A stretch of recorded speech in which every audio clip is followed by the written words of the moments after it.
Is that Welcome everybody to the regular commission meeting this May 20th. If the clerk could please take the roll. Commissioner Marker. Here. Vice Mayor Long. Here. Commissioner Casal. Here. Deputy Vice Mayor Burns. Here. Mayor Carney. Here. We have a quorum. Thank you very much. If you could all rise for the Pledge of Allegiance. I pledge allegiance to the flag of the United States of America and to the republic for which it stands, one nation, under God, indivisible, with liberty and justice for all. Great. Thank you very much. Agenda approval. Mr. Marker, did you have an issue you wanted to raise on the agenda? No. No? No. Anything on the agenda? No, thank you. Okay. Need a motion to approve the agenda. So moved. Second. All in favor? Aye. Any opposed? Great. Presentations. We have the current point in time of homelessness census count estimates. Ariana's here, I see. Ezra's here. Support the rabbi's here. I saw him too. The whole support team is there. There you are. Thank you, Rabbi. Are we here now, or are we still at the podium? Whatever your pleasure. Yeah, you can sit down. These are real, these are real complicated questions. It doesn't say so on my sheet. I can't tell you. Okay, this one. You think I can do that? Yes. Okay. And you know the pointing is the top one. You hold it down, you can point. Okay. Hello. Okay. Well, thank you for inviting us today. We are the Delray Beach Initiative to End Homelessness, as well as the Delray Beach Police Department, as well as the DDA. That will present to you the results of this year's point in time. I'm Ezra Krieg. I'm the chairperson of the Delray Beach Initiative to End Homelessness. Ariana Ciancio, Service Population Advocate Manager at the Delray Beach Police Department. So why are we here? Every year, nationally, there is what is called the point in time, which is a national census of people who are unsheltered in our community in the United States. It's conducted in the end of January every year, and throughout. So it's throughout the United States. This census goes on. We in Delray Beach take it very seriously and utilize 20 to 25 volunteers, as well as staff from the police department, working together because we think getting the right numbers are important. Because whatever interventions that are done, we need to be able to support with data whether they're successful or not. So this is conducted in January of each year, and we wait until the Palm Beach County, who's responsible for the numbers in Palm Beach County, we wait for the county government to release the numbers, and then we can then prepare a report for Delray Beach. Oh, I didn't realize we did it like this. I had no idea. It's fabulous. Okay. Except now I can't get to the next slide. Is there someone who can help me? You go. Oh, more pictures. There they are. This one, right? Yeah, just keep Oh, okay. this is what you got me. Thank you, Laura. There you go. Okay, now you want to go to the next slide? Yeah. There you go. So just quickly, the Delray Beach Initiative to End Homelessness was formed approximately 7 years ago. It grew out of our incredible Delray Beach Police Department. At the time, the chief was Jeff Goldman, and Jeff was confronted with the problem, and that was that there was a lot of pressure to deal with a growing unsheltered population in Delray Beach, and a lot of that pressure, there was a lot of pressure put on Jeff. Many of our residents were talking about arresting our way out of homelessness in our community, and nationally and empirically, all the research says it just doesn't work for a whole variety of reasons, you can't arrest your way out of homelessness. And so Jeff brought a group of people together who had some knowledge of homelessness and how to work with it. And out of that initial meeting became the Delray Beach Initiative to End Homelessness. I was at a meeting, went to the bathroom, and when I came back, became chairman. And so I have served as chairman since that time. I keep waiting for somebody to go to the bathroom so that they can become chairman. But on your slide shows you some of the groups that are involved in the initiative, as well as many individuals, caring individuals who have become involved in the initiative. And this has really allowed Delray Beach to do something that is truly unique in Palm Beach County. Traditionally, because of a lot of reasons, cities wait for the county to respond to the issues of homelessness. The county waits for the feds to do it, and while everyone's waiting, homelessness increases. In Delray Beach, we decided we're going to not wait for the cavalry to come. We're going to try to do something about it ourselves. And so together, and again, the incredible support of our police department, Chief Major, and all the command staff who have really helped to make this group really as effective as it is. Oh, you gotta. Well, I gotta do the. Yeah, I can't do that and talk. Confuse me. I don't know if I can either. Oh, Laura. Maybe you should be in charge of the slides. Yes. You need to get by the microphone. So, here we go. Hi, everyone. So some of the services we provide. So basically, we do all the social services for anyone who enters our city. So we assess them to see where they're at, what it is they need, and we do whatever we can without enabling a person, right? So we're trying to lift them up and not give them a handout. So again, our team and everyone, because we collaborate with the Caring Kitchen, we have lunch with the homeless every single day at the Caring Kitchen through Cross Ministries. So wherever they're having lunch, our entire team has lunch with them. So we're having meals with them.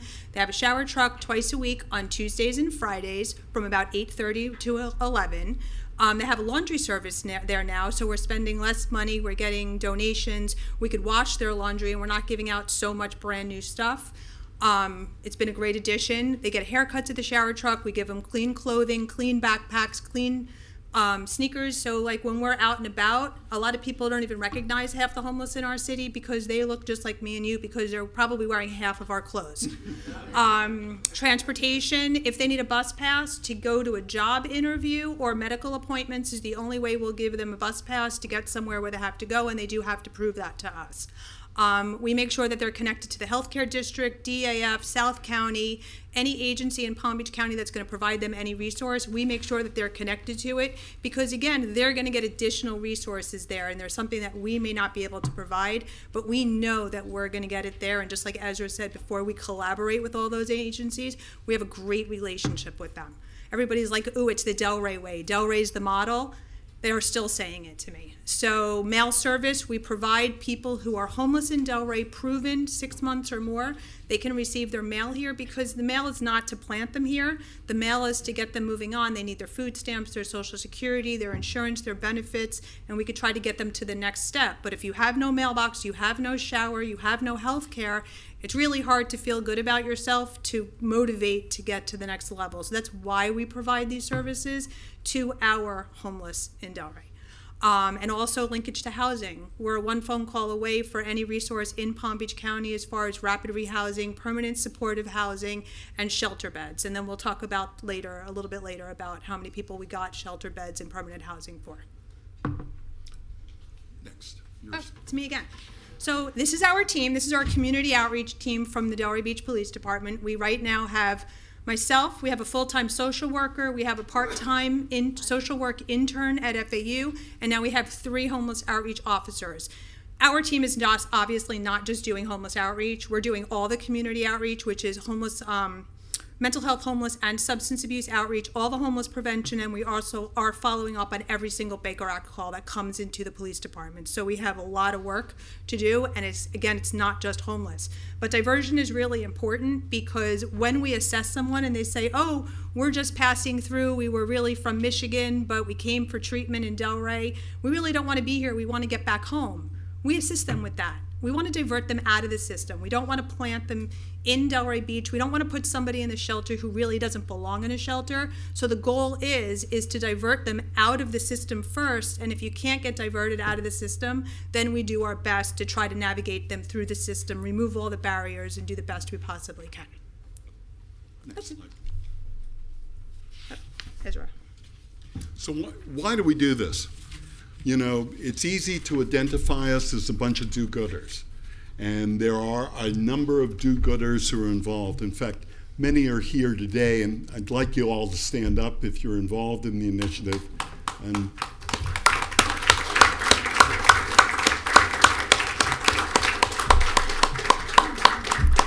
these folks are really the heroes of what's going on here, and these are the folks who do it. But you know, why am I involved? I'm involved because this is about improving our community. We believe that just like a chain is as strong as its weakest link. Well, a community is as strong as its weakest links. And the folks that are living on our street really represent that weakest link. So if we can uplift, we can help those people, return to society, and so on, it only makes Delray Beach a better place for all of us to live, work, and play. And that's really the mission.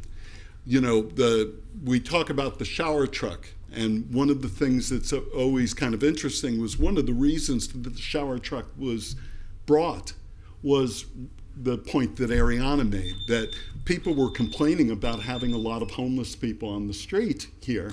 And we thought, well, if we make them invisible, people will stop complaining about them.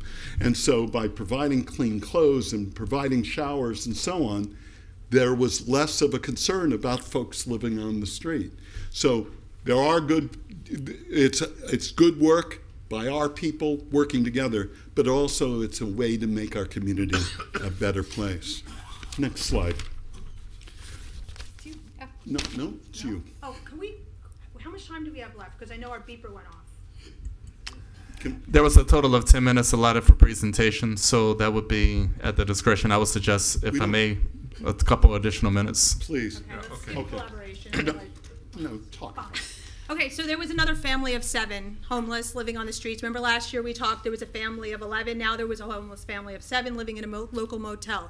One of our residents had learned about this family, reached out to agencies, had this hotel motel paid for this family, reached out to us, reached out to all the agencies. The Interfaith for Social Services helped pay for hotel, helped get her some car registration, helped her get her car insurance. Another couple of our community members helped get this girl to work and got her some great jobs.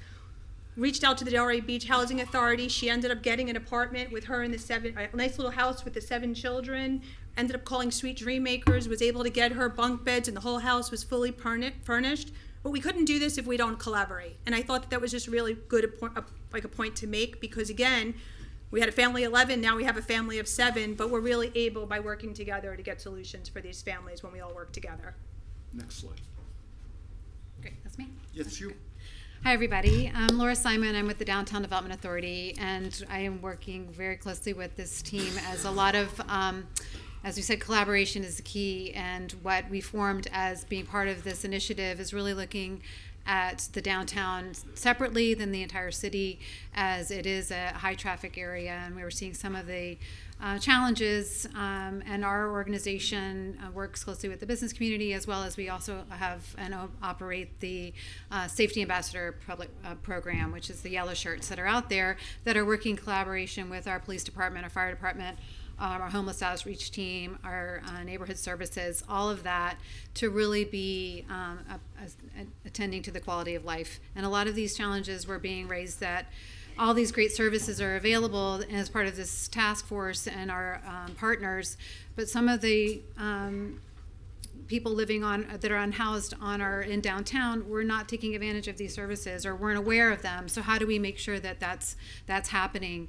And then also to how do we educate and inform our business community and our residents in our town that all these great services are there, and to help, either volunteer or fund these organizations that are providing meals every day and services for them that do take funds for that. They're all nonprofits. So how do we continue to educate and inform that? And through this collaboration and these conversations at these meetings, we really developed another task force that really just focuses on those downtown issues and how do we address, whether it's the unhoused or some of the nuisance issues that are coming out of that, to provide solutions to our community. So it's been, again, another way of collaborating and doing good work for the city. Next slide. Okay, this is what we've been waiting for, the point in time numbers for 2025. So last year, our number was 106 for our city. This year, the number was 70. So we had a 33.9% decrease from last year to this year. And I could tell you our team did everything in our power to find everything or everyone we possibly could in every nook and cranny of every corner of the city. And that's what we found. So that's a good thing. The county had a decrease of 28% this year overall. So they had a 28% decrease. We had the 33.9 decrease. You could call it 34, but I always err on the other side. So that's really it. This year, last year we ended up with a total of 75 people placed in shelter. So a lot of that has to do with why our number could be also lower, because a lot of our people did get placed in shelter. And we got 6 people placed in permanent housing in 2024. So far this year, we have 13 people in shelter as of last week. It's a little low because a lot of things have changed in Palm Beach County as far as the landscape of putting people in shelter. And right now, we've already placed another 6 people or families in permanent housing, which is good because we're definitely up from last year. That's it. Next slide. I know we're out of time. Way out of time. So we're happy to answer questions either tonight or if you have questions at all. One more slide. Sorry. Jeez. Okay. But for everybody who is here tonight or watching it on the internet, there are ways that people can get involved, whether it's making a donation to one of our member agencies, whether it's notifying Ariana and her incredible team about homelessness in our community or folks who need assistance. If there is a legal activity going on, we encourage people to please call the police department and report illegal activity. And we invite you or any of the people watching or any of the people in our community to join us third Wednesday of every month at 9 o'clock at the library, who hosts us every month, where we have very healthy, good discussions about how to make Delray Beach a better place for everyone. So thank you for giving us this opportunity. And again, if you have questions, we're happy to answer them. Thank you very much, all three of you. Commissioner Long? Sure. When I talk to public officials from elsewhere in the county, from other cities, that they often ask me questions about how do we interact with our homeless population, because we really seem to have it figured out here in Delray. And I, of course, take full credit for it. Oh, so, yeah. But obviously, that's just what we have to do. Well, But I thought because since I got elected, that's why it's down. Exactly right. We all get some credit. Well done, Mayor. But no, seriously, what you guys are doing, that this very sophisticated, compassionate approach and these diversion strategies, I hope it becomes the county standard if it's not already beginning to. But you guys have certainly been leading the trail on it. So thanks, Ezra, Ariana, Laura, our do-gooders that are here, our police department, our police chief, all you guys who make this happen. And I have to mention that Ezra just won a Housing Impact Award at the Housing Hero Lunches, which is a county-wide luncheon that happens. So I want to give Ezra another round of applause, again, for making us look good, something else I can take credit for. So thank you. You can also mention the Delray Beach Housing Authority won an award. Yeah, I was going to luncheon. do that. You stole my thunder. I was going to wait till the end. But congrats to Shirley Arazo and the CRA and everyone else involved with that, too, for the Island Cove project. Commissioner Marker? I don't have any questions, but I do have a comment. You and I had the opportunity to work on a large family last year, And I got to watch what you and your team were able to do for a very sticky situation. And it was nothing short of a miracle. It was eye-opening for me, the process that you take these people through and the care and, you know, the steady progression to get them back to a better place. It was very eye-opening for me. So a big shout out to you guys and your team. It's working, and it's a miracle. Thank you. Commissioner Burns. Yes, no questions, but I just commend you and your incredible team on what you do. I've had the opportunity to attend some of the meetings and work with you and make some donations, and I just, we are the top, we are the model, because as I travel throughout the county, as Commissioner Long said, everyone wants to know, how does Delray do it? And, what do you do? So you are the model, and, thank you so much for what you do. Commissioner Casal. No, I would say also thank you, Ezra. Thank you, Ariana, Judy. Great to see you. Thank you, Rabbi Moss, and everybody, because your team is amazing. And the numbers are down, which is interesting. But it's so concerning when we sit here thinking about what are we doing going forward, because we're getting emails. I get emails all the time from families whose rent has gone up so much, and they can't afford where they're living, and the cost of living has gone up so much, and their pay has not gone up, and they're facing the inevitable homelessness. And I think that, while we're celebrating your success here today, the fear is, what's the future? Because I think we're going to see families, homeless families, and I know go, please. We have a whole homeless prevention program that I failed to mention, but our whole thing is also about homeless prevention. So we take every homeless prevention call that comes into the city or into the police department or from word of mouth. If you're short on rent, you need your lights paid, right. Anything it is, we try to come up with a system. We have an amazing social worker who would have been here tonight, but she's on her vacation. But she does all the homeless prevention out of the police department. Right. And it is miraculous of what's getting done from the homeless prevention side, and the interfaith committee, and there's funds out there for homeless prevention, because we saw it coming way before it even happened. Yeah, we knew you have that to get was it gonna be the before they're next out, wave or of it's homelessness harder. was going to be seniors on the streets. So we're all over that. Thank And you, let me Ariana. just You're say, welcome. our Interfaith Committee for Social Services, Kathleen Megan and Judy Fenny are here, have gone out and are soliciting funds right now for homeless prevention. There's just been an award from the Moran Foundation, and there's some other money coming that Delray Beach and South County will benefit from that, and Thank there'll you. be funds available. Fabulous. Thank you so much. Yeah. Good. Thank you. Thank you all very much, and thank you for everything really that you do. Okay, presentation of Swinton and Atlantic Avenue intersection improvements. Missy Barletto. Oh, there you are. She was sitting. I couldn't see behind you.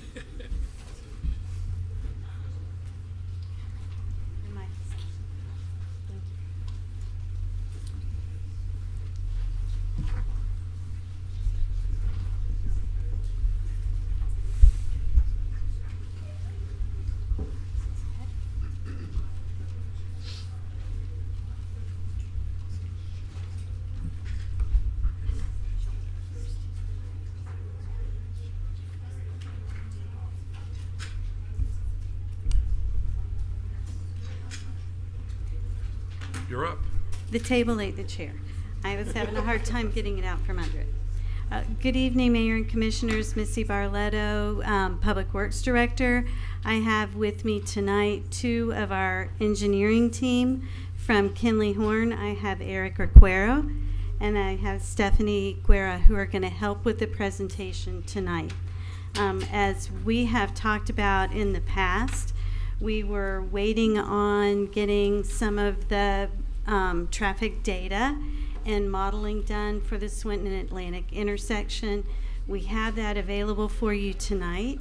So forgive me in advance. It's a little bit of a technical presentation and we may run a little bit long, but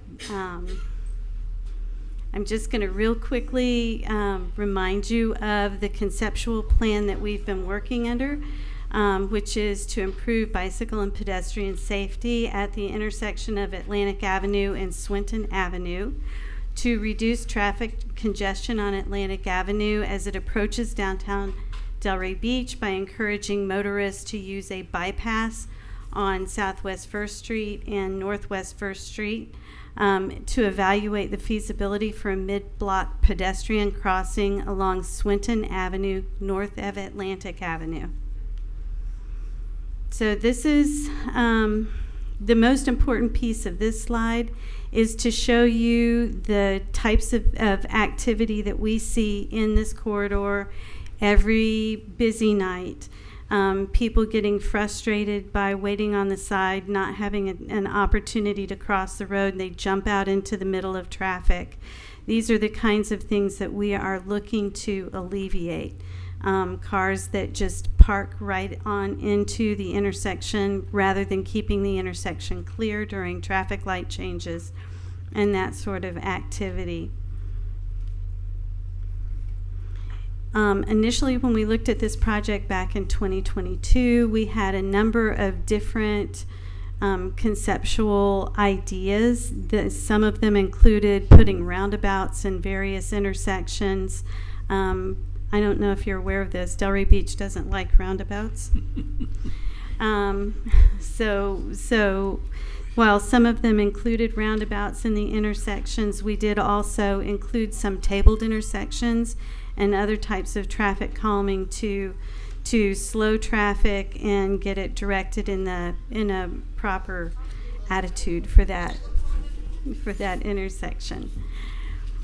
So while most of the conceptual plan was developed during COVID years, where we did not have a lot of opportunities to do a lot of different public meetings, we did have opportunities to meet with a lot of the stakeholder groups and with commissioners at that time.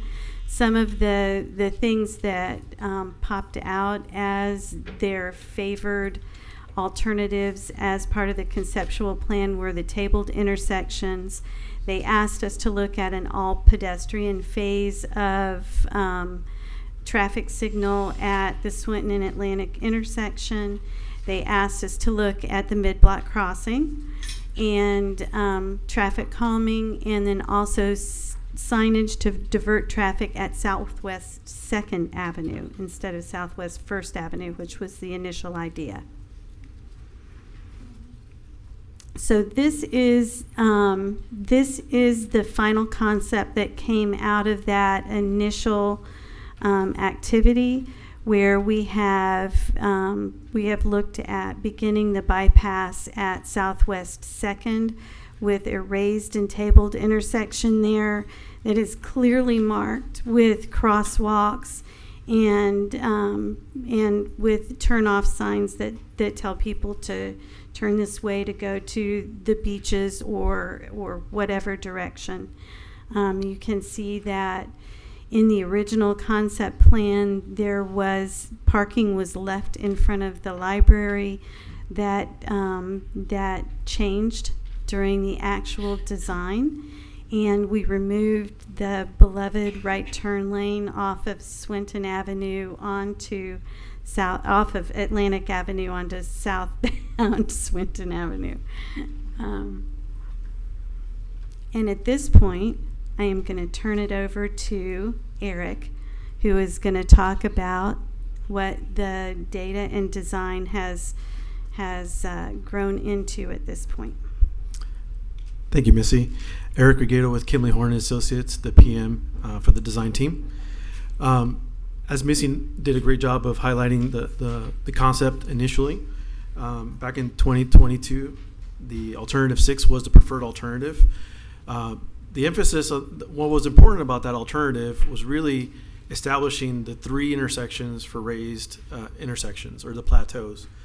That's a key feature from a traffic calming perspective, because rather than having the traffic come all at once from especially in the eastbound direction, they have to start slowing down before they get to the downtown area, which helps distribute that traffic through that area as a whole rather than at one point. And so looking at it from a traffic standpoint, and Stephanie will elaborate after we get through the graphics here on the traffic analysis and how that came about. But the intersection geometry here is one of the key elements for this project. While the raised intersections are a key feature from a traffic calming perspective, the other component that Missy alluded to was safety. So one of the other elements that the concept really dug into was really reducing those crosswalk lengths, maximizing, or I should say minimizing those lengths to help pedestrians get from point A to point B in a much safer and quicker manner through these intersections. Moving the bypass over the second was a major element to that, because now the truck traffic that typically would go on Swinton is now going to be shifted to second, which allows us to really minimize that geometry at Swinton Atlantic to really achieve that goal of minimizing those crosswalks. Now, some of the enhancements that we did at the 60, as Missy mentioned earlier, between second and first, right in front of the library there, we've noticed that the parking that was there really is underutilized within the library area. So we've actually removed the parking that was on street that's not usually utilized, since there's a lot of parking still on the library side, and we mimic that across the street on the north side. That actually benefits the pedestrians and the vehicles in that segment, because it allows us to continue the beautiful landscaping area, basically a buffer between the cars and the bikes, and the pedestrians. It also allows to get rid of conflict points with the parked cars, doors opening. Could you show us where you said you're going to remove the parking going west? So this block right here, Yeah. in front of the library, the parking was removed there. Okay. And then there was 3 stalls that were here. And Tennis center? Yeah, That parking is filled every single morning because the overflow from the tennis center lot is insane. In fact, there's parking on that entire street, around the corner, on the side streets, and also where the former Dunkin' Donuts was. So you're taking 3 spots out?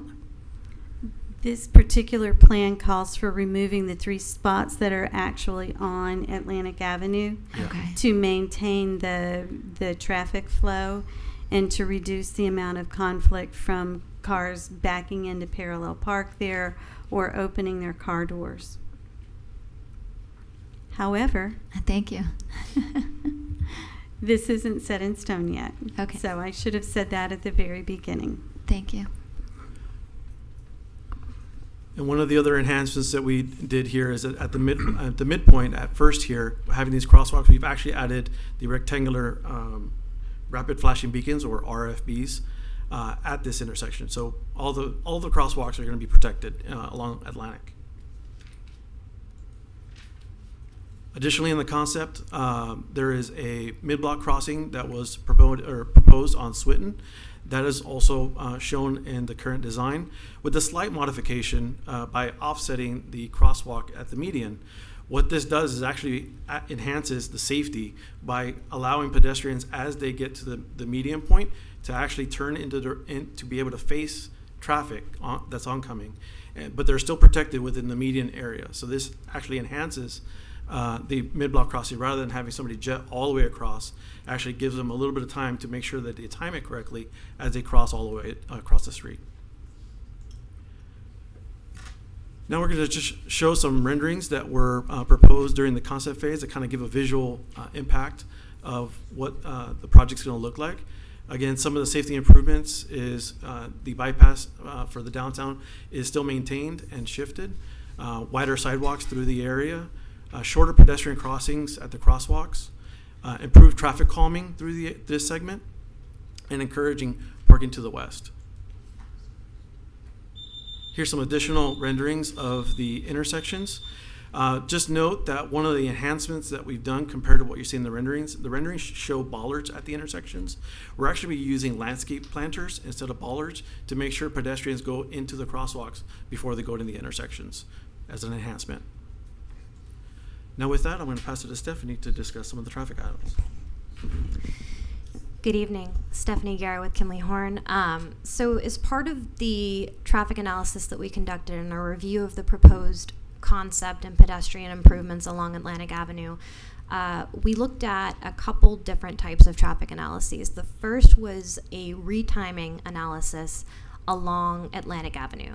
So for this analysis, we conducted turning movement counts along Atlantic in August of 2024, which was when we were released to do the analysis, but understanding that this area experiences a high peak season, we adjusted those counts based on factors published by the FDOT. They call them peak season correction factors that allow you to adjust for counts collected outside of that peak season in order to adjust them upward and appropriately forecast for the conditions that you experience during those peak months of the year.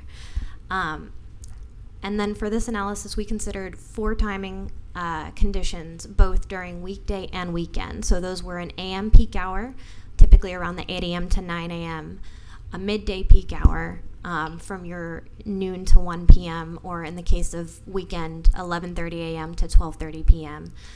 Your typical PM peak hour when you have people leaving for their evening, their afternoon commute from work, and then more of a late night peak hour from 9 p.m. to 10 p.m. And I do want to clarify a little bit about the modeling software, the limitations of it, and what we're trying to forecast here. So the modeling software we used is called Synchro. And what it allows us to do is look at the operations of each intersection in terms of average delay that a driver would experience going through that intersection and how those intersections effectively interact with each other. However, there are some limitations to that model, specifically as it relates to activation of railroad crossings and certain on-street parking maneuvers. When you're looking at valet operations and such, it's not really an accurate representation of those types of interruptions that you may experience mid-block. So while we can forecast the delay at each individual intersection, there may be a driver's experience of the Atlantic Avenue corridor may include certain delays that they're experiencing mid-block that are not completely forecasted in this analysis. That being said, we looked at level of service for the intersections along the corridor using an A through F scale. So what that effectively means when we say level of service A, B, C. Level of service A reflects an average delay in seconds per vehicle of less than 10 seconds. B is 10 to 20 seconds, C is 20 to 35, D is 35 to 55, E is 55 to 80, and F represents anything over 80 seconds per vehicle for an average delay. So I apologize, it's a little small, but effectively, for the existing timing conditions, using the signal timing provided by Palm Beach County along the corridor, most intersections operate at an acceptable level of service, with one exception being Southeast 5th Avenue and Atlantic, which experiences LOS E and F conditions during the peak hours. The weekend conditions are fairly similar, with most intersections operating acceptably. I did want to highlight the exceptions, though. Southeast 1st Avenue and Atlantic Avenue experiences higher delays in the PM and late night peak hours, and Southeast 5th Avenue and Atlantic Avenue also experiences higher delays from midday on, reflecting a level of service E. Now, that is existing conditions, existing signal timings. This is without looking at modifications along the corridor. So from there, we looked at existing and optimized timing conditions. And this is specifically the PM peak hour because we found that that was the highest combination of both pedestrians and vehicles, and allowed us to model conditions where there would be those conflicts between vehicles and pedestrians. So we identified that many intersections have sufficient green time for drivers, but what many people are experiencing when they're going along this corridor is that even though the green time is there, you have such a continuous stream of pedestrians that you can't turn left or right if you are trying to turn off of Atlantic Avenue, either to park or to visit patronize a particular establishment. So it creates these backups that continue throughout the corridor. So as a result of that, we looked at an exclusive pedestrian phase, which allows pedestrians to cross without vehicular conflicts And then when the green time is there for vehicles, there's not a pedestrian phase effectively. So you create a condition where you're allowing pedestrians to cross without having to worry about a vehicle turning in front of them, but you're also allowing vehicles to go through the intersection without, ideally, accounting for, pedestrians going through the intersection and having those continuous interruptions. So for most intersections, this results in roughly the same level of service.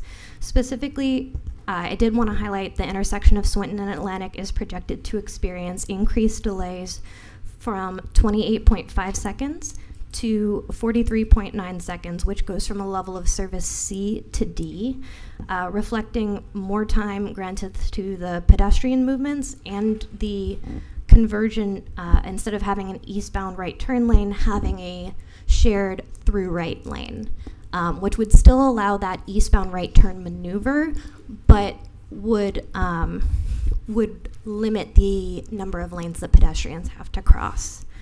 So there is a bit of a trade-off there. Let's see.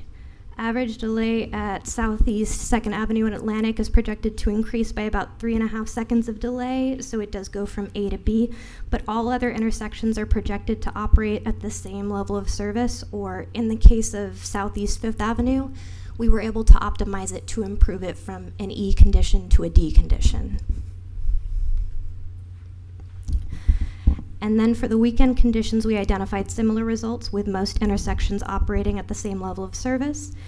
Delays at Southeast 2nd Avenue are projected to increase by a few seconds from level of service B to C.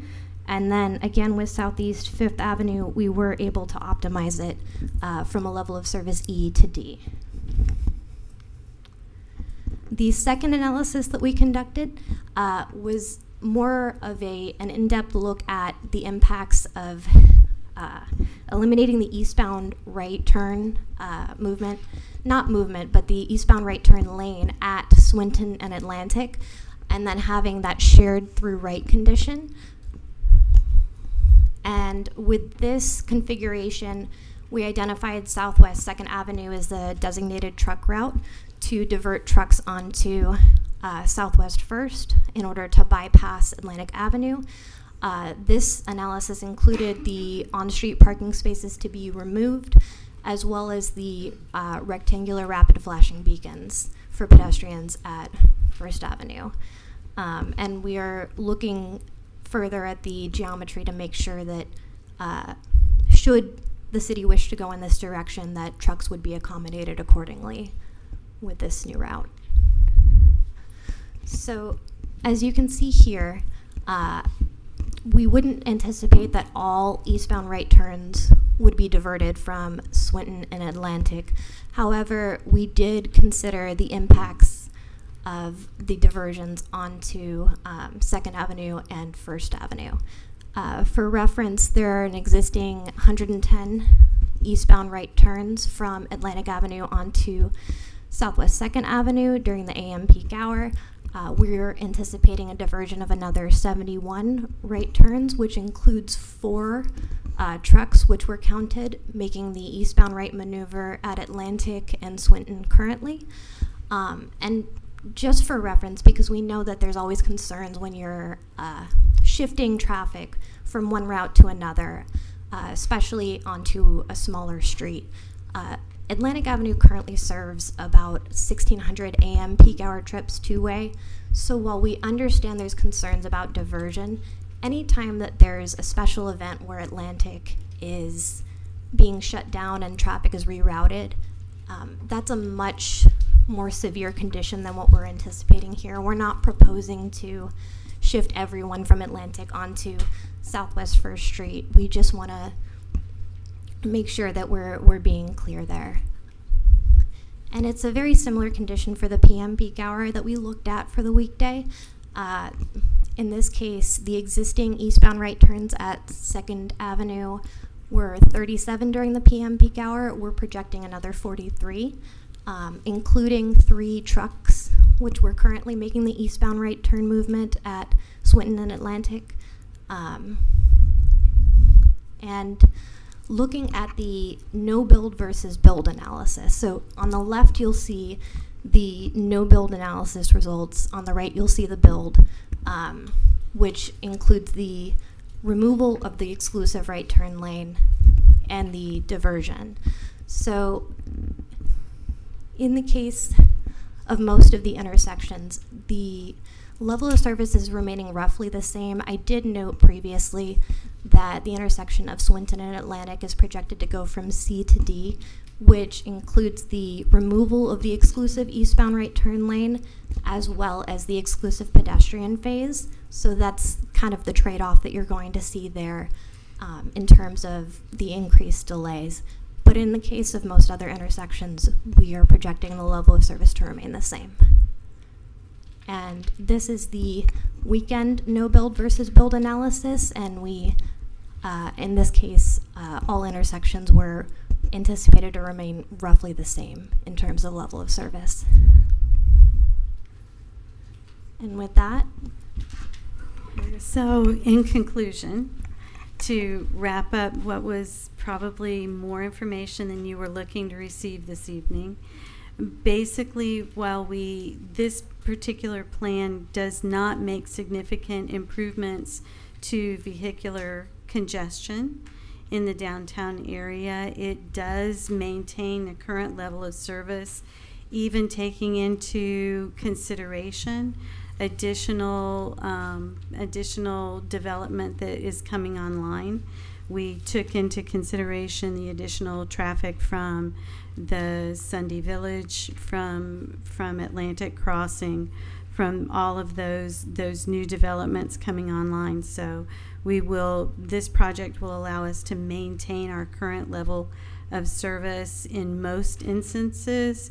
In those instances where it will go down a letter grade, it's just a matter of 20 seconds or so of additional wait time. But in return for that, we do significantly increase pedestrian safety and mobility and decrease the frustration level of our downtown visitors. And for that, if you have any questions. Well, I'm going to jump here because I sat at this very table back in 2007 when I was on the Community Redevelopment Agency, and they were talking about getting rid of the right turn lane on northbound Atlantic without regard of we were going to end up building Atlantic Crossing and everything. And you rightfully point out that it's an F, it's probably an E, and because I go up that road all the time, and there are people waiting to take a right turn lane on Atlantic. They're waiting and waiting, 2-3 lights. Had they not gotten rid of that right turn lane, that would have been a lot of the congestion would have been reduced. So it's forcing them through the Marina District. It's forcing them to think, okay. And now everyone looks at it and they say, well, you said I'm glad you pointed it out. It's the worst one we've got because it's terrible. Because people are waiting there to take a right turn to go to the beach. We got a huge development in Atlantic Crossing. You're going to do the same thing with Atlantic and Swinton. You even just said, she said it's going from a C to an E, not one going 2. sorry, to clarify, we're projecting it would go from a C to a D. C to a D.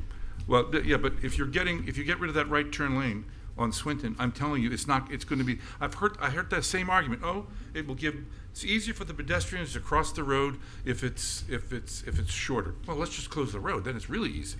But the reality here is you're getting rid of a major turn from Swinton off of Atlantic and forcing people through a neighborhood.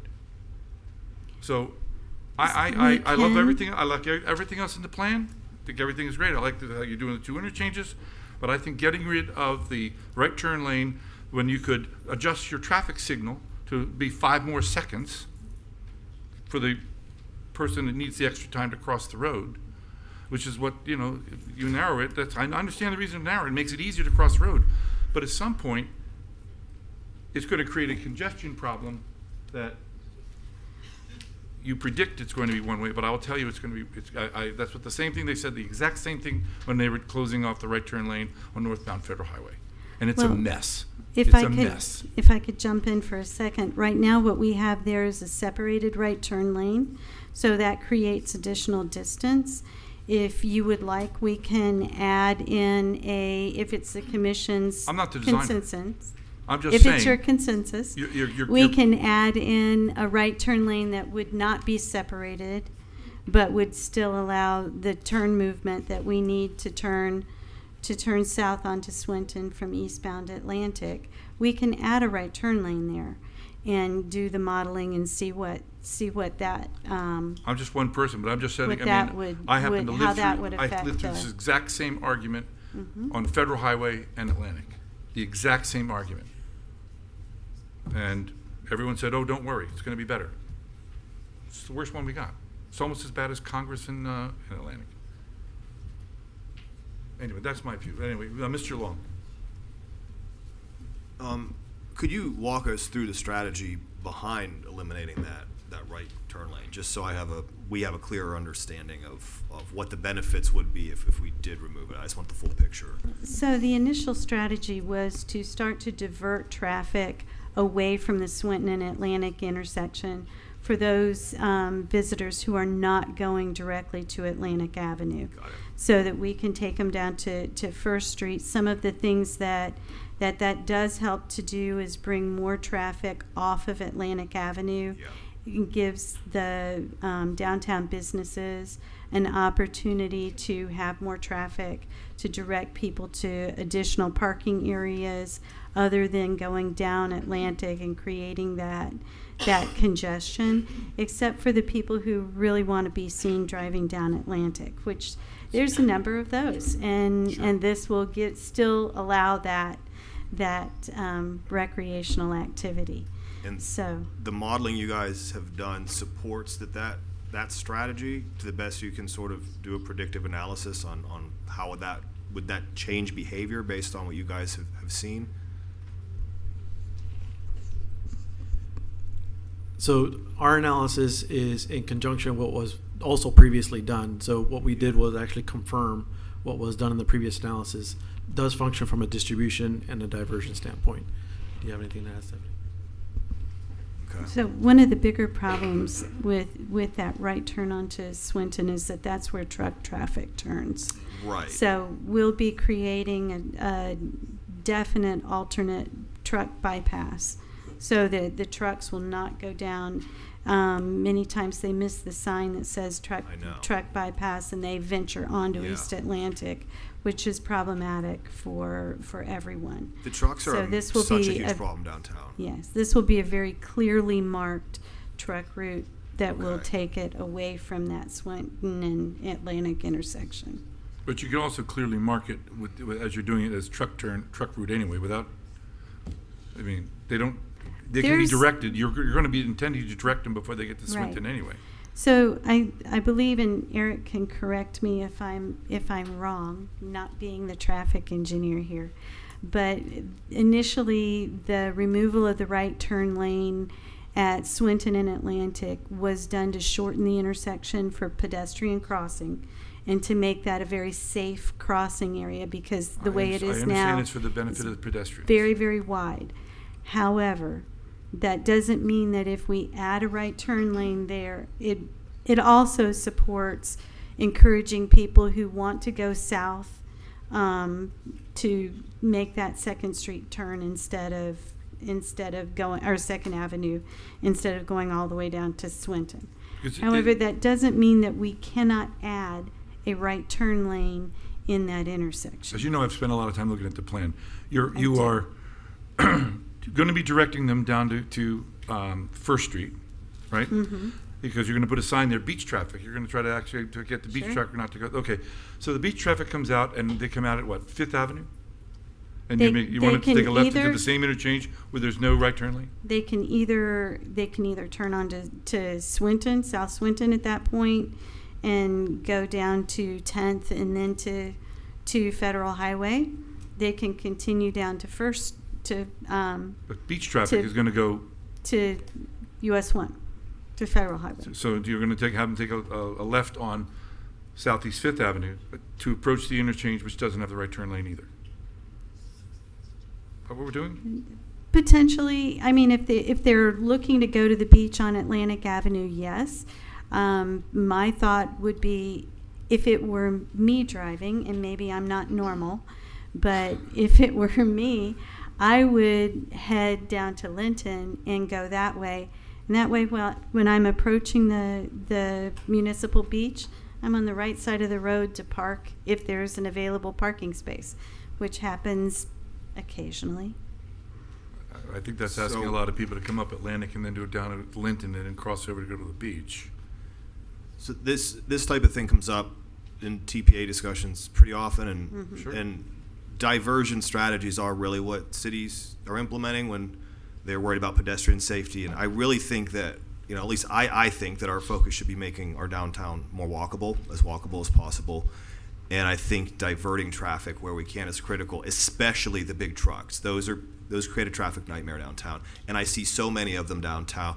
Me and the chief joke about it all the time, how many trucks we see downtown still. So I'm going to be in support of whatever strategy is the most likely based on your modeling to divert traffic off of Atlantic, divert trucks off of Atlantic, and create the safest, most walkable intersections. Okay, Commissioner Casal? Yeah, could you go back to that image you had up? Because I think, it looks like there's a way to accommodate. I think what the mayor is saying is making sense. And if we look at this, that addition is the gray and the green, correct? What the change represents in the gray and the green with the walk. So, and you've made the walkway shorter when you take that right turn. But I agree with him. It seems like taking that lane away. You continue to divert and hope you divert enough. Does it not make sense to additionally leave the right lane in light of his concern? So the elimination of the turn lane itself, remember all the movements are still allowed, so you're still able to make you can turn, I know that, but you're just taking away that lane specific. Right. It's a balance. Right. And so it's a multimodal look at the entire corridor. So we're balancing pedestrians, vehicles, transit, because we have two transit stops that we have to balance here as well. So we're looking at it as a whole. We're also looking at it from a timing perspective for signal through this corridor to make sure it's optimized. Speaking of that, why did you utilize the AM peak traffic count of 1,600 versus an evening, which tends to be a lot more busy? So that number was only just for reference when we were looking at what we were diverting during the AM peak hour. So it was sort of an apples to apples comparison. We did look at the PM peak hour as well, but in terms of the number that we quoted, that wasn't necessarily something that was used in the analysis. It was more so when we looked at each individual analysis scenario. When it was AM, it was AM. When it was PM, it was PM. Late night, etc. But effectively, that was just for reference in terms of the trips that we were anticipating being diverted for just a barometer for who gets rerouted when you're looking at special event traffic. So we understand that kind makes of order sense. of magnitude. Got it. This turn makes sense. I would just say, and so full disclosure, I'm at the tennis center a lot, so I have a personal interest in there being adequate parking. But 8 months out of the year, I would say September, on till the summer, from 9:15, I would say till maybe 1 o'clock. Those parking spaces on the street are absolutely utilized, and even across the street at the library, because often you have to park over there and walk across. So just something to consider, because depending on if you go there at 1 in the afternoon, no one's using those spaces on. And if you go there in the summer months when the tennis team season has ended, those parking spaces aren't utilized. But we would need to figure out a way to park some additional cars, because certain times of the day there's no parking. Thank you. Commissioner Burns. So my interest would be to support the reducing conflict that promotes safety and supporting mobility. However, listening to the mayor, it would be wise for us to use past experience and history in the intersection that he referenced to guide our decision. So I'm supporting safety, mobility, and what makes the most sense. And if that means including a right turn, because I'm just visually thinking about a right turn not being there, and that's something to really consider.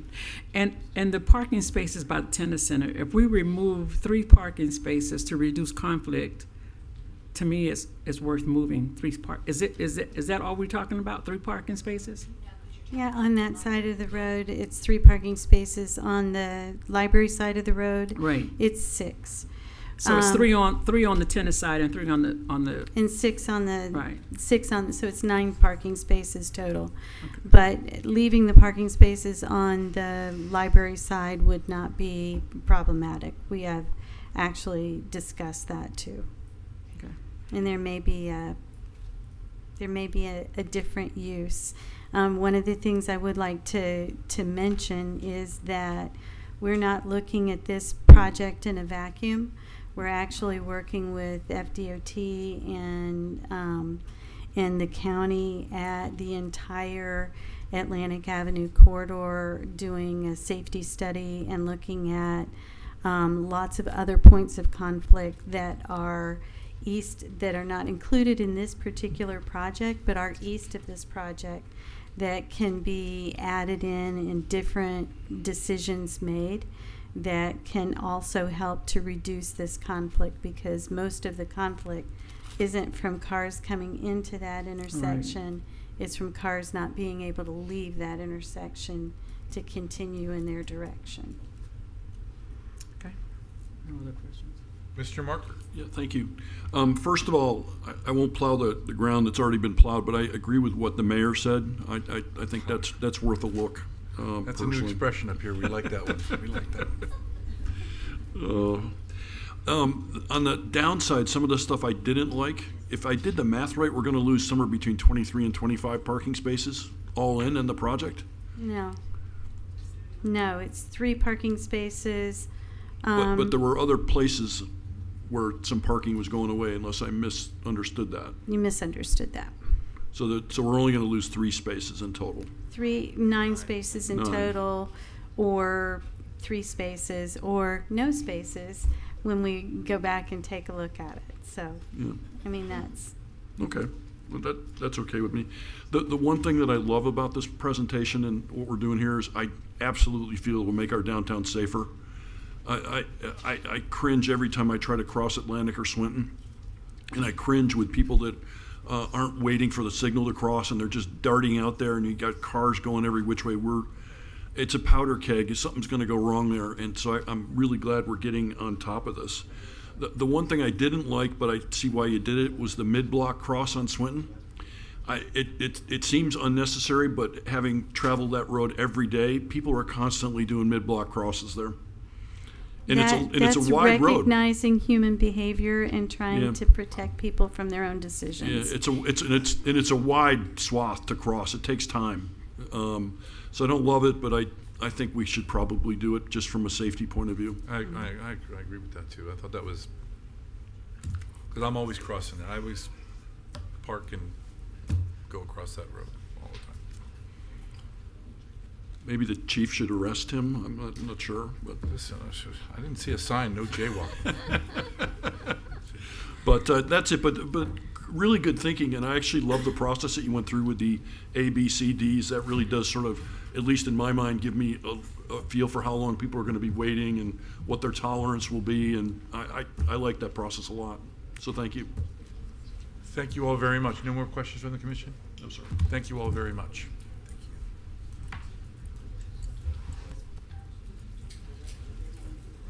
Well, we're not giving direction, are we? We're supposed to, no, you're just hearing. Well, you may not have given direction, but the direction I have taken is to go back and analyze the feasibility of adding a right turn lane and doing some additional Perfect. It won't be in the same configuration that it's in now. Can't be, right. but to make the a compromise situation to continue to improve the safety of the intersection, but still allow for that right turn movement. By the way, and I like the idea of the truck route there on Second with the big sign. I think that looked very good. That looked very good. We got to get the trucks off. You're right about that. We got to get the trucks off the road. Anyway, thank you very much. We now have the historic Anthea, you're going to be coming up. Oh no, Michelle is going to be coming up. Oh, there we go. Welcome, Michelle. This is the 2025 Historic Preservation Board Awards. Yeah, we do.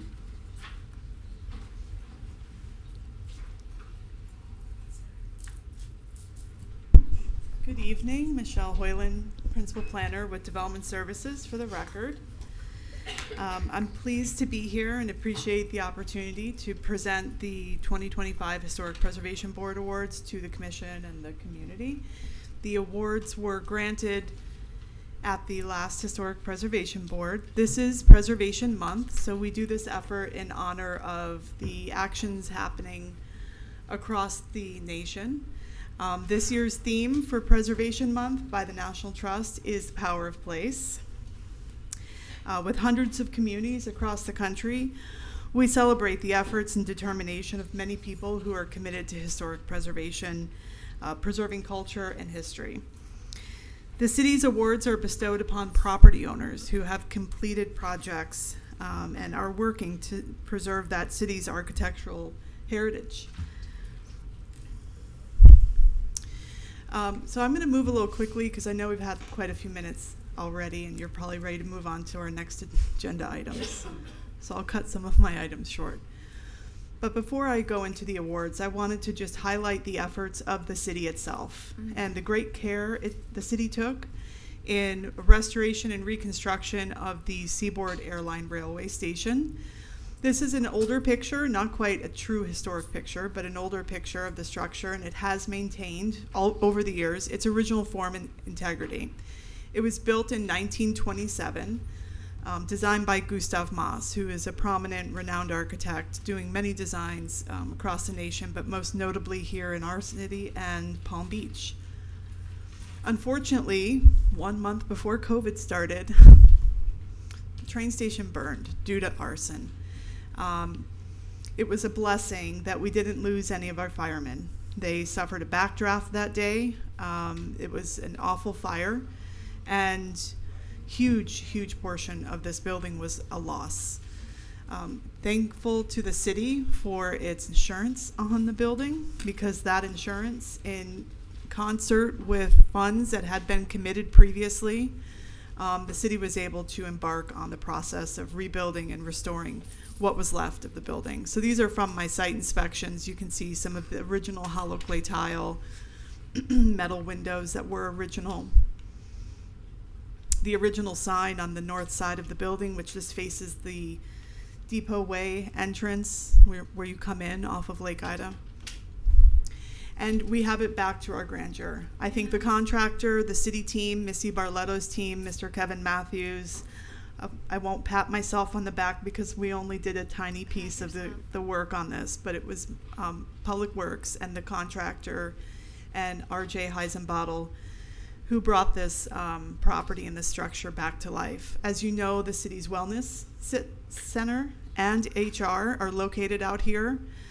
It's fantastic. This luggage cart is an original luggage cart.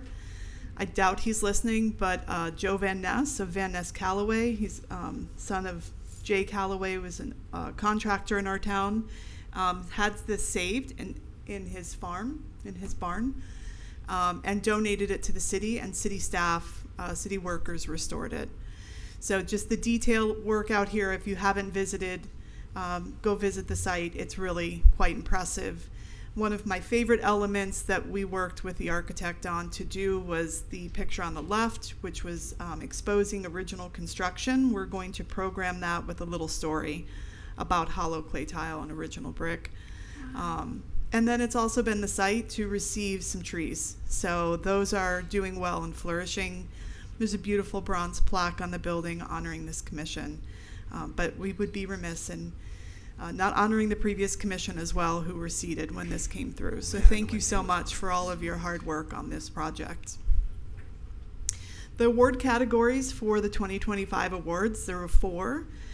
They are all for contributing structures, and they range from additions for residential to rehabilitation for residential and commercial. Our first honoree recipient here is Tracy Pickett, who owns 108 North Swinton Avenue. Her bungalow home was built in 1925. I think a really important feature of this, we worked really closely with her architecture team, was that they restored the front porch where those bungalow piers were, just to do a little back and forth there. Constructed a new pergola for a little covered parking in the front. Quite a restoration that occurred on this building that's over 100 years old. The detail work is fantastic. And this is just the best picture I had of an aerial. So when anyone says you can't improve historic, I think you can. This building more than doubled in size, and that's not really detectable from the front of the house. So I think they did a fabulous job, and congratulations to Ms. Pickett. Our next project is owned by Ms. Belinda Kessel. This is a frame vernacular structure that was built in 1949. And Ms. Kessel purchased this property. It was previously a veteran who lived here. There was many years of things on the property and inside the home. So this is the cleaned up before picture. This is their after. They have executed quite a plan, interior to exterior, to do a restoration. There was a lot of damage, termite damage, moisture destruction throughout the structure. So there is a primary building in the front and an accessory structure in the back. Sam Ogren Jr. and Sr. Have been associated with this site, not through its original designs, but over the years and its alterations. I think this is one of the best pictures I've seen, which is the rear, looking at the site off the alley. So again, great care was taken in preserving this building and bringing it back to life. It's one of few in the block that were left. So it's really rounding out the Old School Square Historic District quite nicely. So congratulations to Ms. Kessel. Here we have 240 North Dixie Boulevard. This property is a 1953 mid-century modern style structure, and we honored Mr. Timothy McKinney for his construction of a non-contributing guest house in the back. So this is what the home looks like from the front. It's true mid-century design style and lines. And then this was built in the back of the property for his son. They did quite a nice job with the detailing of this, and also not copying too closely the original style of the house, but bringing something in that was compatible with the architectural style of that building. This is in the Delita Park Historic District. Delita Park Historic District is the city's first platted subdivision. And most notably, Catherine Strong, the city's first mayor, is associated with having lived there, as her father was instrumental in developing that district. Wow. So congratulations to Mr. McKinney, and thank you.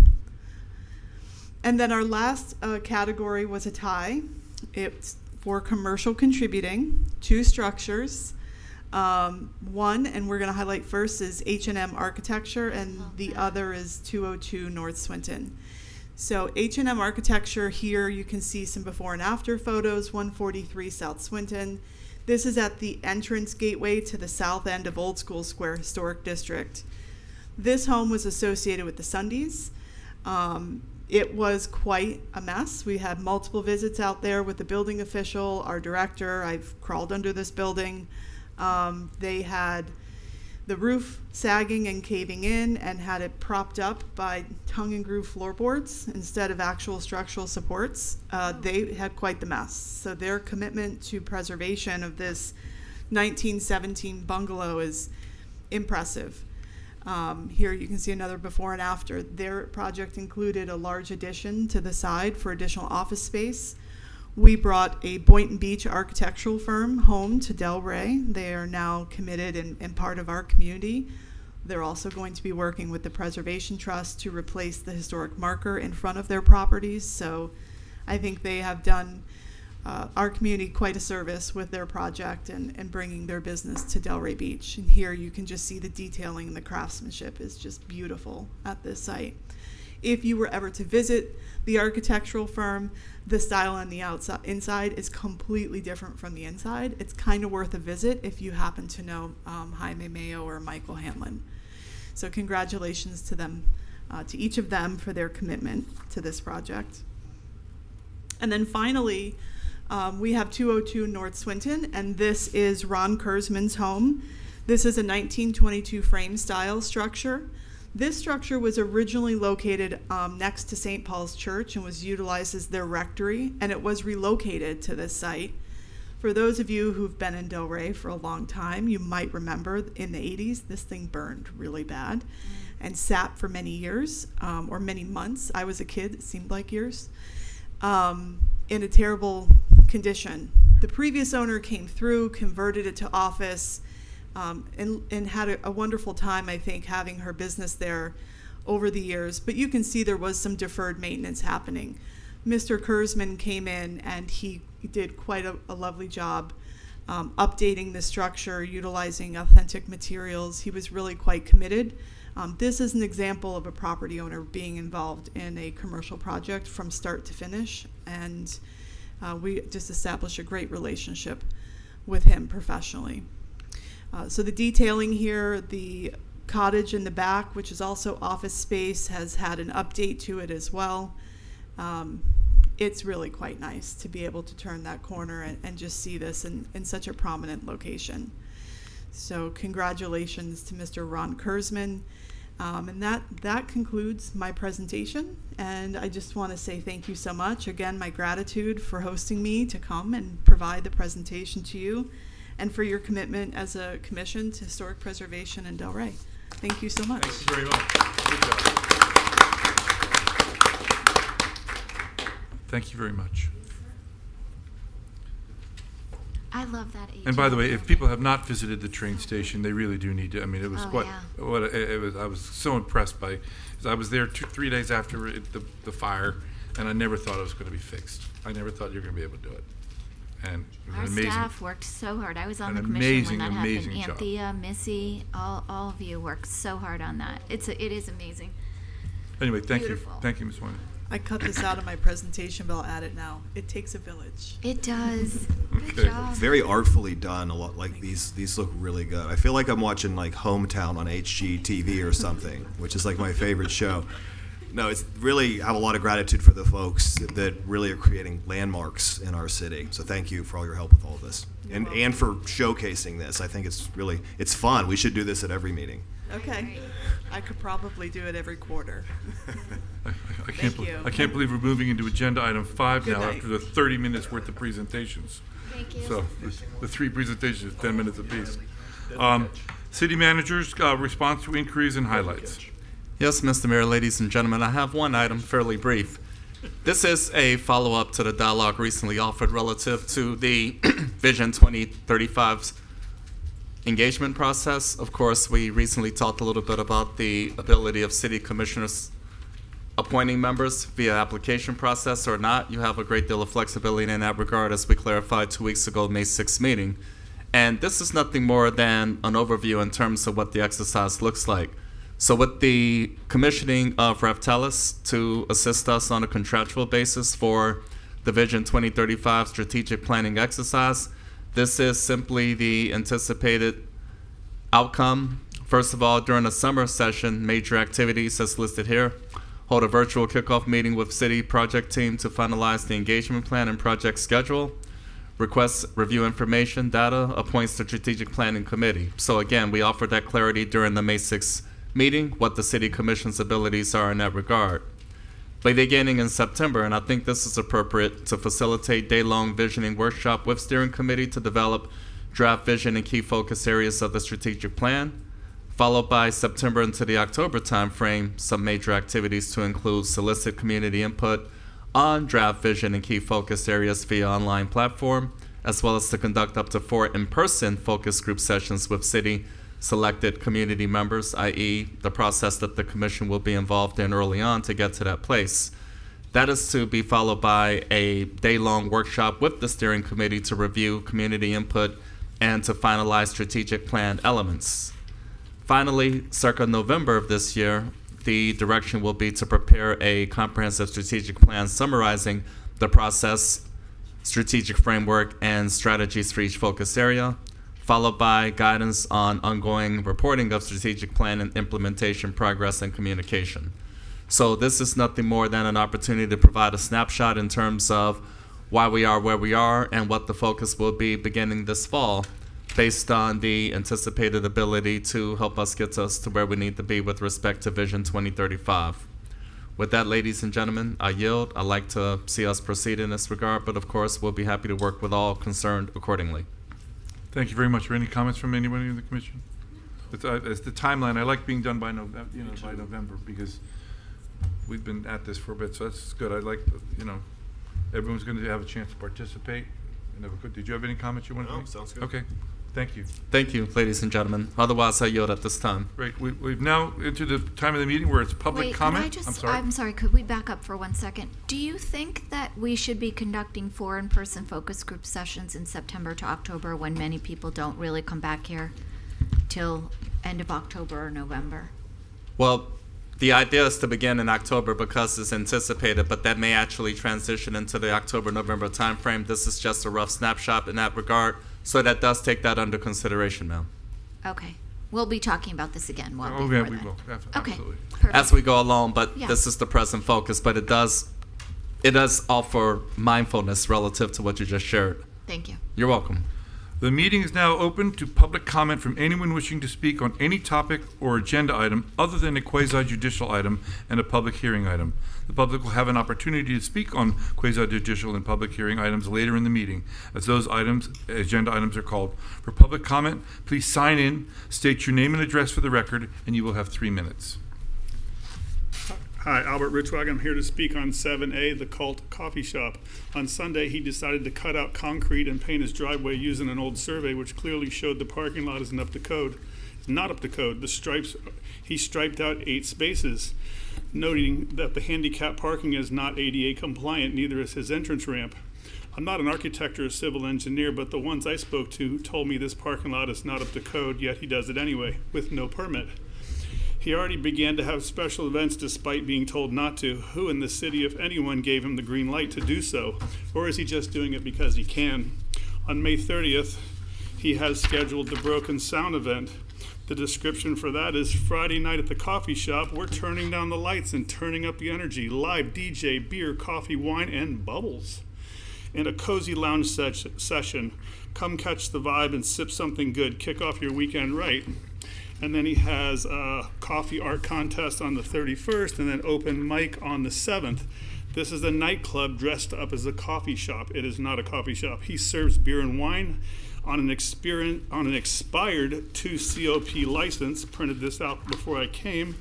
His license has been expired for over 2 months. It's just a simple renewal, less than a few $100s. Despite pretending to work with the city, he is just continuing to do special events. Who told him he could do this? I think it's time to suspend his BTR until he comes into compliance and stops with this nuisance before someone dies. Also today, 2 people decided to park on the sidewalk and block the entrance to Federal Highway because the lot was full. There's also cars parked in the no parking area, which shows no matter what he claims to do to fix it, none of it works. When he had signs telling people not to park and go elsewhere, they did not. This is not our fault. This is his customers. I want to play you a voicemail I got from his customers who got kicked out for the parking that said that I called the police on them, which I did not. I can't play the voicemail because it's full of profanity-laced insults. This is an example of what we deal with. Also, today, 2 people decided to park on the sidewalk. They blocked his exit. There's also cars parked all over the place, which shows no matter what he claims, it doesn't work. He had paper signs up, which were gone after the rain last week. Thank you. Thank you very much. I'd like to distribute those. Okay, you got it. We brought copies of everything because Make we're sure the working clerk, together. make sure there's Sure. sufficient to give it to the clerk. Yeah, I will. Daniel Rose, 323 Northeast 6th Avenue. I'm also here on the subculture issue. I do have copies showing his 2-cop beer and wine license expired. Here's the invitation for his May 30th Broken Sound DJ event with bubblies and alcohol, and he's open till midnight. So my question to the commission and everyone in this town is your life worth less than a $5 cup of coffee? It's a life and safety issue. Since the meeting from May 2nd to May 18th, I provided evidence to you all with 60 illegally parked vehicles, and that represents a limited time I'm here. So for example, we're going to pass out, we have pictures of, here's a car illegally parked at Albert's, and here's the new striping, so they're now parking on the sidewalk. So as you'll see, this person here is illegally parked on the sidewalk, and it happened twice today that we saw. They just park here and make a special space for themselves. While we're having the meeting right now, there's actually someone parked on the sidewalk in the new space. Why? Because he striped the parking lot, and he did it during the day, so they came and parked on my property because they can't get coffee. I sent you videos of 3 separate situations in the last 3 days where people are driving on the wrong side of the road. At what point is someone going to get killed? 3 cars parked. When you did the thing with the old Granger's property, we talked a lot, and you guys came up with a solution: no traffic egress on Federal Highway, and that's a safety reason. He's got tons of cars. We get blamed. There was a live concert January 10th. We've discussed that ad nauseum. I got a call from the city attorney. She couldn't get the records from my 911 calls that day, not 911 to the police department, and I put a PRR in, and magically they reappeared. So I don't know if that's been sent, but I'd like to warn everyone. You can research here the Station nightclub fire with the band Great White, where they were over capacity and a fire happened through a spark, and 100 people got killed, 232 people got injured. January 10th event is a perfect example. That place was packed, crammed. If there was a burnt toast that went on fire, he doesn't even have a fire safety plan for his property. So what I want to address too is he has people coming in saying this place is straight edge. That's not. They serve beer and wine. If you're straight edge, it means I don't do drugs, I don't do alcohol. It goes back to England, where I'm from, with the punk rockers. It's called straight edge. Also, they have a 2 COP license. I know people in recovery, they won't go there because you can't go to places that serves beer and wine and alcohol. So the fact they have an agreement with other properties saying they can have on-site parking, it doesn't mean anything. I think I proved the last 16 days. Today we now have 6 illegally parked cars. There's 2 more just while we're here. That's 8 in one day. The signs don't matter. They get their coffee, they'll park wherever they want, and they blame us. I've been defamed, I've been stalked, I've been cyber-stalked, I've been threatened with physical harm. I've been even gaslit, even by someone here on the commission gaslit me, who has failed to disclose that his wedding is being catered by Mr. Mayo. Don't talk about my wedding. You're not invited. Can I reclaim my time? No comment. No, can I reclaim my time? No. Okay.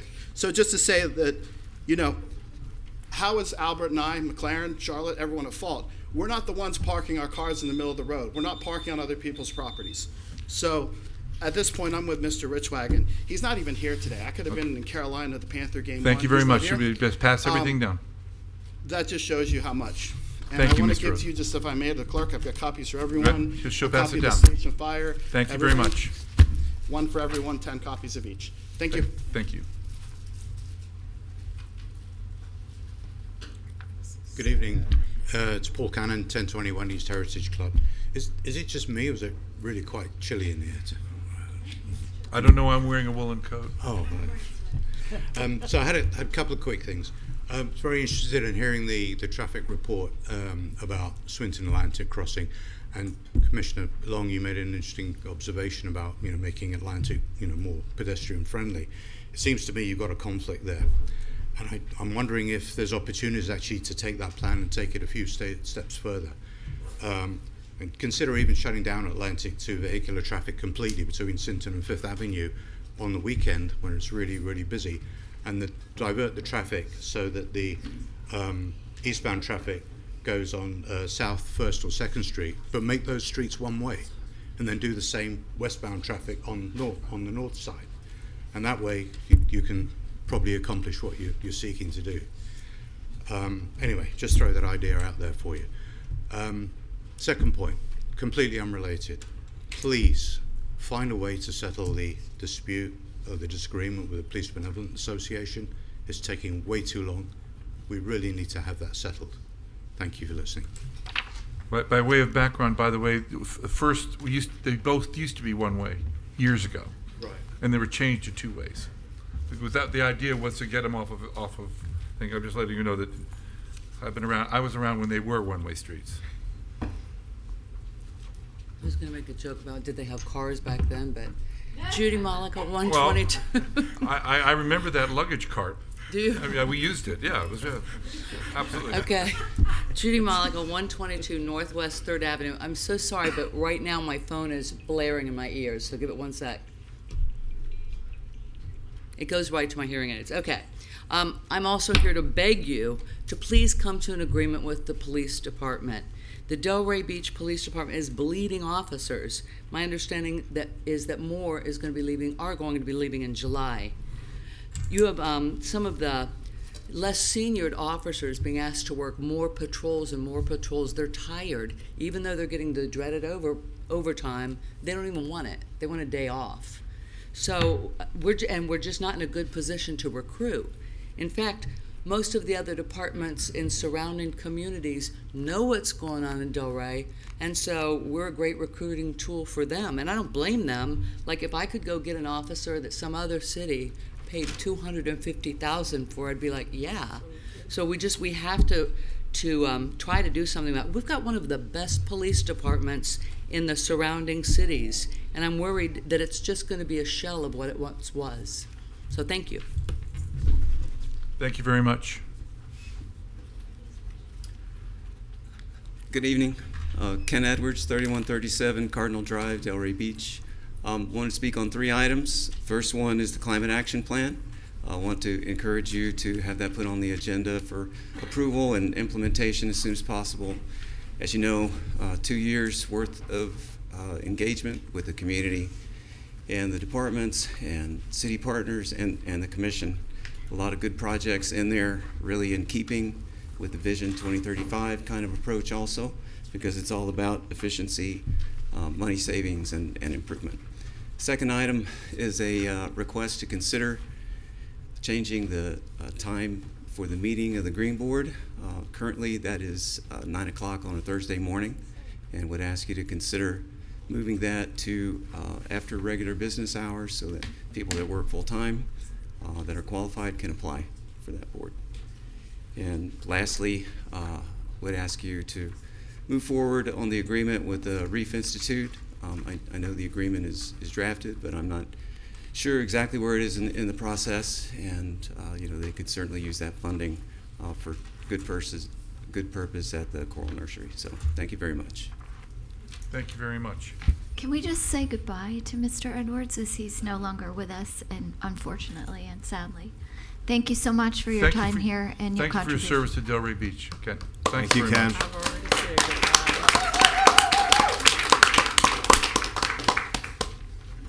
Hi, everybody. Marjorie Waldo, CEO of Arts Garage, and I'm representing our organization tonight. The arts matter. Sometimes we don't acknowledge how much. Please allow me to verbalize 2 personal examples of the importance of the arts. As the principal of Tomorrow's Promise Charter School for nearly a decade, which was the brainchild of the Delray Beach Police Department, Johnny Pun and Fred Glass, I served 16 to 21-year-old dropouts who were years behind their peers in academics and in life. Facing challenges of poverty, teen parenting, and criminal convictions, their hopelessness made it difficult for them to believe that they could succeed at anything other than at being bad. These same babies were very talented. Some were visual artists. Maybe their work was only visible on overpasses, but the mural in our cafeteria was beautiful. They were writers, and even though their poetry was memorized lyrics, they could draw insightful parallels between Tupac's lyrics and a Langston Hughes poem. They were singers and comedians and dancers. When we recognized their innate talents and gave them an opportunity to feel appreciated and noticed, seen, their engagement in academics soared. We were honored to watch 25 young people each year find their strength and graduate high school against all odds. My mother loved music and spent decades in her churches. She loved hymns, especially the ones she grew up hearing her mother and grandmother sing. The playlist in my parents' house, much to my chagrin as a teenager, consisted of almost exclusively gospel music. My mom spent the last 3 years of her life suffering ischemic stroke after ischemic stroke. Her memory clouded first, and then her body followed with insult after insult. As a result of her final stroke, she was unable to move the right side of her body, she was unable to swallow, and she was left with few verbal skills. I could make her smile, and if I listened carefully, I could understand that she wanted the lights off. But when the Bose speaker by her bedside played her favorite gospel songs, this woman sang. She not only remembered the melodies of her favorites, but if you were quiet enough, you'd hear that she was singing the lyrics. She sang the words.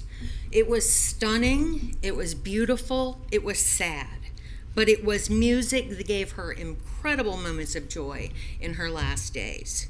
It is urgent and necessary that we defend the arts and funding for the arts for all of our moms and all of our children. Looky there. Thank you so much. Let that be a lesson to us all. Okay. Thank you, Marge. Good evening, Pamela Williams, 245 Northwest 8th Avenue. I come before you tonight to bring up once again one of my favorite, non-favorite subjects, the buy-low market located at 24 Northwest 8th Avenue. Let me start off by saying that I sent concerns and inquiries to staff on March the 19th. Now, Mary, you know I hate being ignored. Not to receive a response. You have my cell phone number, so I got everything now. Wife's number, address. Not to receive a response from city staff until May 2nd, that is ridiculous. It's as if we have to come here before you all to be heard. And when we do go to this outlet, then we're told, just talk to me. Why wait until a Tuesday night? That needs to be addressed. But that being said, the answer I got in reference to buy-low market and the lack of landscaping and the non-striping of the parking lot was that, oh, there's no business there now, so pretty much why should we have to do it? I'll tell you why, because that is in the close proximity to my property, and the look of that is embarrassing and affecting my property value. I don't understand. I'd like for someone to perhaps come out to that site with me to explain to me why I am required to have my right-of-way sodded and maintained, but that business there, whether it's open in the daytime and slipping activity at night, they're doing that even though the machines are gone, or not. We are one band, one sound. If I have a set of rules, I expect for everyone to have to go by the same set of rules. First, you blew me off with that long delay on my response, and the response you gave me is absolutely ridiculous. To tell me because it's not open for business, there is no need for landscaping at buy-low located at 24 Northwest 8th Avenue, that's crazy. I am pleading for you all, elected officials, to get with staff as to rectify that, or let's work on the rules to that. It's as if I have to come before the magistrate or come to a meeting to have someone besides staff to answer the most basic question. To go out there and see that buy-low location, there's no way you can tell me because it's not open for business. It's not required to have asphalt, concrete, and to have it striped, as well as having vegetation there. Now, before my time is all up, I want to switch gears and congratulate the sustainability theme of this year's All-America City Award. We are in the top rankings to win that. I'm sure Ken Edwards had a lot to do with that, and I want to say thank him and thank you all, and let's bring it home for a third time. And in closing, fourth? Oh, all right, number 4. Let's get it together with my police officers because we're losing them by the day. Oh. And I'd like for you all to come to a conclusion with that so we can retain those that we've already paid to train. Thank you very much. You're welcome.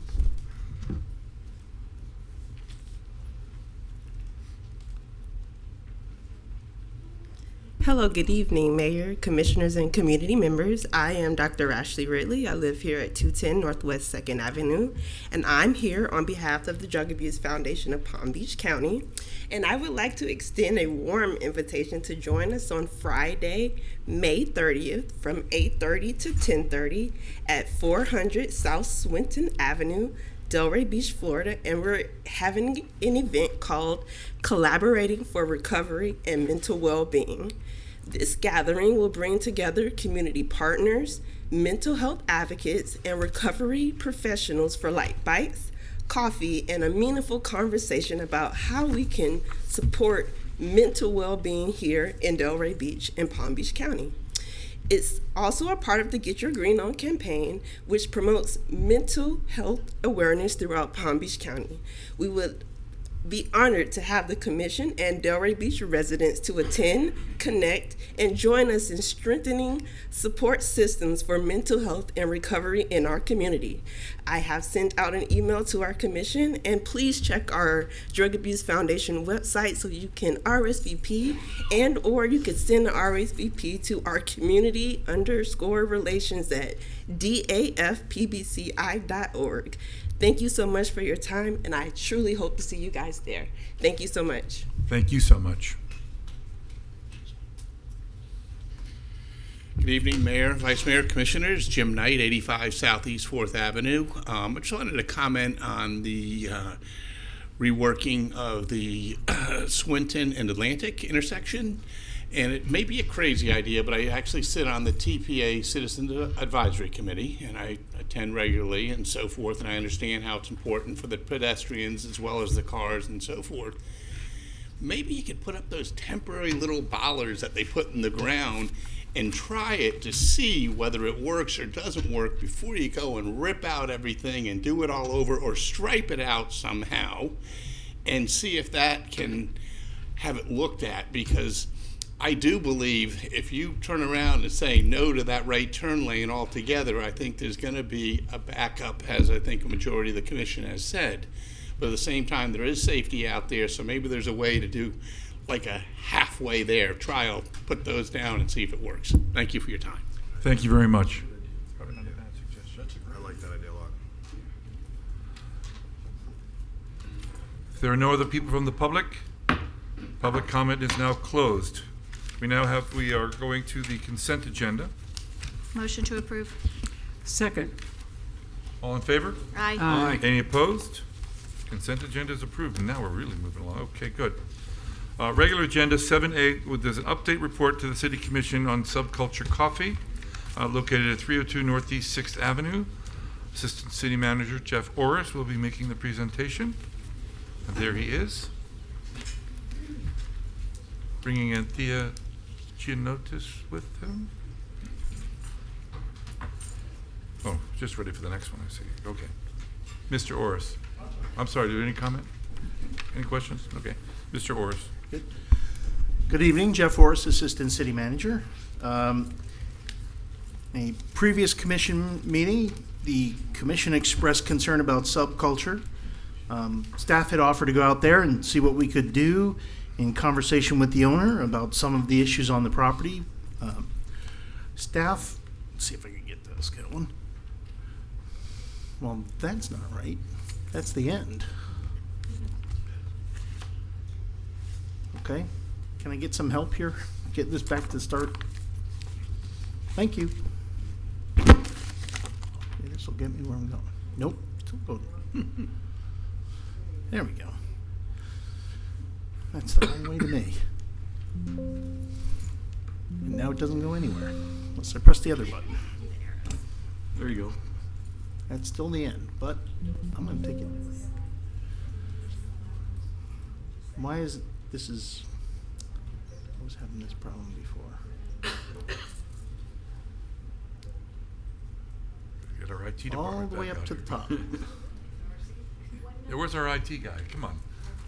I was having this problem when I printed it. PDF, it only printed 4 pages of it. It wants to be over. I was going to say, if you can help me control it, I can just tell you when to go to the next slide.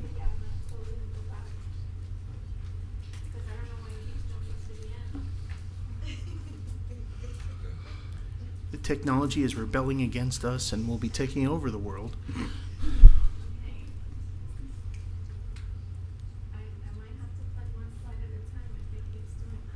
And that's still going to the end of it. Way before this. Which is the first slide you want? You go all the way up to the top. They have lines through them for some reason, look. That's bizarre, yeah. Do you see that? Yep, but you can just click them one at a time. Start with the staff presentation slide. All right, so staff went over to visit with the owner of Subculture, Mr. Rodney Mayo. Represented there, of course, was myself for the city manager's office, neighborhood and community services, code enforcement was there. Development services was also represented. I didn't pass through there yet. And the fire rescue department was also there. We had a conversation with Mr. Mayo about some of the ongoing things, some of the things he had not yet submitted, the confusion over some of the things he had submitted. We tried to cover everything. It was a little difficult. Mr. Mayo, I don't want to say bad things about him, but he was not very good at taking one item at a time. He was very emotional about some of these things, and so we didn't really get through everything because there was some consternation there about some things, but we did go through just about everything we needed to address. If you could forward it now. The items we discussed with him was the life safety plan, including a floor plan for there. Again, that was the issue about whether there's a stage, whether there isn't a stage. He insisted that he had submitted something with a stage. We did not have a record of the most recent one submitted to us having included the stage. It also required some more dimensions in it. So we did lay out, the fire department particularly laid out to him that we need to know more about the clear pathways if the stage is there, some dimensions so that they can make sure that people are safe if they're there, can get to an exit in time, as well as we know exactly what's in there. A parking lot striping plan was required. We know that he did not have updated striping at the site. He was told to engage his architect to draw up a plan with proper dimensions, as well as proper ADA access to the front door from the accessible space that's in his lot. We also told him that a permit was required for the concrete apron that was installed on one of the driveways out to the right-of-way. He insisted that one had been submitted. He put his architect on the phone with the code enforcement representative. We, at the time, were not able to locate a permit. We were given certain numbers, but they were not permit numbers. I don't know that that has been rectified. Unfortunately, I was out of town for the last week, so I'm not sure exactly what came of that. I don't think they had a permit. Do you know any differently? So the system showed that there had been an attempt to apply for a permit. It was the wrong type of permit. This needs to be a hardscape permit. And so it was kicked out because it's not actually part of the addition or renovation. It was just the wrong type of permit. But there was an attempt to submit. So that was truthful. It just was never completed properly. All right, if we could forward now. We also had a discussion about trash. There had been complaints about the trash overflowing. The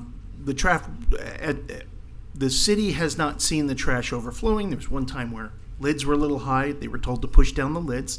They were also told to make sure that trash cans, they had previously had a dumpster. When we had issues about that not being screened in the right spot, they were told they can use trash cans. They opted to do that with waste management. The problem we were just having is they were not storing the cans in the rear of the property, out of view of the public where they were. I can tell you I was there today with Mr. Moore. I couldn't even see the cans from the street, so I'm fairly certain he's done that. The owners agreed to all of these items that they needed to be taken care of. If we could go to next.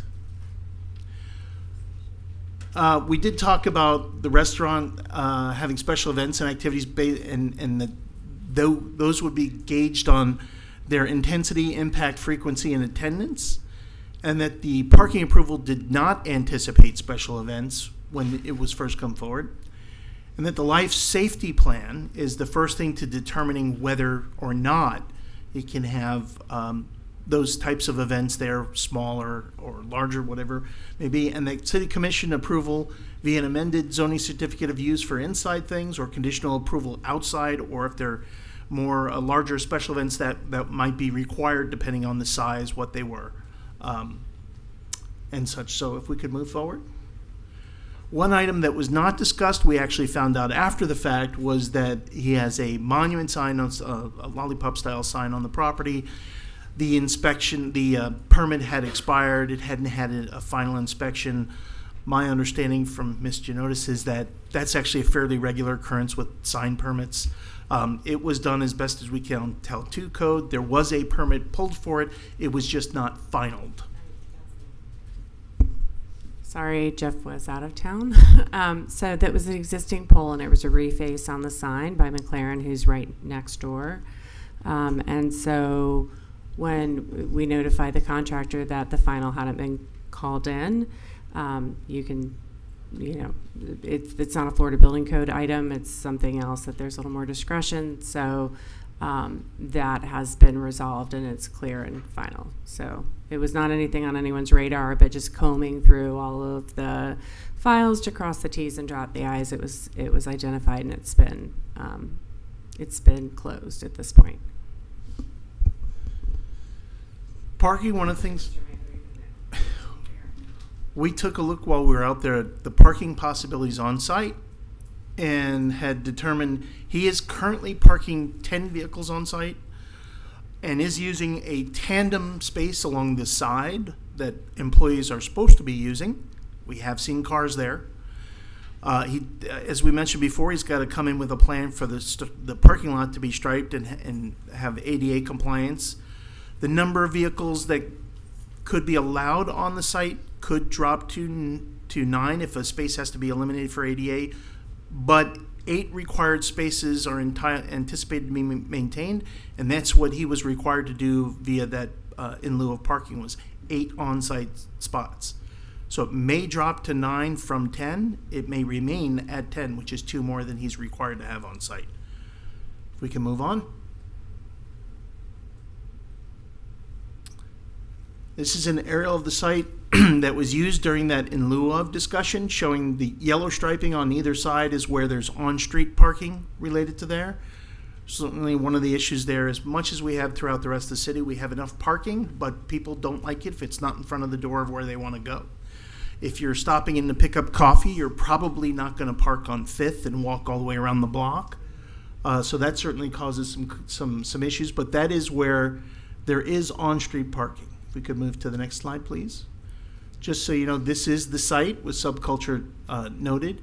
You can see there are some grassy swale areas on Northeast 3rd. If we go to the next, if you could just go back. What I wanted to say is there was some discussion about those areas. However, because the other side of the street is fully asphalted and there's minimal drainage structures on the site, to put on-street parking on that side of the street would require some significant drainage to the point where it makes the parking spaces not economically feasible to build. It would cost more to probably put those parking spaces in there than it would to build a space in a parking garage. So it just doesn't make any sense to do so. However, if you can move to the next one, there may be an opportunity, I can't say for certain there may be an opportunity for an on-street spot between his 2 driveways that could be put in as a 15-minute spot for short-term parking. We don't have exact measurements. We can't say for certain. That would really be up to him to have somebody design it and to pay for it, but it's a possibility.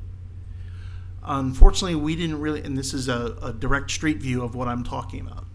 It would also require him to put in sidewalk from that tree on the left all the way over to the sidewalk on 6th, which is not there now. If you go on to the next slide, please. So we kind of took a look, we did take a look to see if there was other additional places for parking in the area. Like I said, due to the need for significant drainage, there really wasn't availability on 3rd. On 6th, Anthea took a lot of time looking at it, and the problem we have with that one just really is it's under DOT's control, and unless the curb cuts are significantly reduced, they're just not going to allow any additional parking in the areas that are now currently hashed. I want to give Anthea credit for that because she spent a lot of time looking at it. So I think that's the end of what we have. I can tell you Mr. Mayo has attempted some mitigation of some of these issues. He did take some time to stripe the parking lot. However, he never submitted for a permit to do so. We don't know the measurements. We don't know if it's meets ADA compliance. We don't know. You wanna? Yeah. So what's happened to date is that 3 notices of violation have been sent to Mr. Mayo, specifically out the items that Mr. Orris highlighted, providing that he would have 60 days to come into compliance. The first one being that the parking spaces are not clearly demarcated, and the handicap space requires the route to the ramp, that the concrete pad located in the rear of the property for employee parking and access does not connect to the roadway, which you could see in the image that was right there, and that the life safety plan on file with the zoning certificate of use approved on February 24th, 2025 does not depict the stage and allows for an occupancy of 67, which is the number Mr. Mayo has posted in his restaurant. So we need to get an accurate layout of what is there, and then the ways to come into compliance are laid out in, sort of the formal manner of resolving the parking spaces in the driveway requires a hardscape permit. It could be one permit addressing both issues or 2 separate ones, and that the life safety plan has to be submitted and reviewed by the fire department.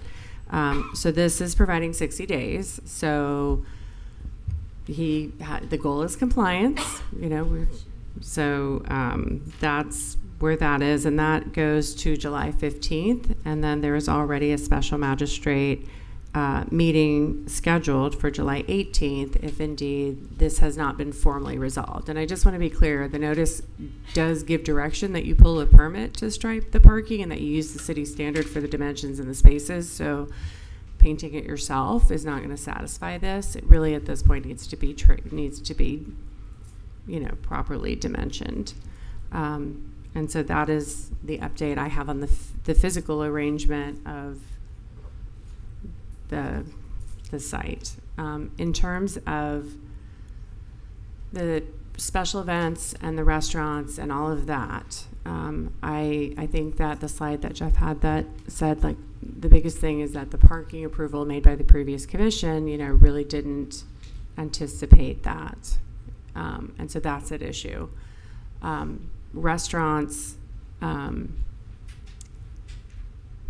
throughout the city have a lot of activity besides just eating and drinking, depending on where they are. We have an entertainment district that's anticipated to be more lively. This is not within that. I think I may not defer to Jeff and the city manager to speak more about that, but in terms of the intensity of the event, if you have 5 people sitting at a table playing chess, is that really a special event? There's no impact to the outside. If you are hosting the World Federation of Chess and, every country sent a representative, is not going to fit there. So some of this is nuanced and it can be difficult. And I think that what we'll be bringing back to you just as a separate issue is, trying to more readily define the types and intensity of uses that are expected to happen in a restaurant and what happens inside the entertainment district and how it's handled outside to provide clarity. Nonetheless, this particular approval doesn't have that. So once we have a life safety plan, we will bring the entire operation back to the commission to consider what can and cannot happen on that site outside of, if anything, outside of serving coffee and food. Is that good? Yeah, just to sum up, there's not a tremendous amount of issues outstanding for us there. There are some that will continue to be an issue. Parking is an issue. The police department does go by on a regular basis. They have only written a handful of tickets. They've only seen a handful of violations to do. People are parking in spaces they shouldn't park in, including on other businesses. There is a large sign outside the front door of Subculture that does say, please don't park in the other businesses. Unfortunately, that ends up being a civil matter. There's really nothing the city can do about that. We can certainly assist those property owners in seeing what is or may not be legal about roping off their parking lots at times that when they're not there. We can certainly work with them on that, but we're kind of hamstrung by anything else on their own property. We will make sure that police go out there on a regular basis so that if anybody's parking in areas within the public right-of-way that they're not supposed to, that they are ticketed appropriately. We will continue to work with Mr. Mayo and make sure he gets his permits properly. I have noticed he's already advertised some more events, so that may become a problem for us in the future. We'll make sure that code enforcement is watching and that we cite him appropriately if he's doing things he shouldn't be doing, until such time as he brings those requests forward. Okay. Thank you both very much. Thank you. Commission, have any comments? This is a problem with in lieu of parking, right? At the end of the day, you grant somebody that, and they end up putting a business where it probably maybe ought not to be, and then you just create a whole host of problems for yourself. The city has put too much time into this. When you hear that one of your top directors is spending all this time trying to find a solution to a problem that should have never been there, it is overwhelmingly frustrating. We're all frustrated. The neighbors are frustrated. Everyone's frustrated. And I just don't necessarily see a solution in sight. I go there all the time. I love the raspberry oat bars. They're gluten-free and they're amazing. But to say there isn't a parking issue is totally ridiculous because I can never park. I have to circle. Sometimes I go up on Federal or way back and park and walk. I don't mind walking. But there is not enough parking there to accommodate the clientele, which it is a coffee shop, but as we now know, people hang all day. They work there. This is like, I saw 5 people that were parked there for a very long period of time hanging. So it's not, no one's grabbing and going. It's not a quick in and out. It doesn't work because the gentleman was granted something that he shouldn't have granted. The commission created this problem, and now the commission is rightfully dealing with it, and it's unfortunate. Ms. Burns. I was just a coffee shop and restaurant. Coffee shop is considered a restaurant. Is that the same? That's a good. One of the difference has always been whether you have inside seating or not, right? That if you are mostly retail, grab a cup, and I'm trying to think. I think Over the Bridge Cafe has something recently that they're expanding. And if I didn't, yeah. So that's really grab and go, where it's more of a retail exchange rather than you're sitting down and having breakfast and things like that. The actual licenses behind these types of things, whether you're a Starbucks where there aren't poetry slams or you're a subculture that wants to host more of those types of things, the code doesn't really distinguish between those types of uses, which is something I think we're going to have to get into because clearly we have an issue and there's an impact. So there is no code against him having these activities right now. It's just, the parking is the issue. Well, I think that the activities have gone beyond the anticipation of the parking approval, and therefore I believe the board wants to take action on the final amended ZCU. What we have to start with, though, is an accurate layout of how many people safely fit. We do this with restaurants all the time. How many chairs, because that's supposed to be the restaurant's capacity for customers. And then, we can bring forward any other, whatever it is that they would like to do for your direction. Could I ask? Oh, sorry. Well, the establishment was definitely presented as a grab and go because I was one of the ones that voted for it, and it's definitely not a grab and go. And I know things change. However, my understanding is that he does not have the correct documentation for or conditional use to use it as it's being used. Is that correct or not really correct? So there have been a number of issues over the time it's been open. Conditional use approval is required for anything outside. And there was, if you cast your mind back, art bazaar that was occurring on the weekends, and that would definitely require conditional use and is not anything that could be approved any other way for we have a list of what's allowed outside, and if you deviate from the list, you gotta do conditional use. That, my understanding is that has stopped completely. Could I ask a question? Let me get to there, and you could. Mayor, can I come just back. make a I point just- to clarify So the what- commissioner's question? Yes. So, Anthea is correct. For a conditional use, one of the things you look at is whether it's taking place outside, and that was the issue with the Art Bazaar. However, we have a special event policy where if you're holding events regularly, they're not special anymore, right? Right. And so we've taken the position that that requires some type of commission approval. And so I've called it a conditional use because I think that there's impacts that you have to look at. But I know he submitted an amended ZCU, and he would like to have live, how was it termed? Live entertainment. We've gone back to say, please define what you mean, how you view live entertainment.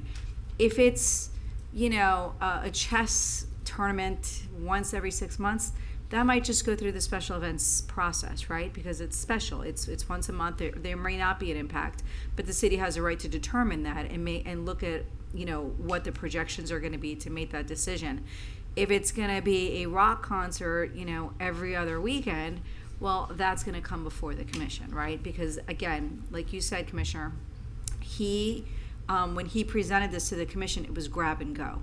And while we agree that, in the entertainment district, restaurants have been permitted to have these accessory activities, but they're still functioning as a restaurant, that needs to be considered. This isn't in the entertainment district. That's right. And I think that's what the staff's concern and consideration is.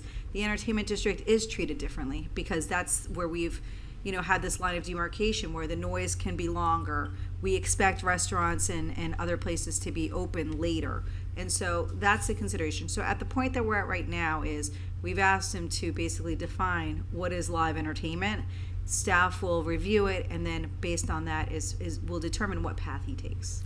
So we have until the 15th, July 15th, for him to comply with all that's being requested.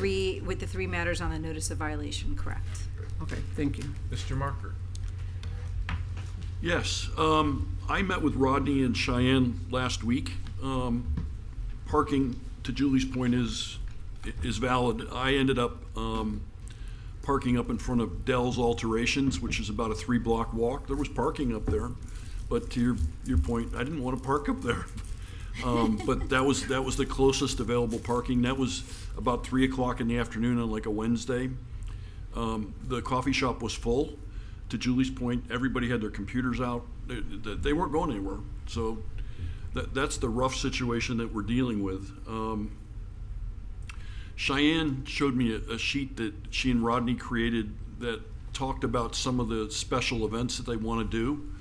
And what she committed to me was she wanted to come back to you guys, show you that sheet, and get some definition around what they can and cannot do, which I thought was a step in the right direction. I'm not sure long term what the solution is with the parking. You two gentlemen have businesses that are there, and you're being affected. I mean, we're going to have to put our heads together to try to come up with a longer term solution, I think, because this is going to plague us forever and ever and ever. So, but I appreciate the presentation and the work that you guys did. I mean, you're helping us get to the bottom of it, which is what we have to do at this point. So, thank you. Mr. Long. I really don't want to go down the rabbit hole on this, but I just to reference the parking issue for a minute. I go here probably almost weekly. It's where I do my constituent meetings because they have couches and big tables and stuff. I've never had to walk more than 5 minutes after parking. If it's early in the morning, there's usually the spaces out front. Usually there's parallel spaces just up the street. And I'll be honest, typically I park in one of the parallel spaces, and there's always more of them almost, and there's still people parked in the grass illegally in the businesses where they're not supposed to. But that's not the property owner's fault. That's driver behavior. And that's an enforcement issue. So if there are ways that we can help with enforcing that, then I'm all for it. But you can't necessarily blame the property owner if they have a sign up saying don't park here, and there are open spaces up the street and people park in the grass anyway, or they park in their surrounding businesses anyway. And I do see that often. But to me, but going back to having a walkable city, if you have to walk 5 minutes, to get somewhere, to me, that's not a parking issue if you can get there in a 5-minute walk. It's just Delaware residents expect to be able to park right in front of, right in front of the place, and so they park illegally. Anyway, that's my opinion on parking. It's obviously anecdotal. I haven't been there during a special event, so I assume that's when the issues occur, although they stated here that's not when they occur. I don't know.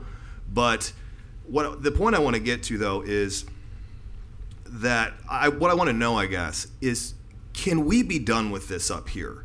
Like, to me, this has always been a staff issue, and per Florida statute, code compliance issues are not to be dealt with from the dais.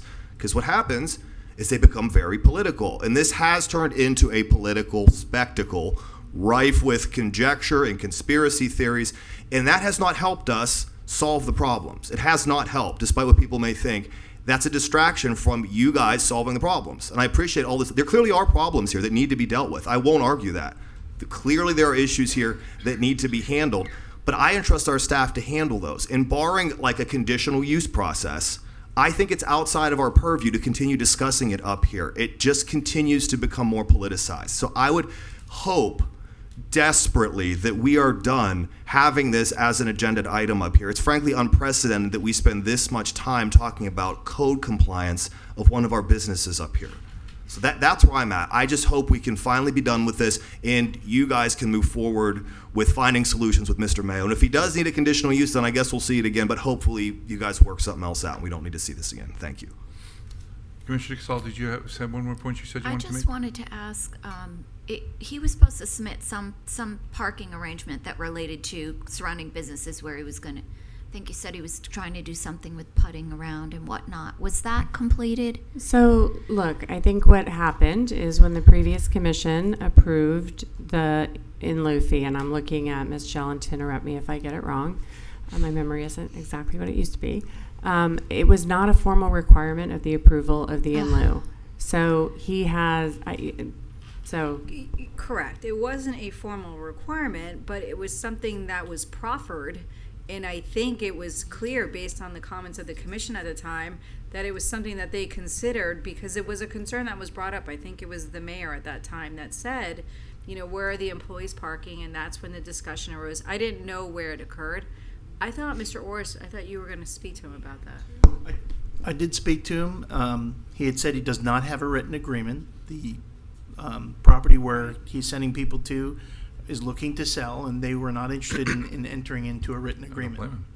He does have a sign. I don't know if it's a legal sign or not. Oh my gosh. That does direct people to another property.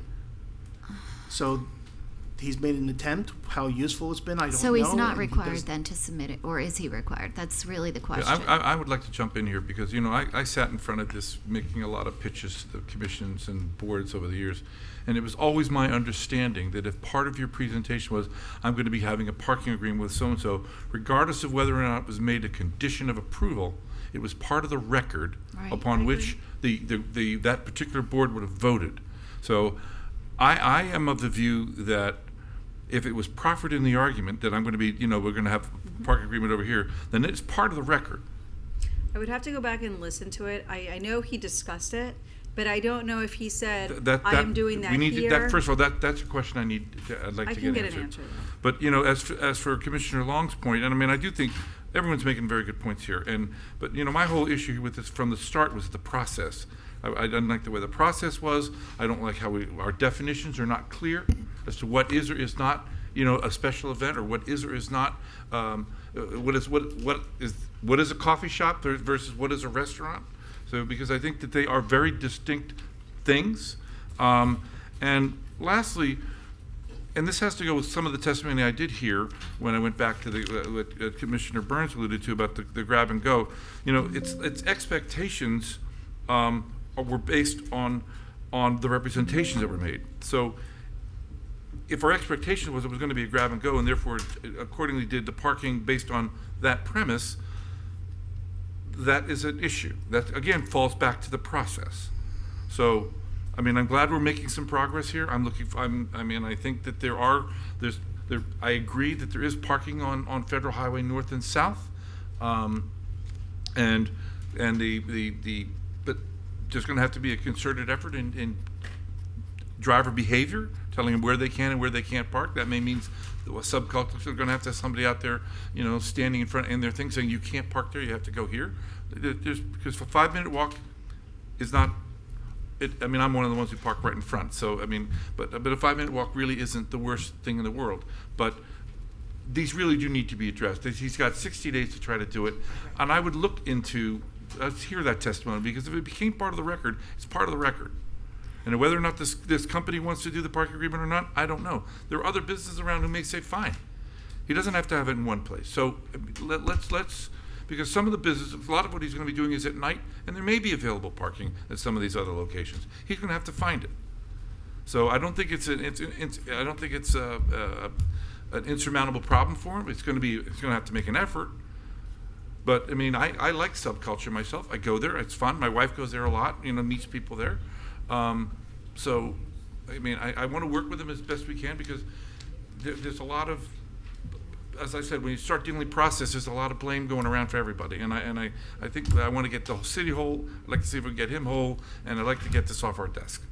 I think the other thing too, and the mayor will know what this is, I think, because we've talked about the project fairly recently, but the other sort of unlucky thing that happened with this was Highland Park Townhomes, which is the big piece that's supposed to come in on the east side of, it's already even platted, and it has stalled, but that was going to shift. There's a lot of federal highway that is striped off because of multiple curb cuts that will all disappear when that project is built, and expand the amount of on-street parking that's public. That it was just, of all things, to have that project also stall, which should have brought in more. And I think I will go back and listen to the meeting again, but I think that was a fairly active consideration, that the amount of on-street parking on 6 was anticipated to increase. Okay. Any other questions? Thank you both very much. Thank you. Now we have 7B, considering the final, speaking of plats, the Leighton Point plat. Mayor, I apologize.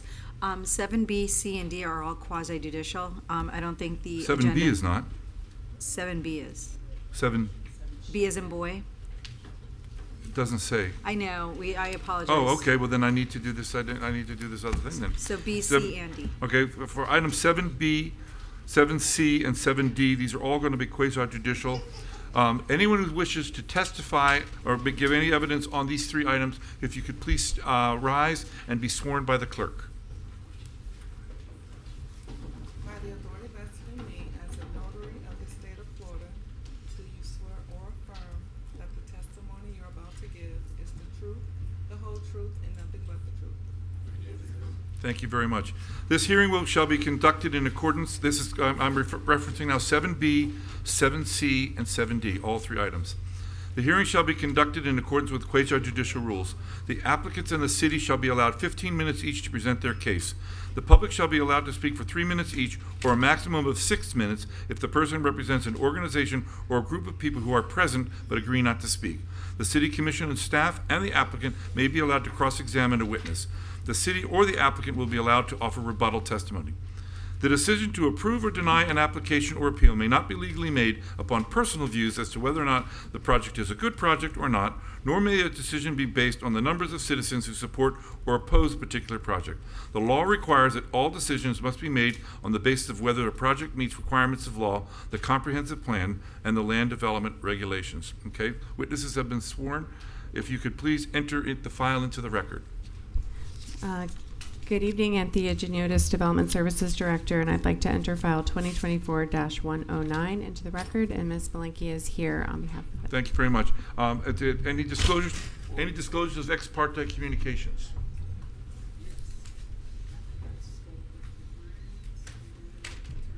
Deputy Vice Mayor, is your mic on? Yes, I spoke with the attorney and the client, I think.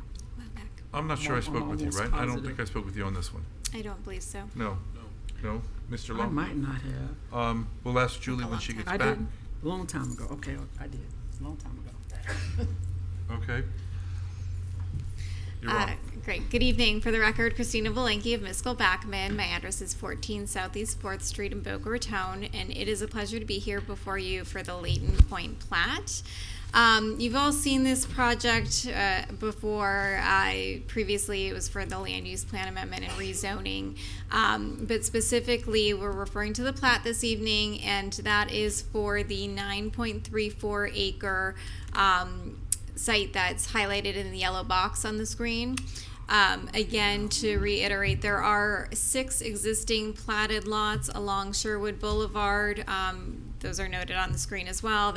Those are not part of this application, so we're just focusing on the yellow area. Please hold on a second. Did you have any ex parte conversation on this file? Some time ago, I'm sure I spoke to somebody at some point. Yeah, I mean, I think we spoke about the project, but not the plat, so. Not the plat. Not the plat. Thank Right, not the plat, right, okay. Continue.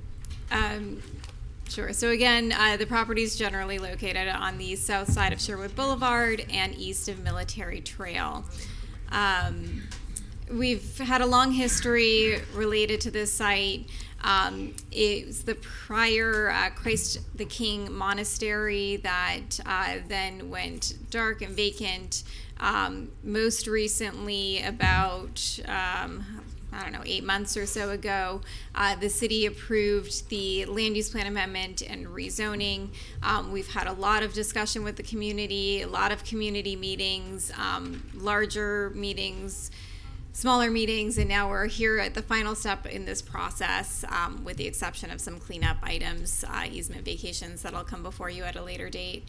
But this is the proposed plat on your screen. We've kind of highlighted it in certain colors, so you see the right-of-way, the access is in gray.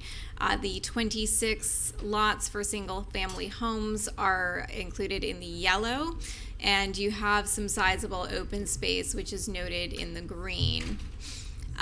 The plat does meet all the technical requirements of the city's land development regulations. It does meet all the concurrency standards as referenced in the staff report in terms of drainage, solid waste concurrency, traffic, school concurrency, all of that. And the lots do meet the regulations for the R1A zoning district that are applicable to this plat. Here's kind of a rendered version of it with the site plan overlay. Just a couple things to point out. We do have a significant buffer adjacent to the existing homes along Lakeview Boulevard, most notably adjacent to the most impacted resident. So we have a 43-foot buffer in addition to the building setbacks that'll be applicable to that lot. We also, as part of the site plan, agreed to restrict that lot 26, to a single-story home, and we're proffering that same restriction on the plat. It's been incorporated in the final plat that has been submitted to the city for signature and recordation. So that's an additional restriction. And you can see we have landscape buffers along the entire perimeter of the property as well. And that's essentially it. I'm happy to answer any questions you may have this evening and appreciate your time. Thank you very much. City staff. All right, so we'll go quickly. I think you got a good overview from Ms. Blinky. There are no waivers requested. There's no relief. So that makes the situation easier. I'm hoping this is going to come on. There it goes. Okay, just because it is quasi, I'll just put a couple things on the record. It's just over 9 acres. Again, it's zoned low density, or it's got a future land use of low density. It's zoned R1A. This plat will create 26 fee simple lots with associated common areas. This was the site of a monastery that was constructed in 1967. That has since been demolished to make way for this redevelopment fairly recently. The actual infill pattern, I think, is quite good. Those other existing lots are, it's a back-to-back situation, which is, certainly compatible. The connection into the neighborhood to the east has open space tracks and the sides of those lots. The open space within the project, coincides with the view to the golf course and the rest. The lots range from just over 8,000 square feet to over 20,000. The larger ones are the irregular shaped ones that are corner lots. But again, it meets or exceeds all of the minimum standards for R1A. There are easements. They've worked really hard with the utilities department to accommodate all of the utilities and the drainage easements and the water and the new sewer lines, and all those things are reflected on the plat. Again, the zoning is consistent with the land use, which is one of the findings you need to make for chapter 313. Concurrency is been accommodated. There will be water and sewer lines extended to serve this new neighborhood. The Palm Beach County traffic standard, that it meets the standards. We had that confirmation from the county. There will be a parks fee per $500 per new residential unit, so $13,000 goes into the city's parks plan fund. The open space meets the required amount. It's consistent with multiple comprehensive plan policies. There's a full list in the Planning and Zoning Board staff report. And again, it's consistent with the compliance with the LDRs, trips us into the standards for site plans and plats, about the internal roadway circulation, that the sidewalks are provided. There's over 2 acres of open space provided. It's compatible with the surrounding neighborhood character. It meets GPS, and there is a tot lot and a recreation area that has been incorporated into the plat area. Ultimately, the Planning and Zoning Board did review the plat, and they voted 6-0 to recommend approval. Great, thank you very much. Thank you very much. Are there any members of the public wishing to speak on this matter? If so, please come up to the lectern, give your name and address. You will have 3 minutes. Seeing no members of the public comment is closed. Is there any cross-examination between staff and applicant and staff? No? Great. Okay. Then to the commission. Commissioner Casal. Did you want to go first? You go first. I was just going to say, I see no issues. I have no issues, so I'll be in support. Okay. I was laughing because I think I want to direct staff to turn the air down up in this room. It's freezing, and I just texted Missy, and it can be done remotely. I'm dying. I was so hot. It's hot. You're I'm hot? not cold. We are freezing over here. Well, that's I'm so Thank hot. you. That's 3. All right. So I don't want to go down that road. So But before we direct staff, I wanted a consensus. well, I mean, I'm fine. They I'm have gonna on be wool pouring sweat jackets. if you turn it What the heck? You guys have on wool jackets because we're. I'm sorry, ladies. And I apologize. This portion of the meeting is not a democracy. I just thought I would let you know. I apologize. The rest of it. So, Put it on. you have any comment? No, I was going to make a motion. Okay. Any comment from my colleagues? Any comment? No, I'm in support. Make a motion. Same. Okay, motion to approve final plat, Leighton Point. Second. Please, roll call, please. Commissioner Margaret? Yes. Vice Mayor Long? Yes. Commissioner Cassell? Yes. Deputy Vice Mayor Burns? Yes. Mayor Carney? Yes. Motion passes. Great. Thank you very much for your time. Appreciate it. Thank you. Thank you, 7C, which is, do you want to read the resolution? This is also quasi-judicial. Anyone wishing to speak on this who was not previously sworn, please stand and be sworn. No? Good. Okay.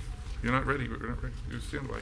Okay. Resolution number 58-25, a resolution of the City Commission of the City of Delray Beach, Florida, granting an in lieu of parking fee request for the project known as Swinton Social, located at 27 South Swinton Avenue, as more particularly described herein, authorizing the city manager to execute an agreement consistent here with the approval herein, providing an effective date for other purposes. Okay. Are there any ex parte communications? Yes. For me, yes. I don't believe so. I did not have any, but Commissioner, okay. You had them with whom? With You disclose who, the Coens. oh, that's the next That's the one. next one. All right. Oh, this is another in lieu. Yeah, Mayor, we have 3. on this one, anything that's on the server is already in the back. Okay, Right. I was gonna say, there was something on the server. Okay, fine, perfect. All right, would you please enter the case into the file? Anthea Geniotis, Development Services Director, and I'd like to enter file 2025-134 into the record. And this is an in lieu parking fee request for Swinton Social. Right. Swinton Social. To the applicant. Hi, good evening, Commission. My name is Jennifer Mattiello Ferrara. I'm the owner's agent for Icon Development Group, presenting on Swinton Social in lieu of parking request. Do we have the clicker for the?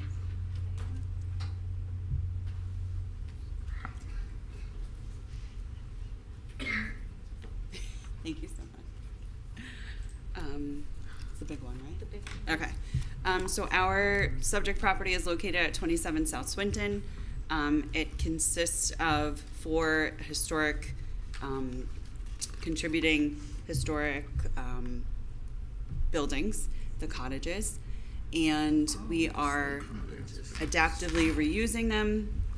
We will not be doing any demolition for them. We are planning on building a pool club that has a couple of restaurants in the front and a spa. We also have an adjacent lot on Southeast 1st Avenue, 104 Southeast 1st Avenue, that we will be utilizing for parking. We are expected to have 53 parking spaces. We currently have 33, 7 on site, and that's the vacant lot. 7 on site with 5 regular and 2 ADA, and then 26 at the adjacent location. This is the elevations of how it will look once it is constructed. As you can see, there will be proper screening from the front to maintain the historic look of the individual buildings. And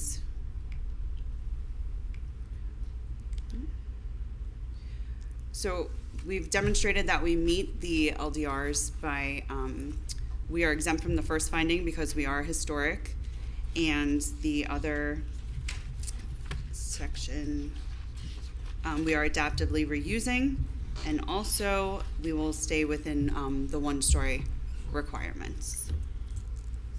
So we're asking for 20 spaces in lieu.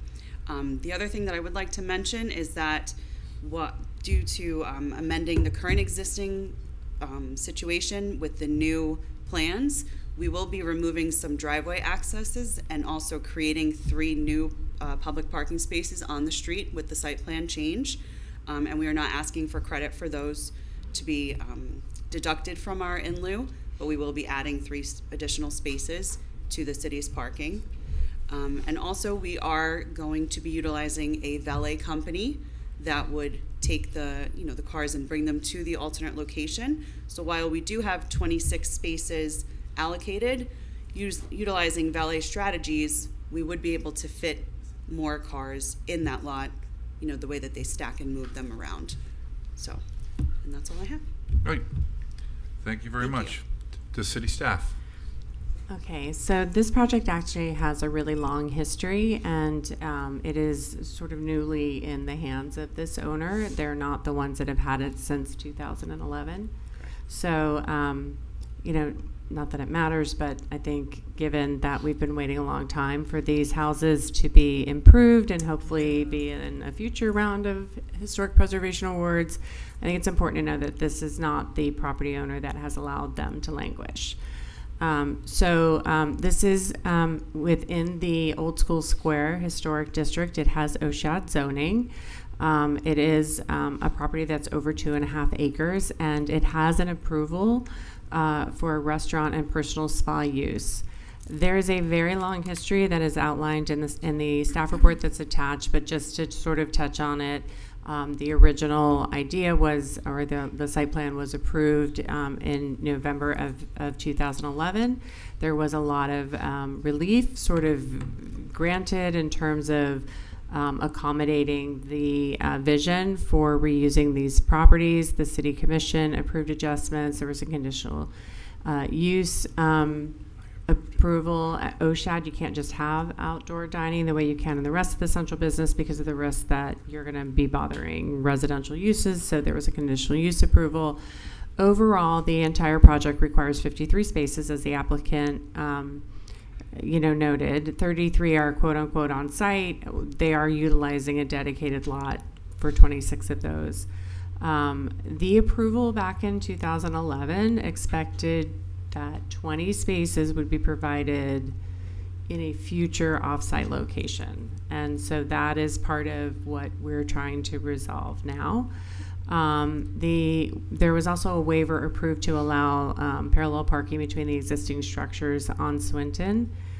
Generally, we don't in OSHAD allow parking in front of the main buildings. So this is just a quick look at the site plan. This is Swinton down here. These are new parking spaces that were anticipated to be created. And then there was a drop off that was going to have, that's where the 7 spaces are located. That's what the subject of one waiver was. It wasn't to reduce the amount, it was to allow them in that physical position. These are sort of the existing houses that are going to be adaptively reused into a cafe and a grill and a spa with improvements on the grounds as well. So again, it has to do with sort of the commission at the time kind of kicked the can down the road when they approved this back in 2011. They accommodated all but 20 spaces, and this idea of finding a future spot as downtown has gotten more and more revitalized is challenging. So that is why you see a request for 20 spaces in lieu. And again, some of the modifications that the applicant is considering may result in more on-street parking, which would be great. Just to remind you, these they are 4 contributing structures. I have more pictures of them if you want to see them, but I'll give you each angle.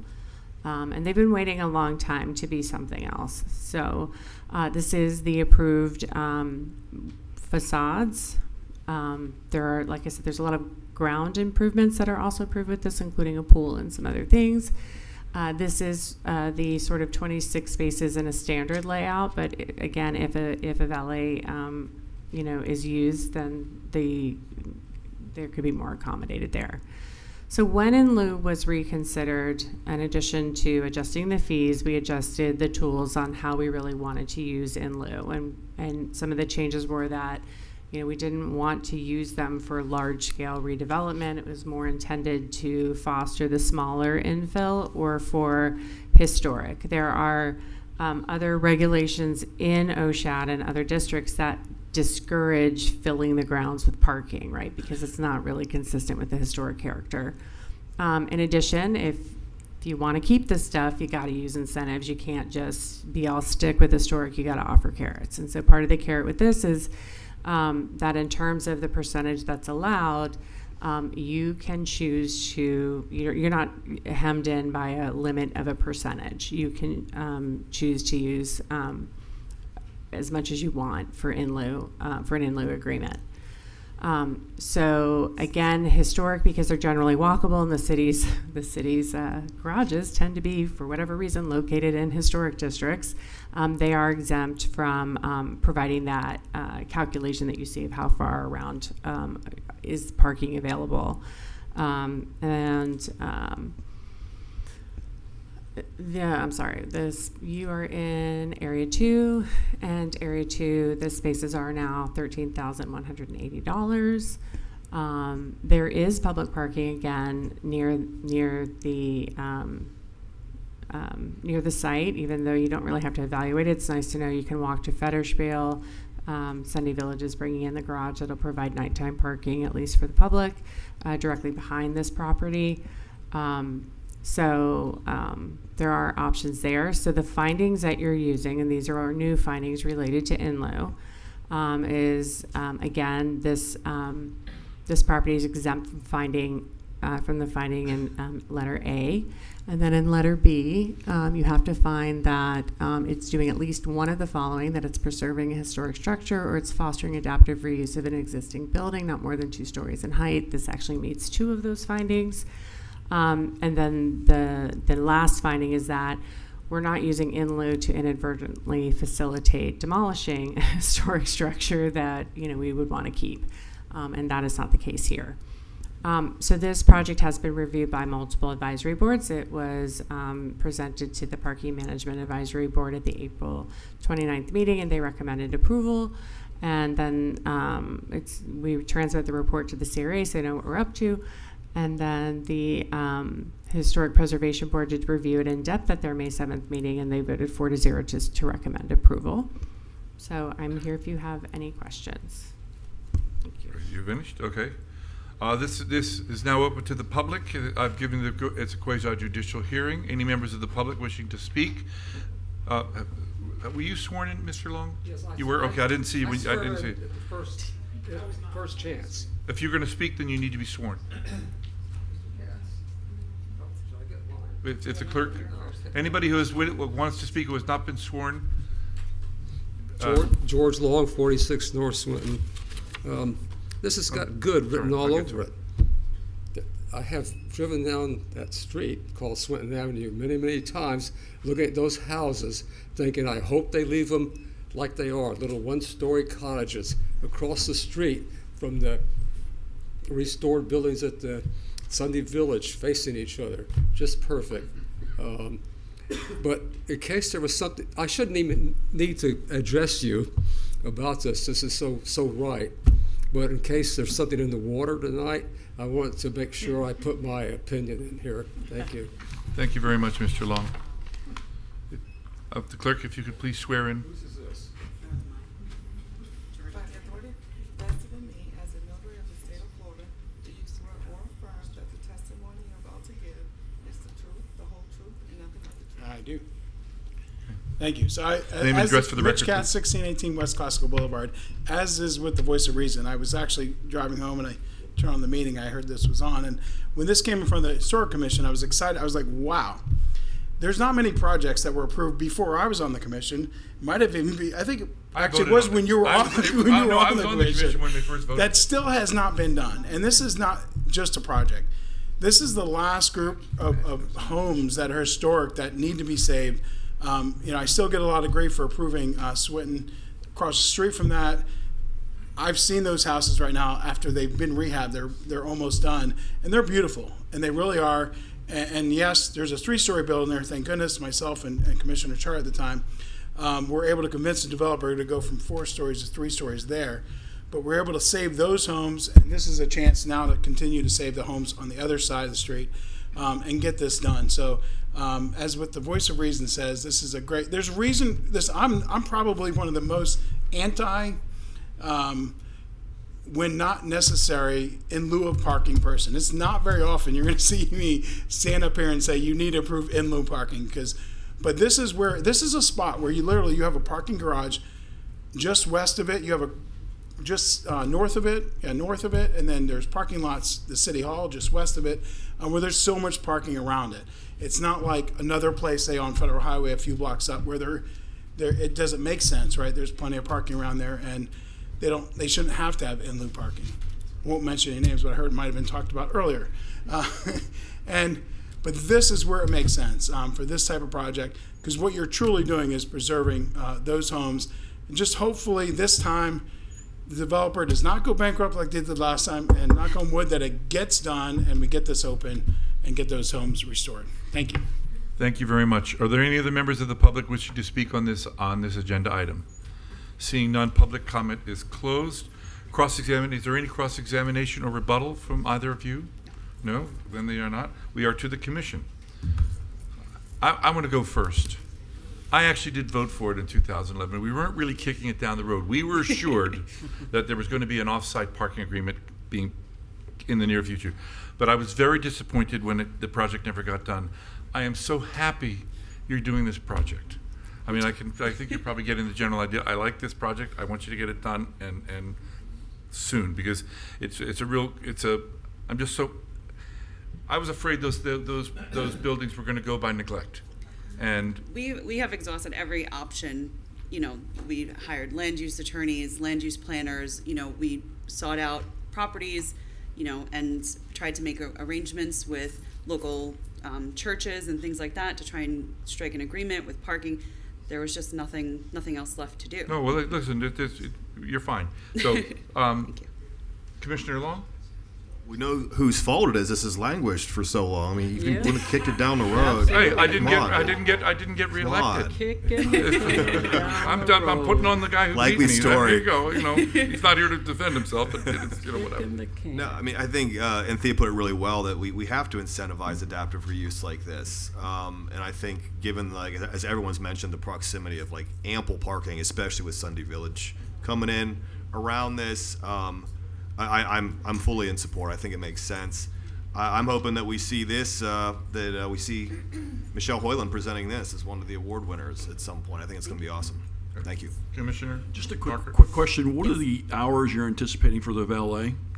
The valet will be there, I believe, for all operating hours. Okay. Because we discussed this, and it's because of the location of the alternate site part, it's going to be very hard to direct people to get there on their own. Yep. Even if you do have a site, it's not like there's just parking around the back. Yeah. You know, so I anticipate that it would be a full-time valet. Yeah, and I like this project a lot. The in-lieu parking does scare me, but I agree with what Rob said. In this particular location, we do have plenty of parking, and we've got more coming with Sunday. So I'm in favor of it. Thank you. Commissioner Burns? Yes, I'm so glad to see that this is, every time I leave my mother's house who lives off of Swinton, I've looked at these homes for years, so glad that it's been done, and it follows the new rules, so I'm in support as well. Commissioner Casal? Hi, thank you. Yeah, I mean, the project is beautiful, and I think we're all thrilled that you've preserved these buildings, and that is, we did just recently updated our in-lieu requirements. I'm not a fan of in-lieu parking in so many instances, and I also get nervous when it's such a large portion of the required, but in this instance, I think it's warranted. We changed our rules specifically to accommodate things like this. And thank you, Mr. Market. I was going to ask that about the valet as well, because this is going to be beautiful. And I wish you the best. Thank you. Thank you. I need a motion. Motion to approve resolution number 5825. Second. Call the roll, please. Vice Mayor Long? Yes. Commissioner Casal? Yes. Deputy Vice Mayor Burns? Yes. Mayor Carney? Yes. Commissioner Marker? Yes. Motion passes. Great. Thank you very much. Thank you very much. That was cool. We now have 7D. Resolution Again, number- this is a quasi-judicial hearing, so any of you who have been, need to be sworn in to speak, please. Resolution number 60-25, a resolution of the City Commission of the City of Delray Beach, Florida, granting an in-lieu parking fee request for the project located at 50 Southeast 4th Avenue, as more particularly described herein, authorizing the city manager to execute an agreement consistent with the approval herein, providing an effective date and further purposes. I did leave an updated version of this ordinance, of this Yes, I resolution have it on the here. dais, and when you get into board discussion, I can We explain can it at that explain point. the differences. Are there any ex parte communications on this file? This is the one that I spoke to. Yes, this is the one you would have Yes. spoken to. Yes. All right, I had a meeting. I had a meeting with both Mr. Cohens. I met with the property owner of the next door, and I met with both Mr. Cohens. So, anyway, need to please read the file into the record. Good evening, Anthea Geniotis, Development Services Director, and I'd like to enter file 2025-115 into the record. Perfect. To the applicant. Good evening, Mayor, Commissioners. My name is Lee Cohen. I'm here with my father and business partner, Stephen Cohen, to present our request for in-lieu parking relief for our property located at 50 Southeast 4th Avenue. Here's a map of the location right in the middle of the block of Southeast 4th Ave, directly across the street from the iPick parking garage. A little background on the project. In March 2017, we submitted a site plan application for a 2-story restaurant concept that required 34 parking spaces. 2 parking spaces are provided on site, and the remaining 32 were secured through 2 off-site parking agreements. Those off-site agreements were approved by the Commission in December 2017, and you can see the 2 properties are 85 Southeast 4th Avenue with 7 spaces and 350 Southeast 1st Street with 25 spaces. A month later, January 2018, SPRAB approved the site plan with conditions limiting the weekday operations to only in the evenings. There was concern that because both of those properties are for office use, there wouldn't be enough parking spaces for daytime use for any restaurant. In December 2018, SPRAB amended that prior approval, given that there was available alternative parking options during the daytime, so a restaurant would be allowed to be open for lunch service.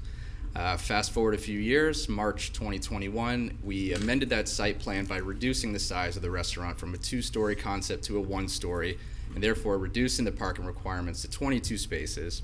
And just this past August 2024, construction of the restaurant shell was completed and a certificate of completion was issued.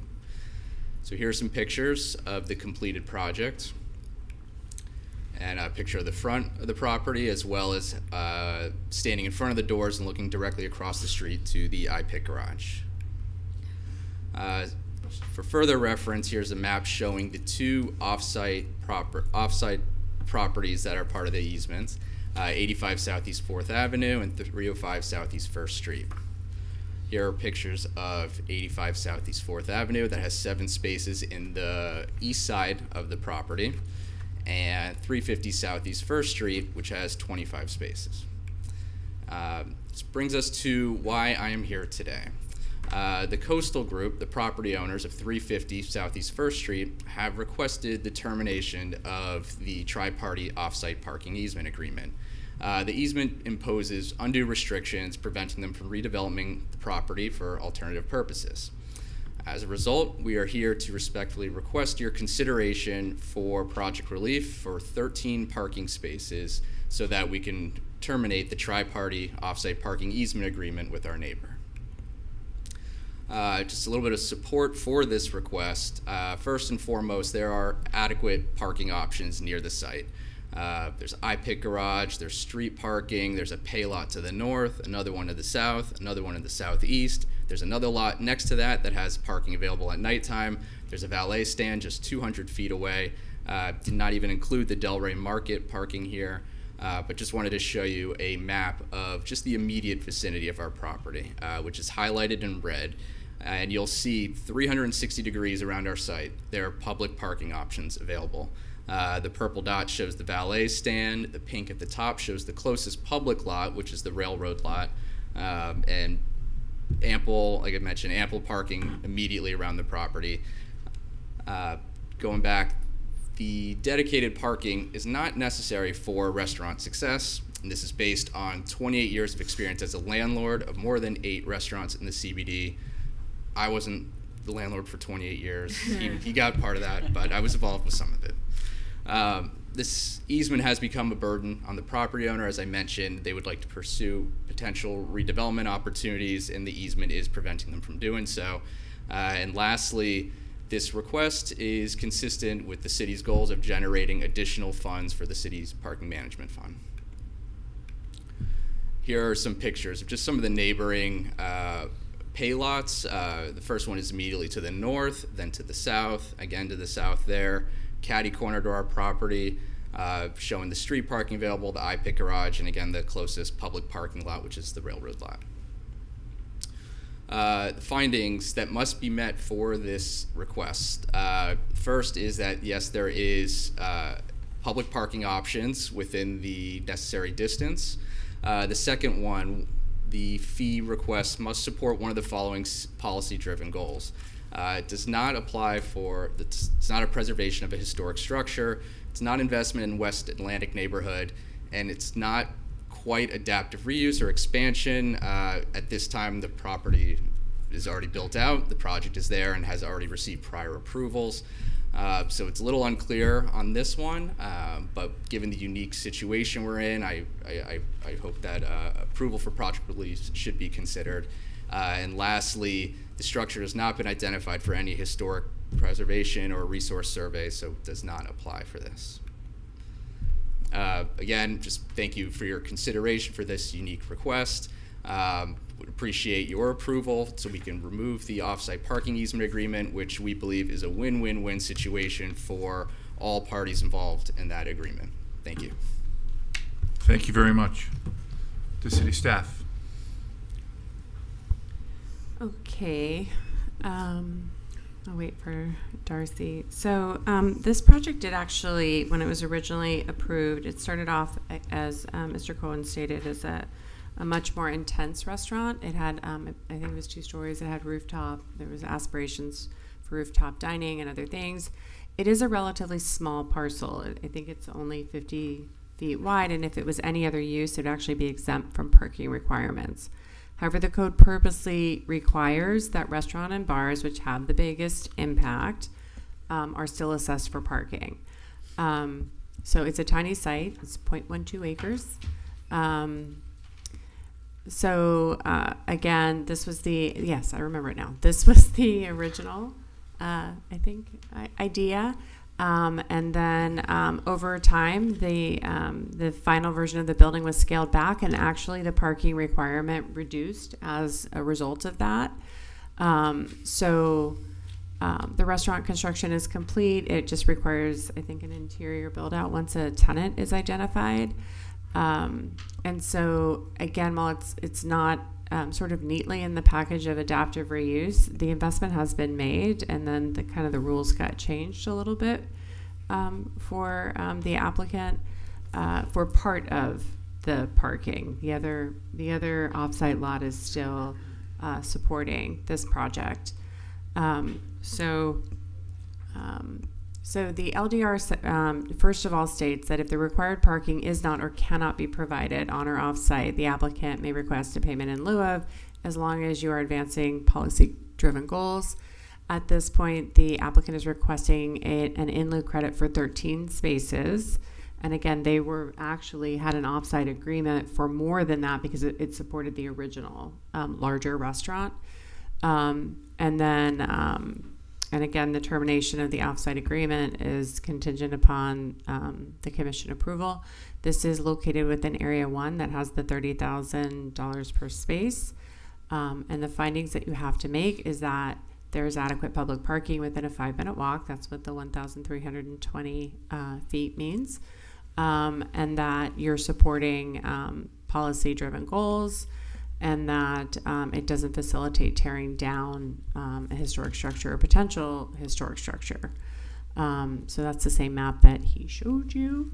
And I just, just going back to the issue at hand is that it's not sort of neatly in the adaptive reuse bucket, but it kind of is because the building's already there, and the use would have to shift back due to a lack of parking that was arranged at the time of approval. So it's just a rather unique situation. So ultimately, it's up to you if you want to use this tool. It is a small infill site. It's only a 1-story building, so it's consistent with the scale that INLU is trying to support.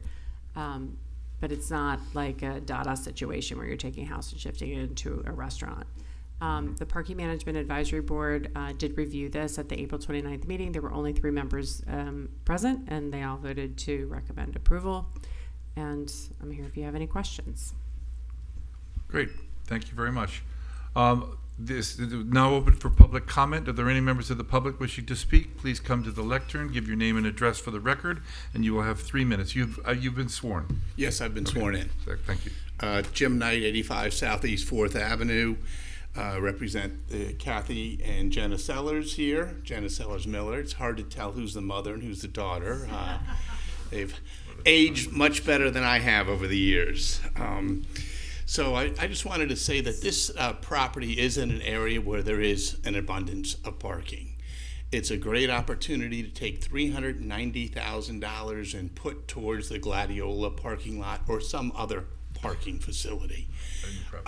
There are studies that have been done, as well as on the city's own studies that have been done now that they have the little markers to tell when cars are in the garage, whether it's Old School Square and so forth. And so the occupancy is running about 50%. So there's plenty of parking in the area. There's a couple of other projects that will be coming before you. One that was done with Kimley Horn, and they showed that there's 1,400 parking spaces within a 20-foot distance, and there's plenty of parking there. I think that while you increase the pricing of the in lieu and so forth, this is a great opportunity, a great tool in your toolbox to grab some cash flow, not just from this project, but potentially other projects that are in similar areas where there's an abundance of parking, and build parking where there's not, which is to the east, which again, I hear about it all the time, the Gladiola lot, and this will be a great start. I respectfully request your support of this tonight as the sellers. Thank you for your time. Thank you very much. Any other members of the public? Okay. George Law, 46 North Swinton. I really don't have much to say now because Jim Knight said it all. I was going to say, well, it got an existing building. He's going to need parking places somewhere. Why don't we take the $30,000 for each space and go with it? Thank you. Sage of Delray, thank you. Any other members of the public wishing to speak? Okay, public comment is closed. Is there any cross-examination or rebuttal between the city and the applicant? No, we're good. Okay. To the commission. Would you like to go first? I respectfully, and you know, I'm super fond of the Cohens, and I'm sure the ladies are lovely, and this is, I understand the problems with this project, but we spent a lot of time assessing our in lieu situation because it wasn't working for us. We had staff and taxpayer money, a lot of it, that went towards revamping the policies, and what we got was to protect the city from all the problems created by the in lieu of parking. And it doesn't meet the criteria, and you even say that you don't meet the criteria. So the problem is, if we expend taxpayer time and money to go and create these policies, we have a duty and an obligation to follow them. And if we don't follow them, then why are we constantly fine-tuning them and implementing them?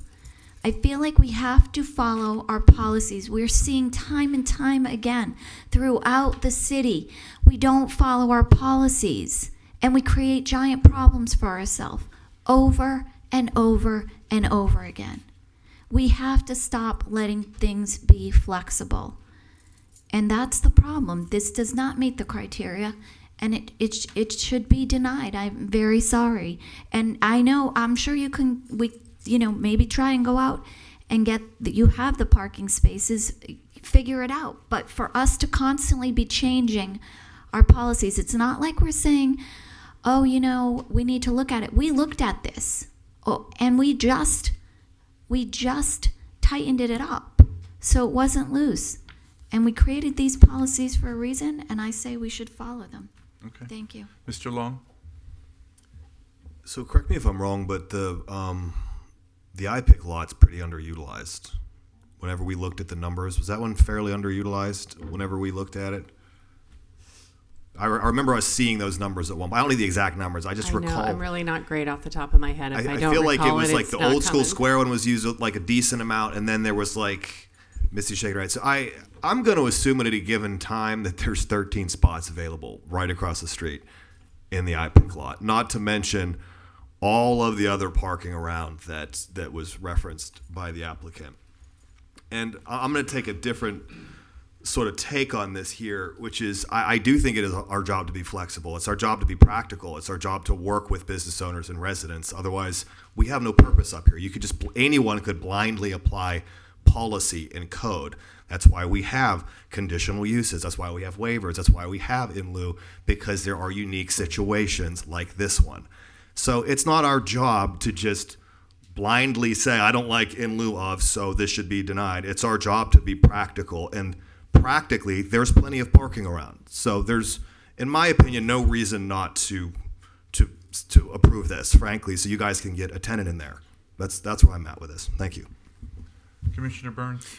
Yes, so according to what I heard, the findings were that there's ample parking, public parking in the area, that we're not tearing down a historical site, and that it's consistent with the in lieu, what we were intended to support. So I'm in support of it as well. Mayor, may I just add, the Delray Marketplace we converted that to valet, so they don't have the parking Julie? spaces. I'll Okay. recognize I thought you you. were giving me the recognition. I'm letting everyone go first then. Oh, go ahead. Thank you. And I misspoke earlier. I did meet with the applicants last week, so I apologize for that.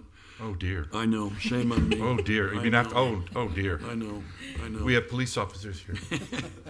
But where I'm at, I after we met, I went down and drove around down there just to see it myself. I used to live down that way, but I drove around and it does seem like there's a lot of parking options in that area.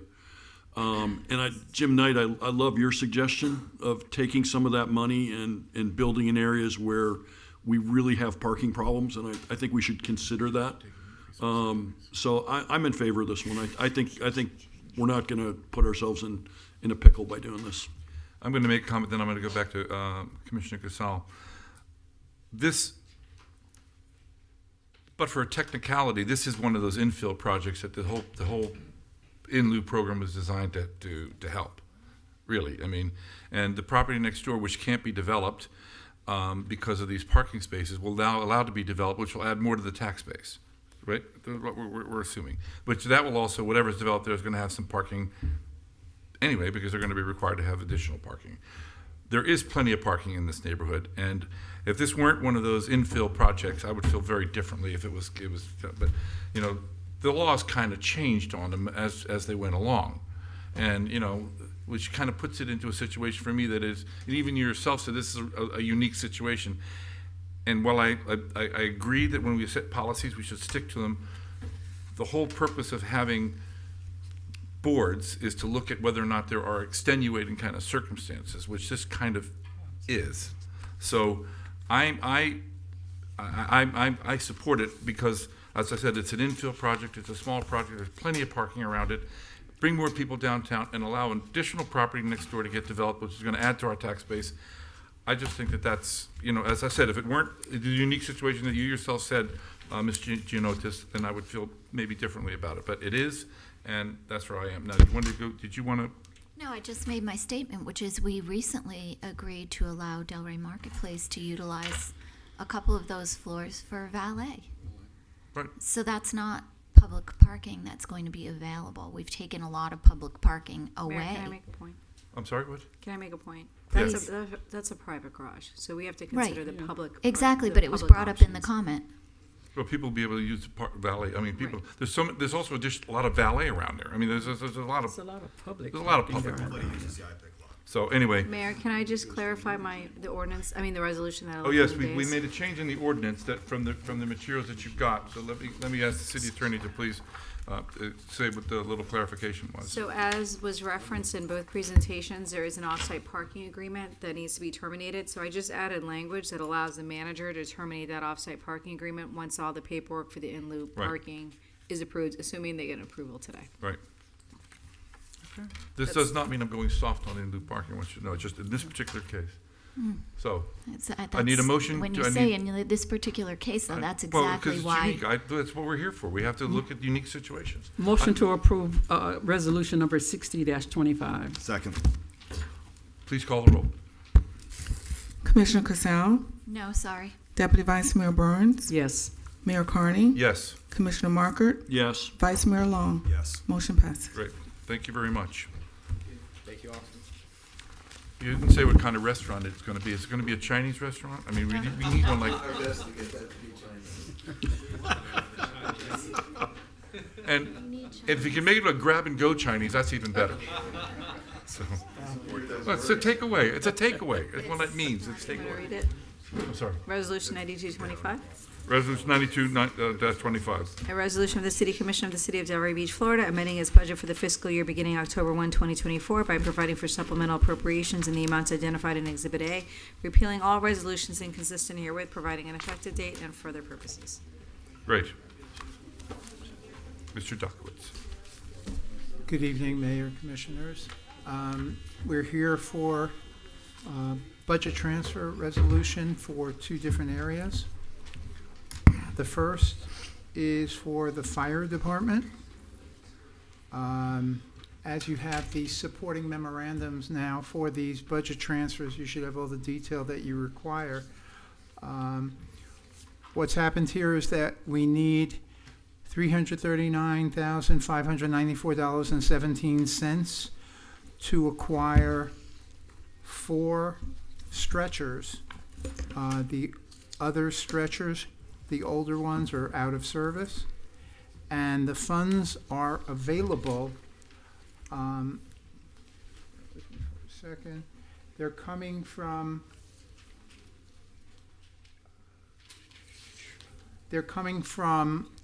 Funds that are already on our balance sheet in the deferred revenue account.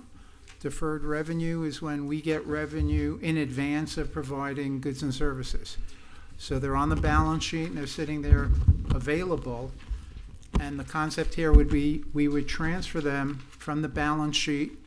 They would go into the expense account to allow for the purchase of these stretchers, and therefore the budget would go up by the $339,594.17, but revenues would also increase by the same amount. So no net effect either way.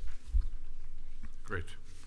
And that's just the first of 2. So if you want to ask questions, and then I'll get into the second one. Are there any questions on the first?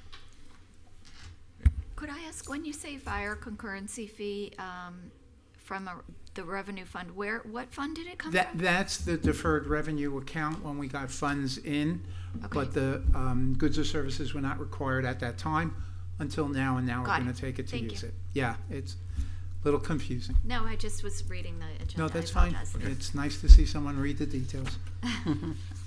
Second one. The second one is simply a line item transfer in the insurance fund. What's happened is we have a new insurance carrier, and the way they allocate the costs is to different line items. The amount is the same, identical. So we're just requesting to transfer $169,451 from the accounts that would have been appropriate for our previous carrier to the line items for this carrier. In this case, the budget does not increase. The expense accounts will increase and other expense accounts will decrease, so it's an offset. Great. Any questions for Mr. Duckowitz? Then we need a motion to approve. Motion to approve resolution number 92-25. Second. All in favor? Aye. Any opposed? Great. Thank you. We now are going into our public hearings and our first readings. Actually, our Second readings. Excuse me, second readings. I got that, yeah. Wishful thinking I was going to get done fast. Ordinance number 15-25, an ordinance of the City Commission of the City of Delray Beach, Florida, amending the Code of Ordinances by amending Title V, Public Works, Chapter 52, Water, Section 52.34, Water Rates, to increase the rates for water furnished by the city, and amending Chapter 53, Sanitary Sewer, Section 53.130, User Charges, Wholesale Sewer Rates, Calculation of Sewer Surcharge, to increase the sanitary sewer rates for services provided by the city, providing a conflicts clause, providing a severability clause, authority to codify, and providing an effective date. Mayor, if you recall, we had to re-notice this item, and so you've already had a presentation on this. Yes. Mr. Hajimiri is here if you have additional questions, but we will open it up to public comment again, and then whatever the board's discussion may be. Okay, so we've heard it the one time, so unless we have any questions, does anybody have any questions, Mr. Hajimiri, at this time? No. Okay, this is a public hearing. Anyone wishes to discuss this agenda item, please come up to give your name and address at the lectern, and you will each have 3 minutes. Yes. I was sworn in. No, this is not a quasi-judicial. Okay, You can lie all you want up there. Yes, I don't know. Mitch Katz, 1618 West Glasgow. I'm only teasing, of course. Of course. I looked at this, and there's been a lot of online commentary too about the rates, and I know it's important. I know it's tough. Here's the problem: there is a lot coming down. I know you guys passed to put the fluoride in. Now that's going to change potentially cost because, well, I was with your decision and agree with your decision. The state has said they don't agree with your decision, so you no longer have that decision, unfortunately. So that's going to affect your costs. The PFAS as well, and I know that's a big issue. But again, the federal government is also looking at changing some of that. I don't know how steadfast you are in these rate increases, but in 5-10 years, if it goes the way some of these projections I've seen, you're going to price a lot, most importantly, the poorest of the community from being able to just pay their water bill. Because if you're paying $150 now a month and you're looking at $300 or $400 a month in 5-10 years, if those projections are correct, that's a lot of money, especially for a middle income or lower income family. So just something to think about. If there's ways you can make cuts to be able to make it, because we shouldn't be like double or triple Boca or Boynton, you know. And if it is that way, at least some of the commentary, it looks that way. Just something to look at to maybe increase slowly, but maybe re-look at it in a couple of years after some of the more change, after you now take out the fluoride and do other things would be good to help the residents in a few years, because it's not going to be pretty when those rates, I mean, I already see just the rate increase you had the last year. I see my own water, how much it's gone up, and it's already a hit, and this is nothing compared to what you're about to do. So thank you. Thank you very much. Are there any other members of the public wishing to speak on this matter? Public comment is closed. I did receive from you a letter talking about all the rates, because I have received a lot of calls from expressing the same concerns as Mr. Katz regarding the rates. Yes. And although the numbers you use, if you're already paying 150, you're probably in a bigger location than a smaller, but you know, that's just semantics. But we're going to have to pay for this water plant. I mean, it's $300 million, or $250 million. It's got to come from somewhere. But explain to me the difference between our rates and Boca Raton, for example, or the other surrounding the county or whatever, because people are asking the question. It's a good question. Good evening, Mayor and Commissioner Hassan Hajimiri, Utilities Department. Mr. Mayor, City of Delray Beach had not had a rate increase, believe it or not, for more than 15 years prior to 2022. No rate increase on the water whatsoever. While the other municipalities, every year they had average 3-4% or 75% of the CPI index. I have heard many times that the rate is being compared with the Boca Raton. Many times. But nobody looks at how much people in Boca Raton pay when they want to start their water service or wastewater service. Probably 3 to 4 times than in Delray.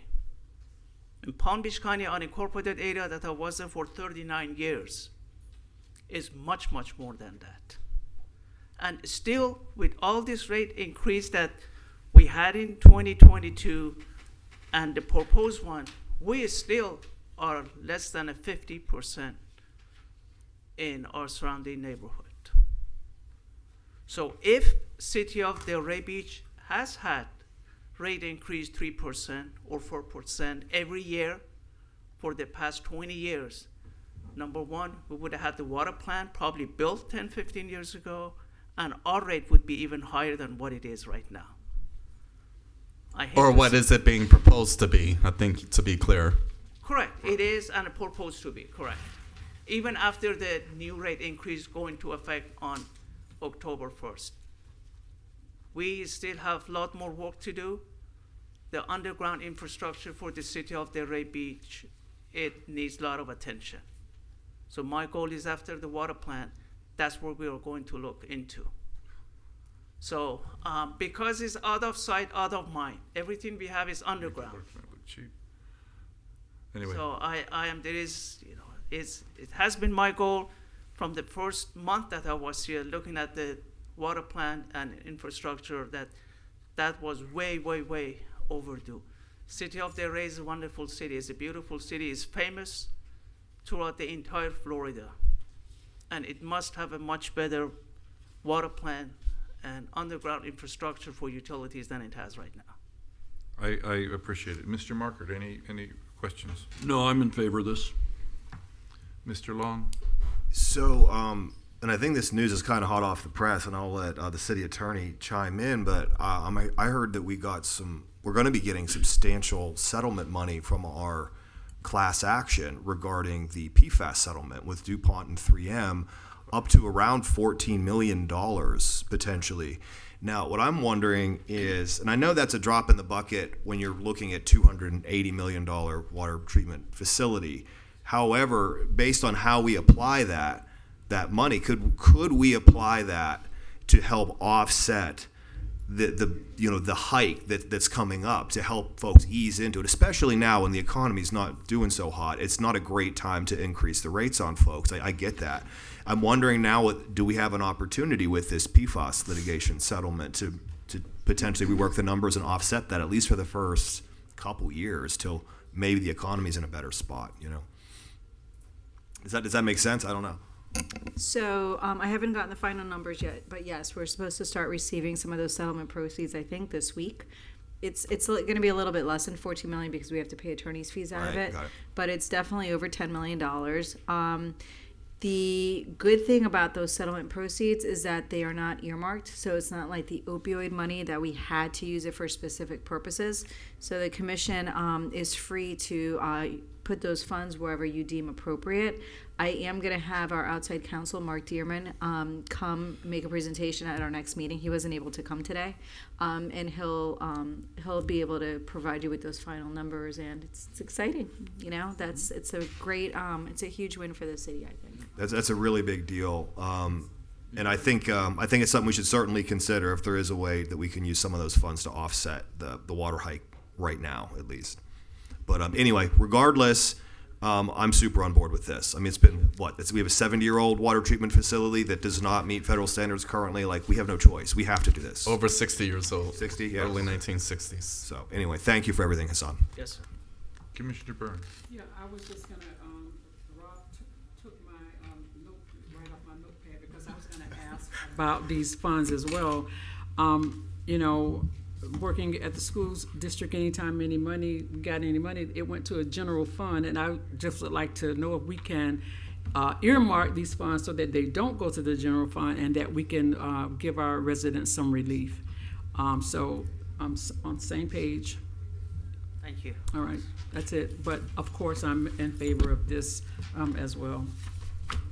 Commissioner Casal. Thank you, Mr. Hajimiri. I have respect for former Commissioner Katz, and I know what he's saying, but the growth of the rates is not a guarantee. It's just a possible.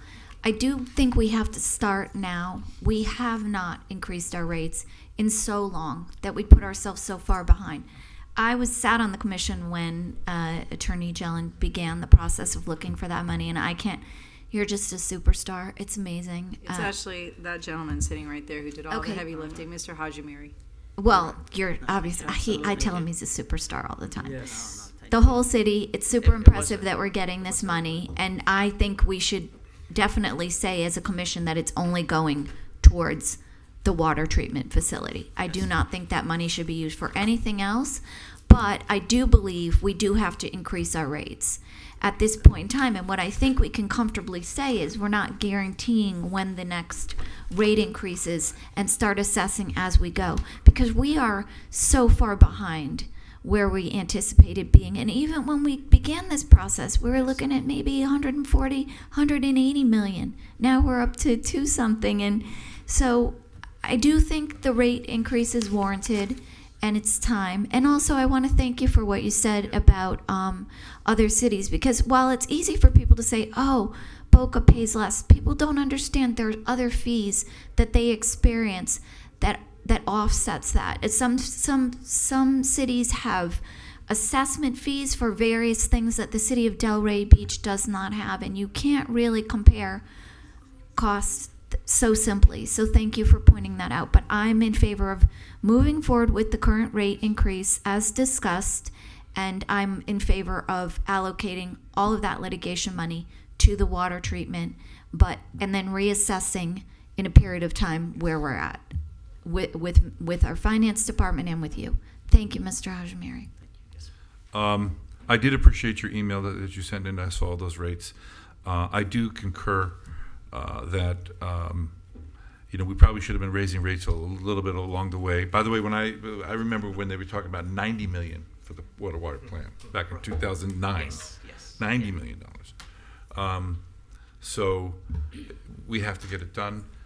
I think that there's going to be some sticker shock. I'm good with getting some additional money in. Maybe that can be used to blend into the ease of sticker shock as we go forward. The people that we're going to be financing this are going to want to see at least making every attempt to pay that bond back. So we really are stuck with, trying to do this if we want a new water plant, which we need a new water plant. So I'm going to support it as well. I'm hopeful that we're going to be able to find some way to be more gentle as we go into it, and that we don't, using some of these other resources this found money.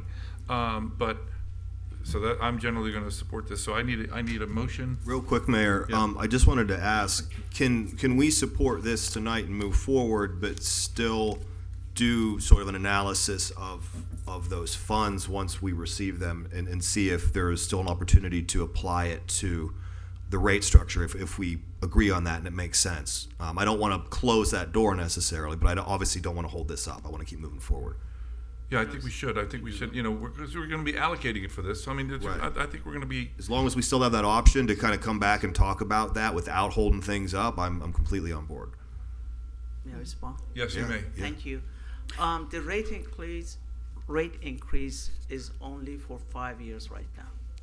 So and always the plan has been that we reevaluate at that time to see, for instance, do we need to continue to have 3-4% increase every year, or it could be 2%, or it could be 1%, or it could be 6%. We really don't know, but typically in the utilities environment, about 3 to 4% is every year. They've been adding it. When I was with the county, it was automatically. It wasn't, it's been going on for at least 30 years that you come and, automatically goes. You don't have to keep adopting a new rate. You just get the CPI index, 75%. They call them utilities CPI. And that's what they use. So here, the goal is the utilities financial state is going to be reevaluated when we get close to the 4 years. And to see as far as, because this money comes, it typically goes to our funds, and then we have to make the payment for this cost for the water treatment plant. If there is a considerable, let's say, reserve, and then at that point, we can reevaluate to say, all right, we don't need to do 4% a year. But at this point, we are going full speed with the water plant. And the revenue bond, we're planning for $140 million this year and $140 million next year. So again, we have some time to see if that money is coming, it's considerable money, what we're going to use it for. We're definitely watching every penny at the utilities. Want to make sure that we get the best product for the money that we spent. Of course, and I would want to Can I make a sacrifice. suggestion? Well, I think once we see how the settlements are going to be, sent to the city, if the commission desired, you can always commission another study. And then we can look at it and see if the regulations change, we don't, the PFAS numbers are lowered, whatever the case may be. We can always commission another study, but let's see what those numbers look like and what the disbursements are gonna be. And then I think, in a year from now, if you wanted to order another study, the study is what dictates the ordinance. We can, as you know, we can change an ordinance whenever the commission directs us to do so. Look, we may be able to borrow less money because we have the money. I mean, there's all kinds of possibilities. Right, that's here, what so I'm wondering. All Okay. kinds of possibilities. As long as we keep moving forward, though. Yes. Right. I need a motion to approve. Motion to approve ordinance number 15-25. Second. All in favor? Aye. Any opposed? Unanimous. Thank you. 8B, would you like to read the ordinance? Yes, Mayor. Ordinance number 10-25, an ordinance of the City Commission of the City of Delray Beach, Florida, amending the land development regulations of the City of Delray Beach Code of Ordinances, amending Chapter 4, zoning regulations, Article 4.3, district regulations, general provisions, Section 4.3.4, base district development standards by amending subsection H, setbacks, subsection 4, to permit open-air pergolas within the required building setback area, and subsection 5 to clarify the requirements for reduced setbacks for screen and porch enclosures and zero lot line properties. Amending Chapter 4, zoning regulations, Article 4.6, supplemental district regulations, Section 4.6.15, swimming pool, whirlpools, and spas, to allow a 5-foot interior setback for swimming pools in duplex and townhome developments, providing a conflicts clause, a severability clause, authority to codify, providing an effective date, and further purposes. This is second reading. Thank you very much. Ms. Gianotis. So, good evening. This is just more of a continuation of trying to super clarify exactly what's allowed to go where. As you may recall, we moved a lot of the different elements that can project into setbacks, whether it's a roof eave or something else, into a table, and made distinctions between the front, the side street, the interior, and the rear. So as we've been working through the code, there are other adjustments that we've identified that have been kind of done through interpretations over the years, but that's never good for any of us.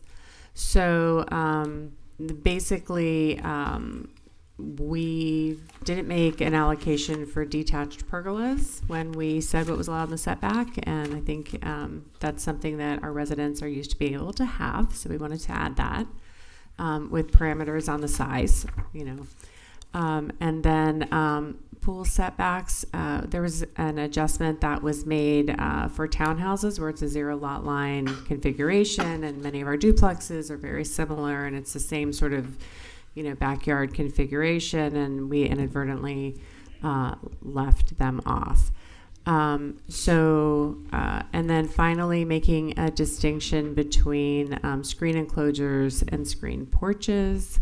I don't know if I have a bigger version of this in here. I don't. But if you look at the ordinance, there's sort of one minor grammar thing I'd like to make as it relates to the screen porches, where we were adding that in 0 lot line developments on page 4 under the table.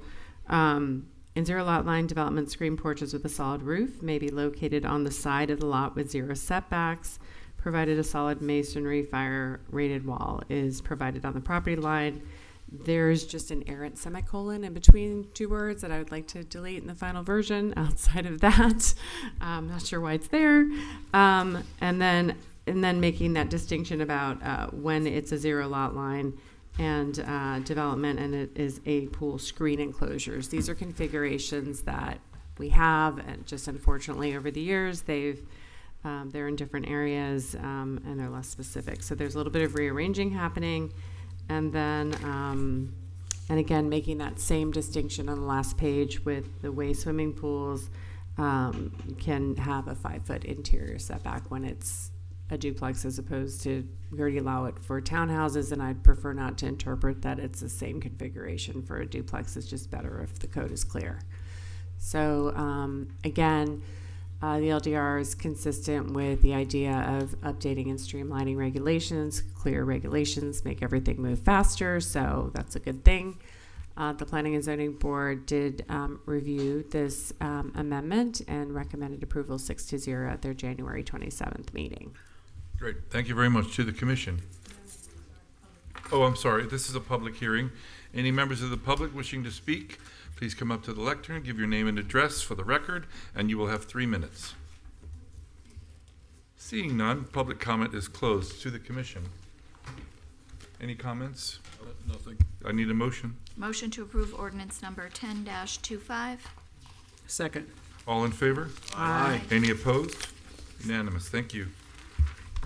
Ordinance 9-25. An ordinance of the City Commission of the City of Delray Beach, Florida, amending the land development regulations of the City of Delray Beach Code of Ordinances, Chapter 4, Zoning Regulations, Article 4.4, Base Zoning District, Section 4.4.19, Mixed Industrial and Commercial MIC District, Subsection H, Special Regulations, modifying the prohibition of overhead doors from facing a public right-of-way to prohibit overhead doors from facing a minor arterial right-of-way, residential zoning district or residential use, amending section 4.4.20 industrial I district, subsection H, special regulations, modifying the prohibition of overhead doors from facing the public right-of-way of an arterial or collector street to prohibit overhead doors from facing a minor arterial right-of-way, residential zoning district or residential use, and section 4.4.26 light industrial district, subsection H, special regulations modifying the prohibition of overhead doors from facing a public right-of-way to prohibit overhead doors from facing a minor arterial right-of-way, residential zoning district, or residential use, providing a conflicts clause, a severability clause,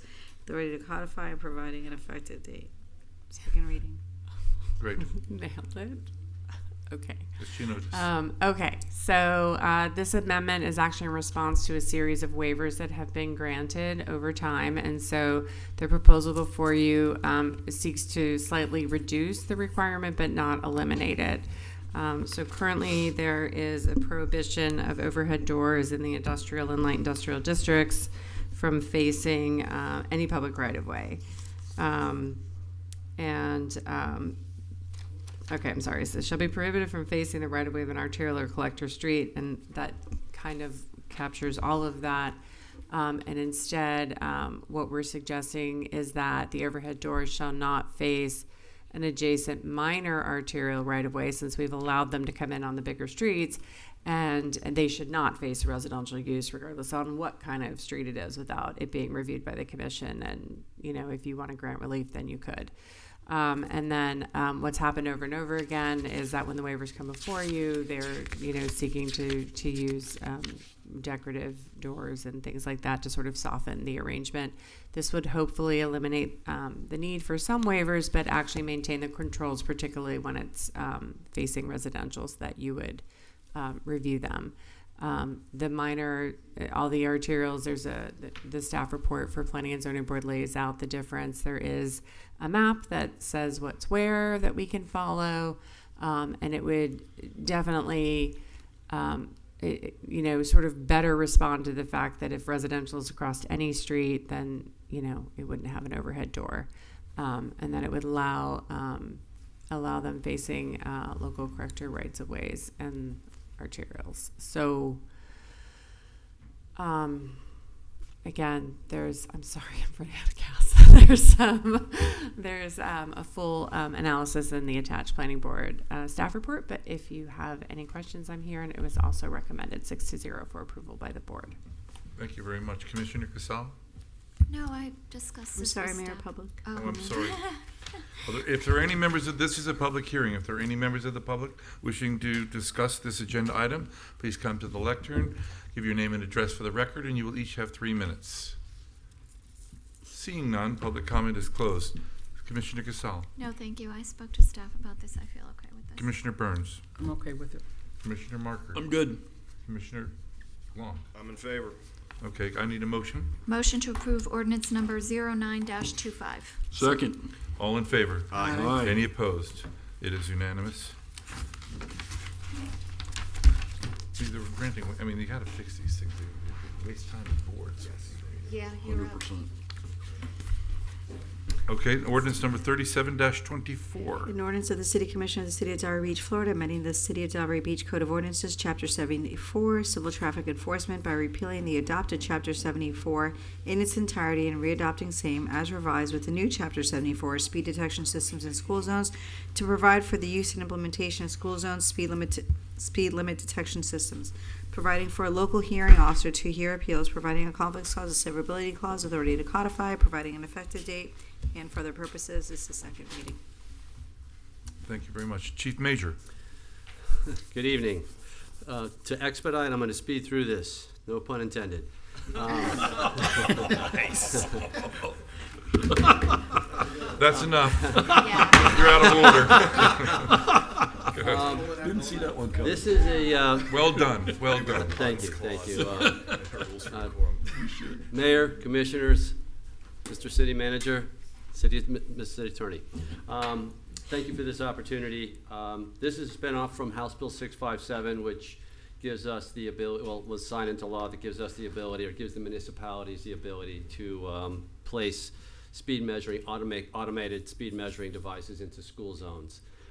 What that does is it allows all school zones, the ones that we determine that are in need of it, the ability to have automatic speed measuring devices placed at those locations. And it really is, in my opinion, something that should be at every school zone.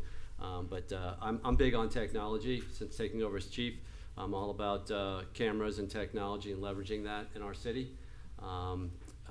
As one of my coworkers said, this is sort of a forced power system, if you will, where we're leveraging technology, and it's a force multiplier. It gives us the ability to be at all these schools at the exact same time, utilizing the system for speed measuring, reduction in speed, correcting compliance behavior, bad actors, those that might be speeding in school zones, and keeping our students and young pedestrians safe.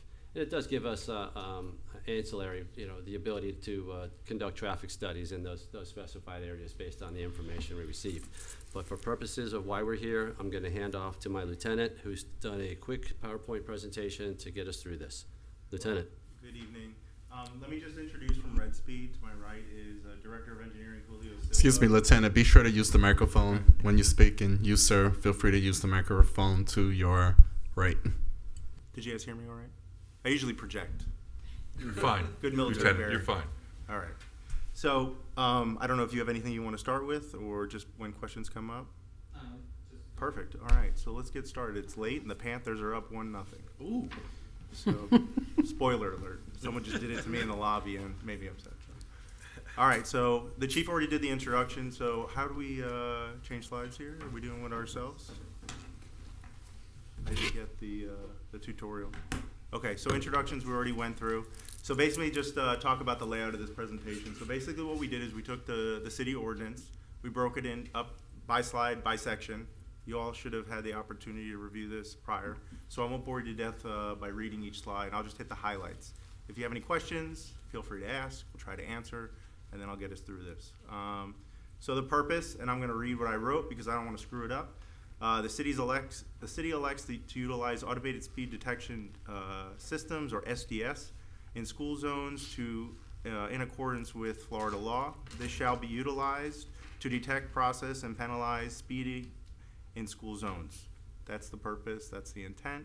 The key definition I want to talk about, just because it's obviously critical to this whole thing, I want everybody to understand what a speed detection system is. For purposes of the city ordinance, that's defined as a portable or fixed automated system used to detect motor vehicles speeding, utilizing radar or LiDAR in our case, and to capture a photograph or video of the rear of a motor vehicle that exceeds the speed limit. Does anybody have any questions yet? No. Perfect. Okay. For the next slide.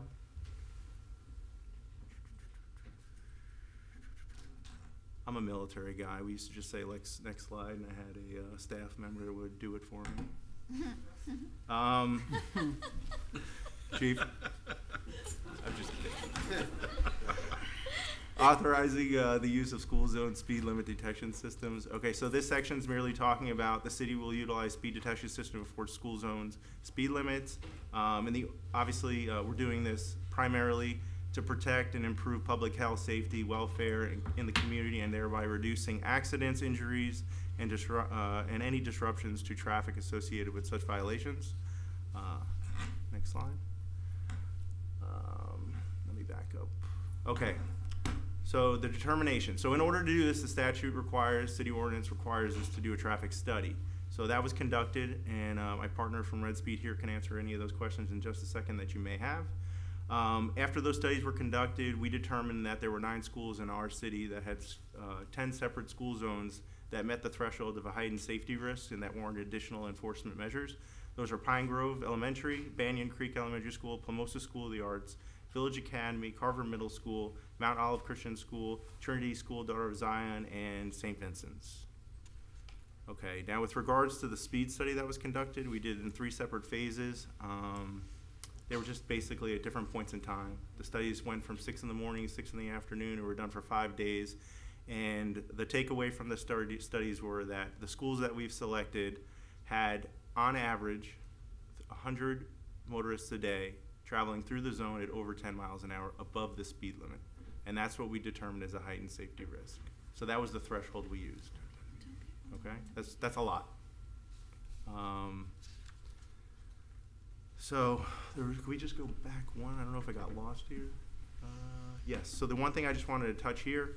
So once we go live and we're ready to go, we require a 30-day warning period before anybody's going to receive any type of violation. So we can start, the second that this is approved, we can start our media blitz, our campaign, letting the parents and everybody in the community know that this is going to go into effect at the new school year. And then the first 30 days of the school year, if this all works out in the timeline that we're shooting for, they would get the warning period. So what comes in the mail looks just like what the violation would look like, but it's just a warning. So, next slide. Okay, so this is what the violation penalties, the breakdown of what the ticket looks like, so where the funds go. So it's a $100 civil violation. It's called a notice of violation is what they receive. So $60 is is basically earmarked for the city. Of that $60, 21 of it will go to the contracted company, which has been already has been approved as Red Speed. That money goes to them, obviously taking care of the infrastructure, the build out of all these intersections, the equipment that's required, the ongoing administration of the program, the violations, all that type of stuff. That's where that money goes. And then the remainder comes to the city, and it's for the purposes of, and I will quote, other public safety initiatives. So the city ordinance, which mirrors the state statute, the $60 must be used to administer speed detection system, which is Red Speed, in school zones and other public safety initiatives. So that's where that $39 goes. $20 goes to the state general fund, $12 goes to Palm Beach County School District for safety and security initiatives, $3 goes to the Florida Department of Law Enforcement Criminal Justice Standards and Training Fund, and then $5 additional comes to the city, which could be used for our crossing guard program. Yep. Could I ask a question on that slide? Yes, ma'am. I'm sorry, I was writing myself a note, but the 60, it says retained by the city, but there is restrictions on how that can be utilized, that $60. Yes, specifically, the ordinance, the statute, and I'll quote it, I wrote it right out of the ordinance, says must be used to administer speed detection systems in school zones and other public safety initiatives. What would be an example of that? Pretty much, do you want to take this one, sir? You could have educational programs for the community. There could be signage out there. It could be radar, laser purchasing. There could be any kind of traffic enforcement that we derive from the program. It could be traffic calming devices. It could be something that we work with Public Works on. It has to be earmarked for something related to public safety. There's no stipulation that doesn't say there's a limit, but so it's kind of broad. But it is not like a general fund item. It does say public safety. So I think we could be creative with it as a city. Okay. See what we could do for it, but it is earmarked for public Right, I safety. vaguely recall when I met with the applicant that there were some restrictions, and I wasn't sure if those restrictions were specific to in the school area or, okay, good, thank you. Can I ask a quick question? Could it possibly be used based on earlier discussion today as we're putting in safety crosswalks in the downtown area? Could it be used to offset some of those costs? Okay. Research that. We can look at it. Okay, that's cool. Something in the lane of public safety is common practice. Yes, sir. All right, so this very busy slide, so let me help decode it for you. So anything in red is responsibility of the administrator at Red Speed. Those are actions they're going to take on our behalf as part of the program. Anything in blue are actions that the city, not necessarily just the PD, but the city's gonna have to do. You see there's very few. All gray areas are either decisions or actions required by the violator. So to note on here, once a violation has been issued and it's gone through once a violation occurs, it's been identified, it's been reviewed, and it's been issued, the violator has three options. Pay the violation, they can submit an affidavit saying it wasn't me, and then that person that they're saying did it, we would send them the violation, or Red Speed would send them the violation, or they can request a hearing. And then at the hearing, there would be a special magistrate. They would obviously listen to whatever the mitigating circumstances and make a decision. Of that, two things can come out of those hearings. The local hearing officer concludes that the infraction has been committed. The violator will be responsible for the payment of the $100 fine, as well as any additional municipal costs not to exceed $250. Or if the local hearing officer concludes that no infraction has been committed, the notice of violation will be dismissed. Okay, so that's for notices of violation. Next slide is going to talk about uniform traffic citation process. So basically in this instance, why this would come about, Notice of violation is sent to the registered owner and no action's taken. So if no action's taken, they're gonna get sent basically a reminder notice, and if still no action is taken, then we'll go through this process. And it basically just becomes a normal traffic citation, and then they just gotta have to go through the normal process that anybody else would go through. So that's all I have. If I can answer any of your questions, I would be happy to. Mayor, sorry. We need to introduce the traffic study, so Mr. Schiller is here with the representative who conducted the study. Okay. And then we can open it up to the public. Thank you, Mr. Mayor. Now it is. I've never been on this chair before, and I don't want to stay here. I'd like to introduce Julio Silva from Red Speed, our engineer. He's going to testify as to when he took the traffic study and what equipment he used, and he's here to answer any questions. Okay. Thank you. Good evening, everybody. So for the, it was my responsibility to take care of the traffic studies, and I can attest that they were done meticulously. The data analysis, the collection of the data analysis, and the final report. And we did it in separate phases, like we saw in the slide. And the equipment that we used was the Houston Radar Armadillo. It's not like the tubes. It's not invasive into the road. We basically utilize this device to detect incoming traffic, and it just does a car count and measures the speeds of every vehicle that goes through. And we did this for all the locations that were given to us, and that's how we determined which ones were the heightened risks for the city. Thank you. Is that sufficient? Okay. Are there any other questions for anybody at the table? Yes. Okay. Lieutenant, you said that there will be a 30-day notice before this starts, and you mentioned a media blitz. Is there any other way that you plan to advertise this and get this information out to the residents? Ma'am, what I can speak of is just what other places have done that were successfully done that I think our plan is to follow. So we can use the PTA at all the schools within the city. We can go through those mailing rosters to send information out. Obviously, we're going to use all our social media, and I'm sure our PIO will get with the city's PIO, and then we can do it through the city, all city related social media. In addition, there could be signage posted at each of the schools, things of that nature. But I'm sure there's a lot of people that got a lot of great ideas that we're going to follow through on. Okay. Mayor, May I? don't forget public comment. I'm sorry? Don't forget public comment. Okay. This is a public hearing. Anybody who wishes to speak on this agenda item, please come to the lectern, give your name and address for the record, and you will each have 3 minutes. Seeing none, public comment is closed. I would have a couple questions. Okay, go ahead. So with respect to Ms. Burns' question, because look, we want to do this. I'm excited about doing this, but we're not looking at, our residents are going to get pounded with increases throughout the city.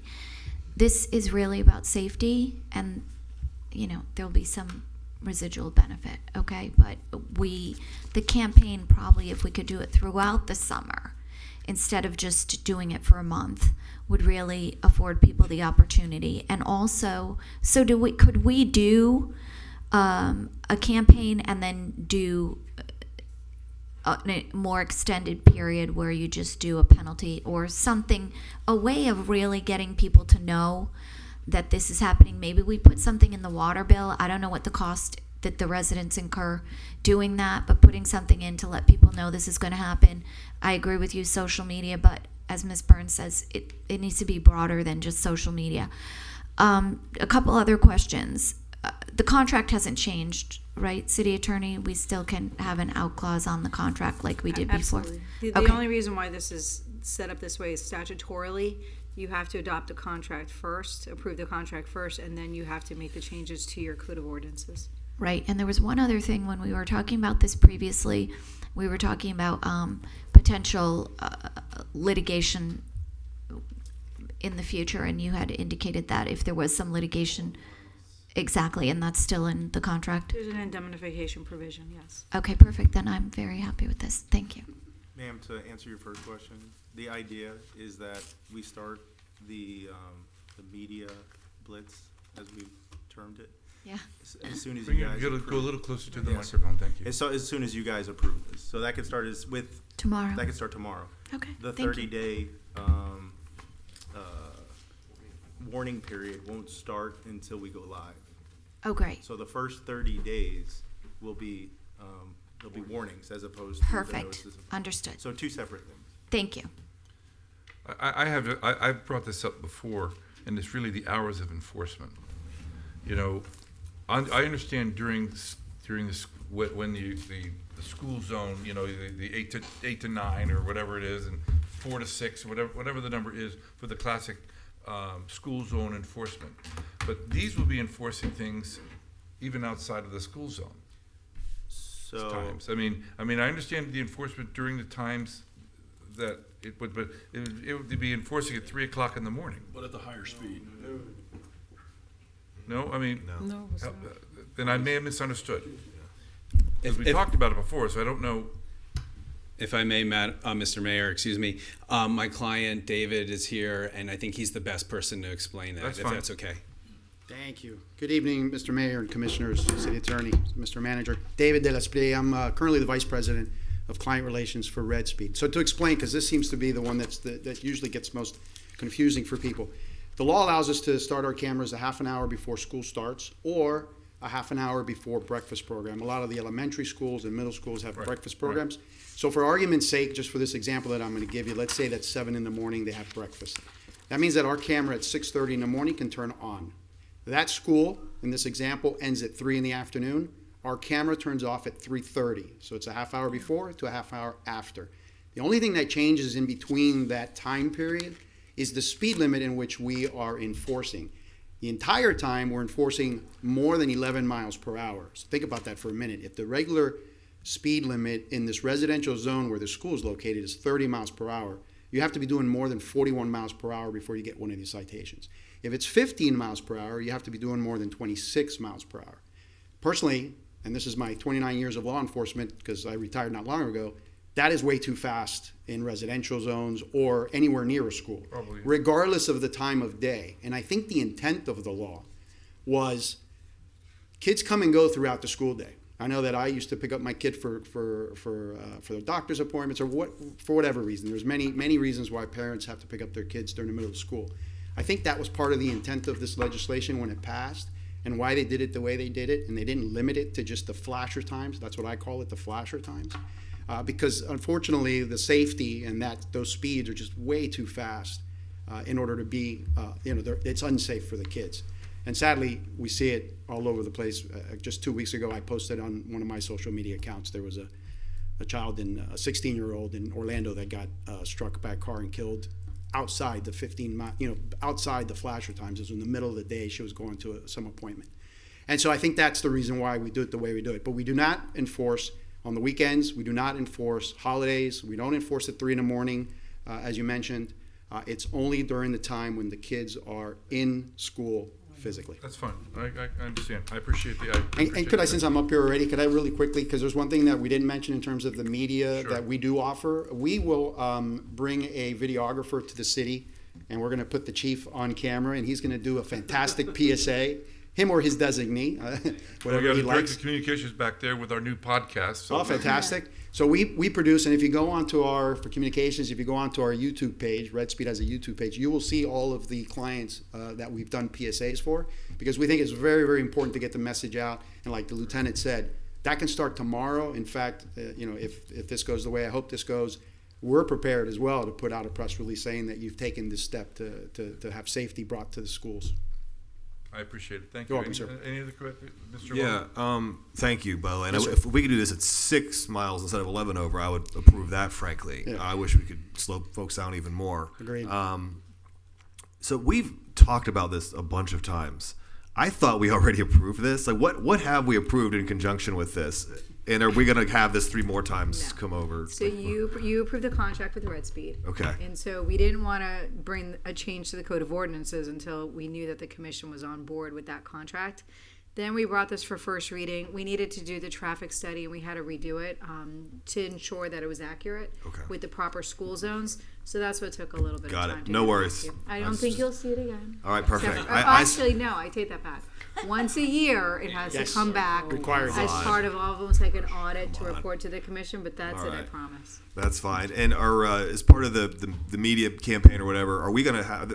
And apologies if this was covered in the presentation. I'm too hot to process information right now. I'm just kidding. Did you turn the air conditioner? It's so hot here. I feel like I'm being interrogated. But like, so. I thought you were implying you're really good looking. Yeah, that too. Oh. I'm too good looking to process information. That's what it is. And I don't have to be smart. I can no. So, anyway, is there gonna be signage up for a while, like temporary signs to like warn people, like speed enforcement starts here? Okay. The statute requires us to install 100 feet prior to the almost triangular looking sign that's yellow with the mother and the kid walking. We have to install signs 100 feet prior to that on both sides, advising school. I think it says school enforced ahead. I'm sorry, photo enforced ahead. Photo enforced, okay. Photo enforced ahead, and the specific times that camera is functioning. So that example I gave, 6:30 a.m. to 3:30 p.m., it'll say it on there. Okay. Prior to entering the school zone, and all the side streets that lead into school zones will also have signage. Oh, so we solid, do as yeah. much as we possibly can to make sure people can't come and say, I did not know. Right, yeah, I feel confident. We don't want to do that at all, and we will work with your city manager and to the chief and your communications folks to get that message out. And are we going to do it at Orchard View? I didn't see it on the list. So the They're way issue off with there. Orchard View is there's no school zone on Leighton. It's offset back, and then the study didn't show a need at this time. Not off Old Germantown Road? It's not within the school zone. Oh man, people go so fast on Old Germantown Road. Can we just put some fake ones there so people think it's there? All right, anyway, I approve. Thank you. Are we going to use A-frame signs? I guess not. Motion to approve ordinance number 37-24. Second. All in favor? Aye. Aye. Okay. Thank you. Thank you. Thank you. all. Thank you so Thank much. Thank you very much. You're a little casual there, Counselor. Right? I'm sorry. You are. I'm wearing a suit.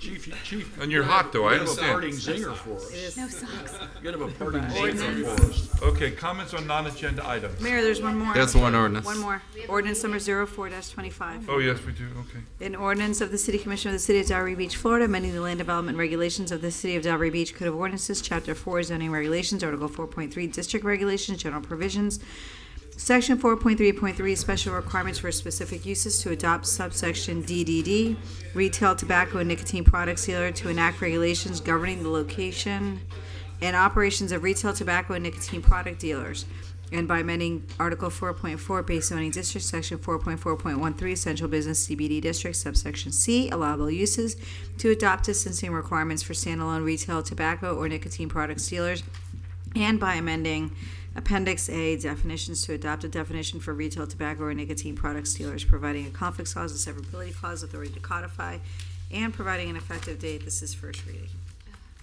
So there's no presentation. Motion to approve ordinance number 04-25. Second. All in favor? Aye. Any opposed? I was going to call Anthea up to explain it just because, For an hour. because I could. Anyway, comments and inquiries on non-agenda items, Mr. City Manager. Yes, ladies and gentlemen, I have one item briefly. And I've spoken to a couple of you all about this over the last day or so relative to Governor Ron DeSantis' execution of Senate Bill 700 into law, essentially mandating that fluoridation no longer occurs. So I'm currently working with Director of Utilities Hassan Hajimiri to implement what that transition will look like, and that will be featured in this Friday's report to you all. Some of the specifics in that regard, including a media outreach to advise the world as to our efforts to be compliant with the law. However, I will offer a brief spoiler alert in light of former Commissioner Ms. Catch's concerns or comments earlier. The financial savings to the city of Delray Beach, the utility fund operation, is about $100,000 annually. So we were able to make that determination, he and I visiting today, but I will provide some additional background information to summarize our efforts to be compliant effective July 1 of this year. But we also were going to have new equipment for the cost of $200,000 because remember we updated it, so that's the $200,000 we're not going to have to spend. It's actually a little bit less than that. So the initial capital equipment to that effect is about $100,000 plus the $100,000 annually for operations. So that's where the $200,000 figure came into play. However, the net outcome annually is about $100,000 cost associated with the equipment, labor, chemicals, etc. And I will highlight that briefly, but again, in light of former Commissioner Ms. Catch's comments earlier, I thought I'd share that in advance. Thank you. With that, I yield. Thank you. Okay, to the city attorney. I received some good news today. I believe the American Legion case is going to be settled. They received our settlement agreement, the quitclaim deed, so in light of that, I actually may be able to, actually I'm not, it'll be on the agenda for the June 17th meeting for your approval of the quitclaim deed. So Mayor, you'll be getting some paperwork at the end of the week. There you go. Something to sign. There you go. Something done. To the commission, Commissioner Long. I got nothing tonight. Commissioner Casal. Sure. Super quick, I was just looking at the city auditor page, and I think we need to update it to include our new auditor. Of course. And some information. It's not there. Mr. Long congratulated Shirley Arazo and the Housing Authority for their recent recognition, and I would like to just reiterate that as well. And also, I want to thank the DDA because I went to the Dave Matthews Band tribute concert, and it was awesome. So there's that. Also, I was extremely disappointed at our last meeting. I think it was against our Robert's Rules of Decorum when I was basically accused of releasing the whistleblower statement. And IT review was done. It determined 2 people up here emailed that to themselves at their personal email, and none of them was me. I did not do that. And I don't know, I think when the report is done, I imagine we're going to have a special meeting and we're going to have to accept the report. Is that how that will go procedurally? The investigator's report? Correct. Yes, but I don't think that's going to include. No, it's not including this, which is unfortunate. But, if you review Facebook, there's an effort to affect the perception of this and to shape public opinion. And that begs the question, how are we going to accept that report and potentially make a determination if necessary when somebody sitting up here or multiple people have attempted to affect this outcome and color this outcome? I mean, if you go on Facebook and you read the posts, people up here are being named as having people make statements about what's going on well before the information was out in the public. That whistleblower statement said in bold, underlined, do not put it out there or discuss it. And you have someone on Facebook saying people associated with people up here are doing that. How do we make a good decision about this report? How do we review this report under these circumstances? Nobody's supposed to be commenting at all. So. But there are people. Well, I mean, I don't. They're naming you, Mayor. I mean, I it's know what not. I'm saying, but I don't. But you say I solved my problem by not looking at Facebook, but. Because people that are associated with people are saying things on Facebook. People are saying they're receiving information that directly would from. Our ability. Somebody ability to released the accept document and edited it report. to impact the outcome, to color the look of it. It was edited to have a particular outcome. And I don't know how, if we have 2 people up here who disseminated it, and you're under consideration. I was not one of the ones who disseminated it per the report, by the way. Right. Well, to be clear, your name wasn't named as one of the people who disseminated it. So how do the other 2 people? When you say disseminated, you mean sent to their own account? Yeah, but it was sent outside of the city server for the purpose of editing. Someone had to send it the document in order to edit it, and we all know it was edited. And now we know it was sent by 2 people. I'm just saying those are the facts. I want to review this for a moment. I didn't want to talk about this, but here we are. Like, at that first meeting, I went over this at the last meeting, the very first time this came up when I recused yourself. Yeah. You said this That's is correct, already because out there. people from the mayor's And camp then were repeating it to a lady on Facebook. 2 days later, No. 2 days later, the Sun Sentinel put out an article with exact quotes from the complaint in it. Correct. That's right. Exact quotes from Yes. the complaint. The Yes. Sun Sentinel editorial board, Right. who you often are interviewed Oh, no, by. they talk to everybody. That's not true. They don't call me. You were quoted recently They on don't this subject call me, in no. the Coastal Star. That was an op-ed I wrote. They didn't call me No, for no, no, this. it wasn't They, an op-ed you wrote.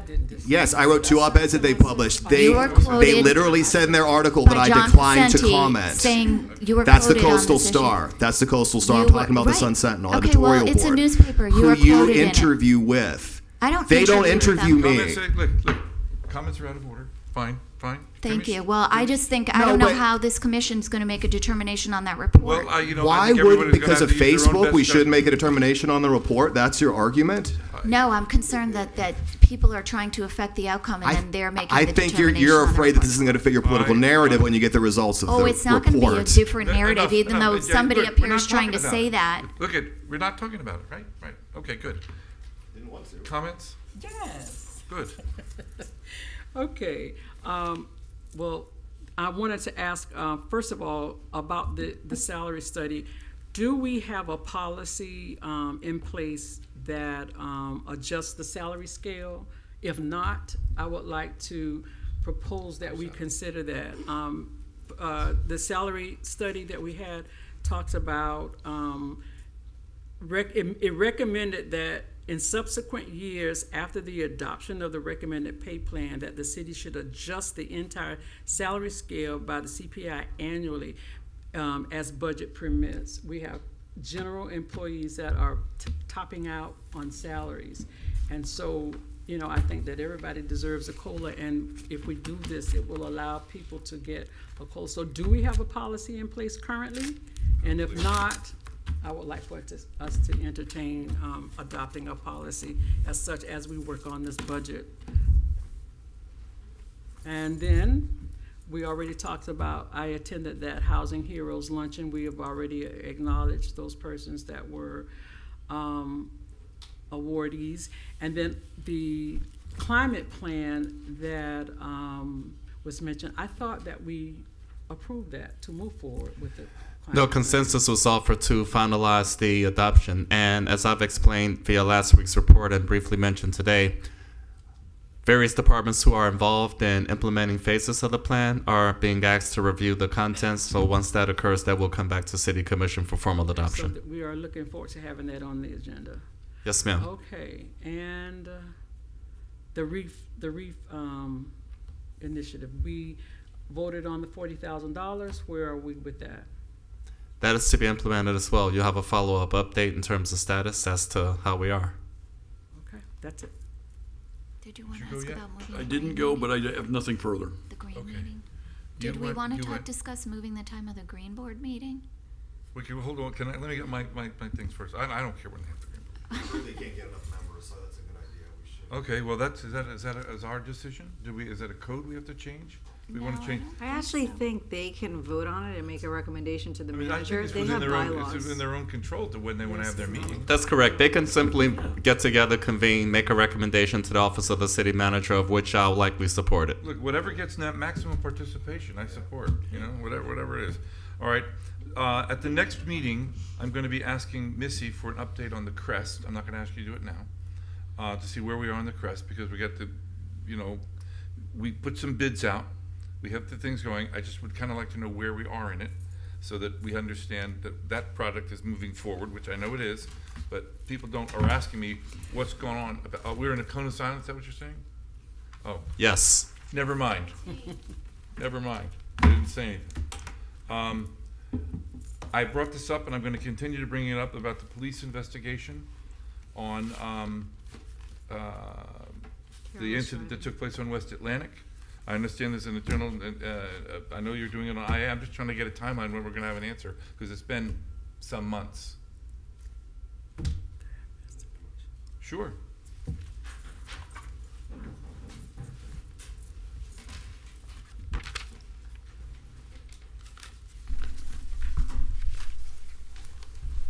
We received this investigation mid-February.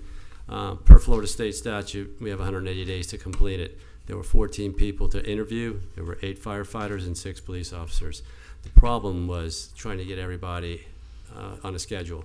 A lot of people have family issues. They have representation, either an attorney or an internal union rep, and not everybody's available when we want them to be available. So we're not really exceeding any kind of timeline as it relates to it. To answer your question the best that I possibly can, it just came out of internal affairs, so I would say we're 3/4 of the way through. It works its way through command staff for a final decision. I don't want you to quote me on an exact timeline, but if I had to guesstimate at this juncture, I'd probably say about 3 weeks from being completed, maybe 2, somewhere in that I mean, they give the timeline. 180 days because some investigations are really complicated. This one did not appear from everybody who's looked at it to It's be not that complicated. It wasn't. So- It was just a matter. Sorry to interrupt. It was just a matter of getting 14 people interviewed. So that was the problem, and everybody wasn't available when we were trying to make demands for you to come in and give the interview. So that was really the issue regarding time. We're probably about 90 days into it, but for purposes of cutting to the chase, we're within we're on the last leg of this. But it wasn't complicated. It was just time consuming to get everybody interviewed. Okay. I'm anxious to, put that off my desk too. Sure. Understood. I don't really have anything else. Anybody have anything else?